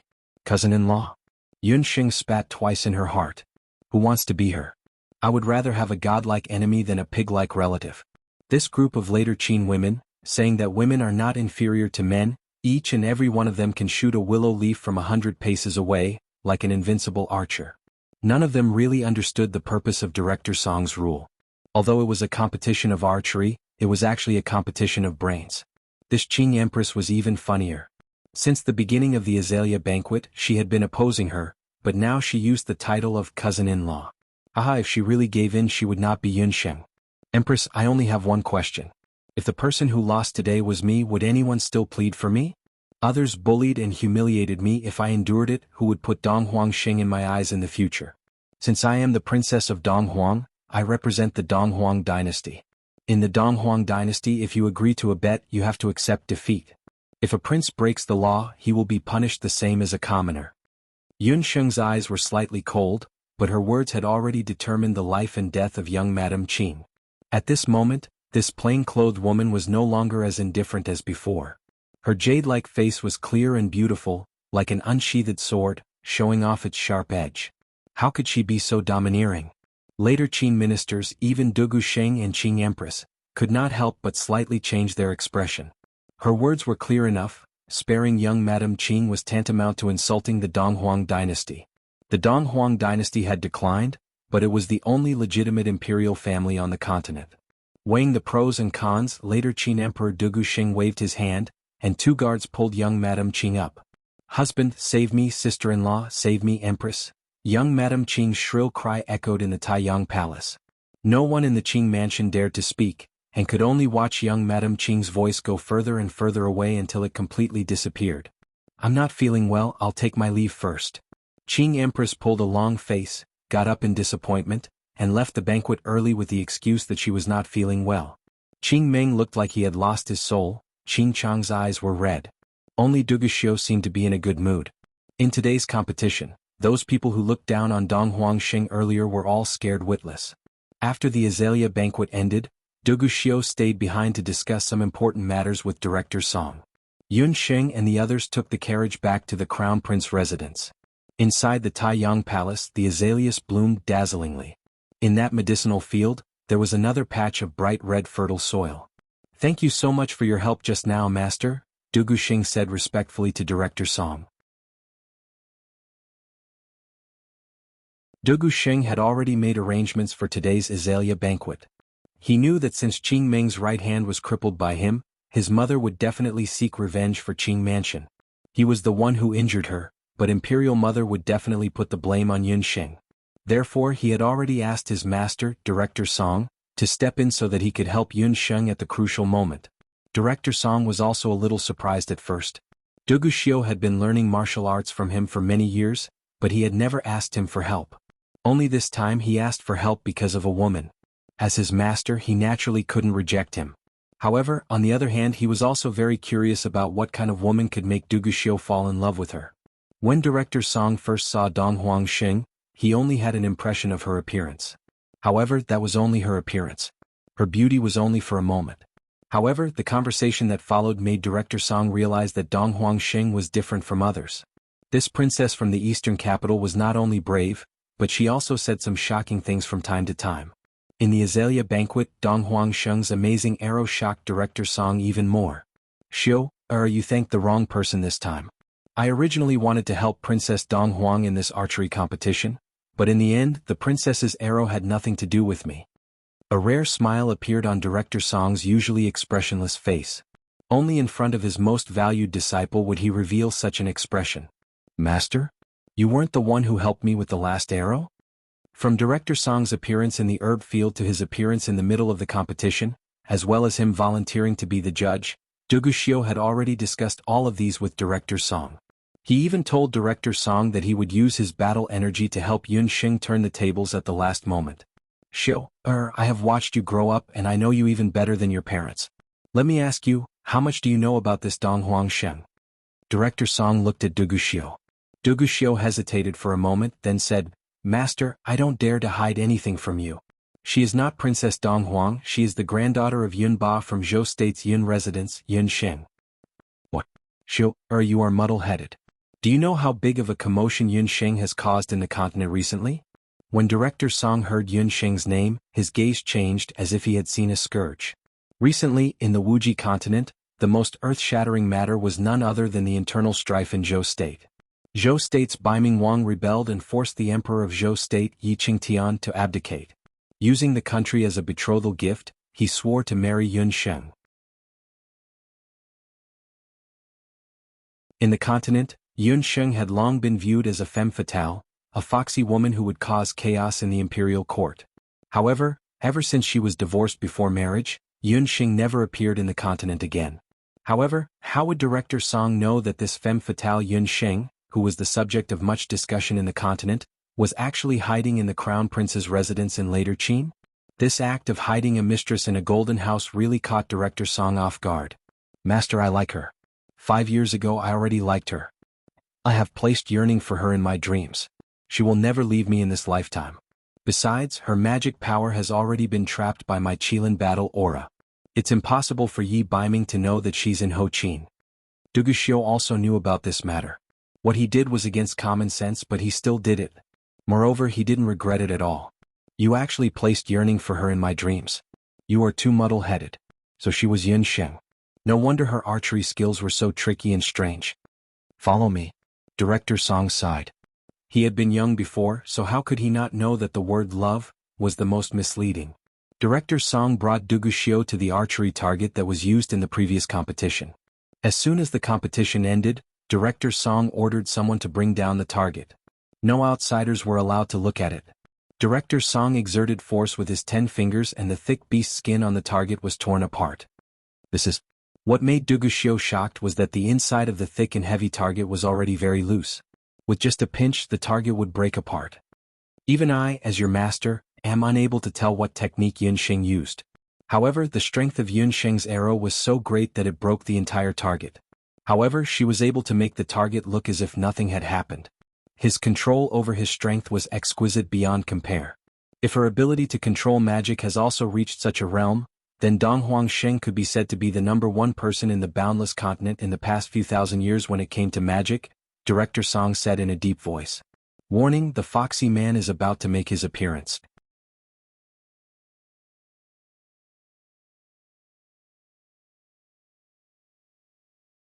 Chapter 891.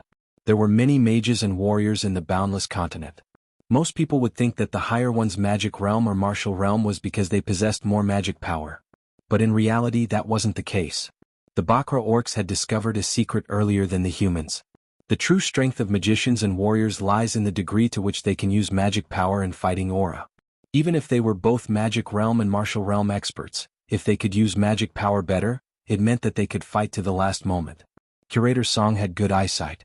He was the senior brother of the Black Qilin tribe's leader, He Yao, and also came from the Beast God altar. He had fought countless bloody battles in his life. Even though he had only met Yun Sheng once, he could acutely sense that Yun Sheng had potential that others couldn't compare to.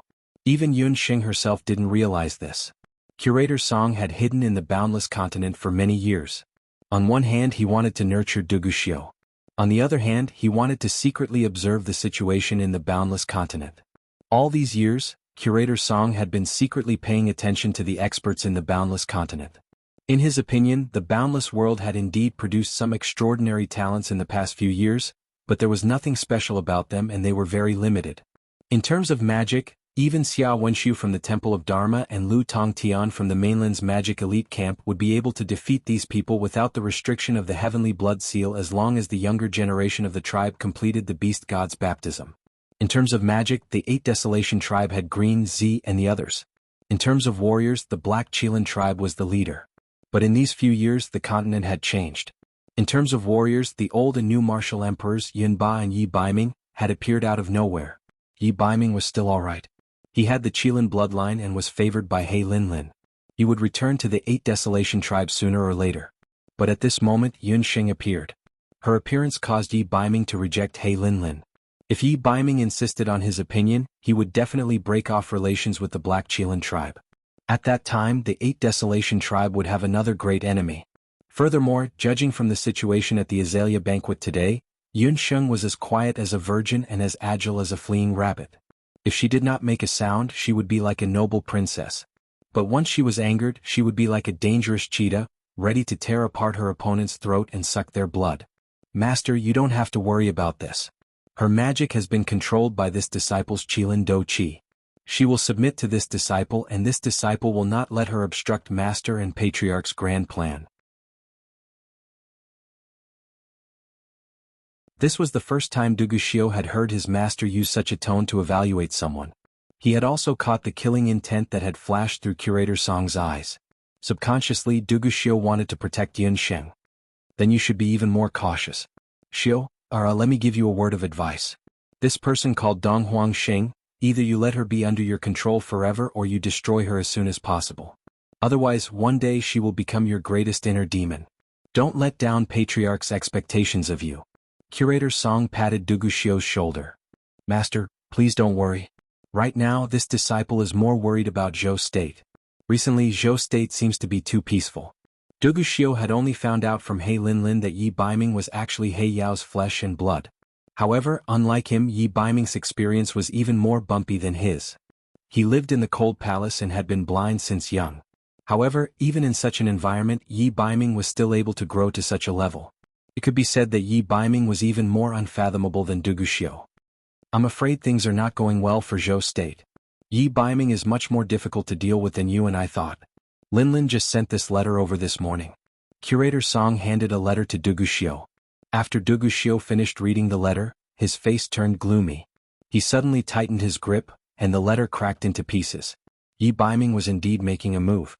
A few days ago, when Yun Sheng first entered the Crown Prince's residence, the Crown Prince's residence experienced a conflict between women. This conflict ended with Yun Sheng's complete victory. At this moment, Zhou State was experiencing a rebellion that would change the face of the boundless world in the future. The process of this rebellion was beyond everyone's expectations. With the country as the betrothal gift, he swore to marry Yun Sheng. Yi Baiming, that rebellious and unfilial son, actually dared to spout such arrogant words. Men immediately order people to capture Yi Baiming. When the Emperor of Zhou State heard those words, he was so angry that he nearly fell off his dragon throne. That night, he ordered the entire palace to be under martial law and ordered the Marquis of Jiyuan to lead a group of soldiers to search for Yi Baiming's whereabouts. However, in just one night, Yi Baiming, Qingbai, Bujioxiao and the rest also disappeared.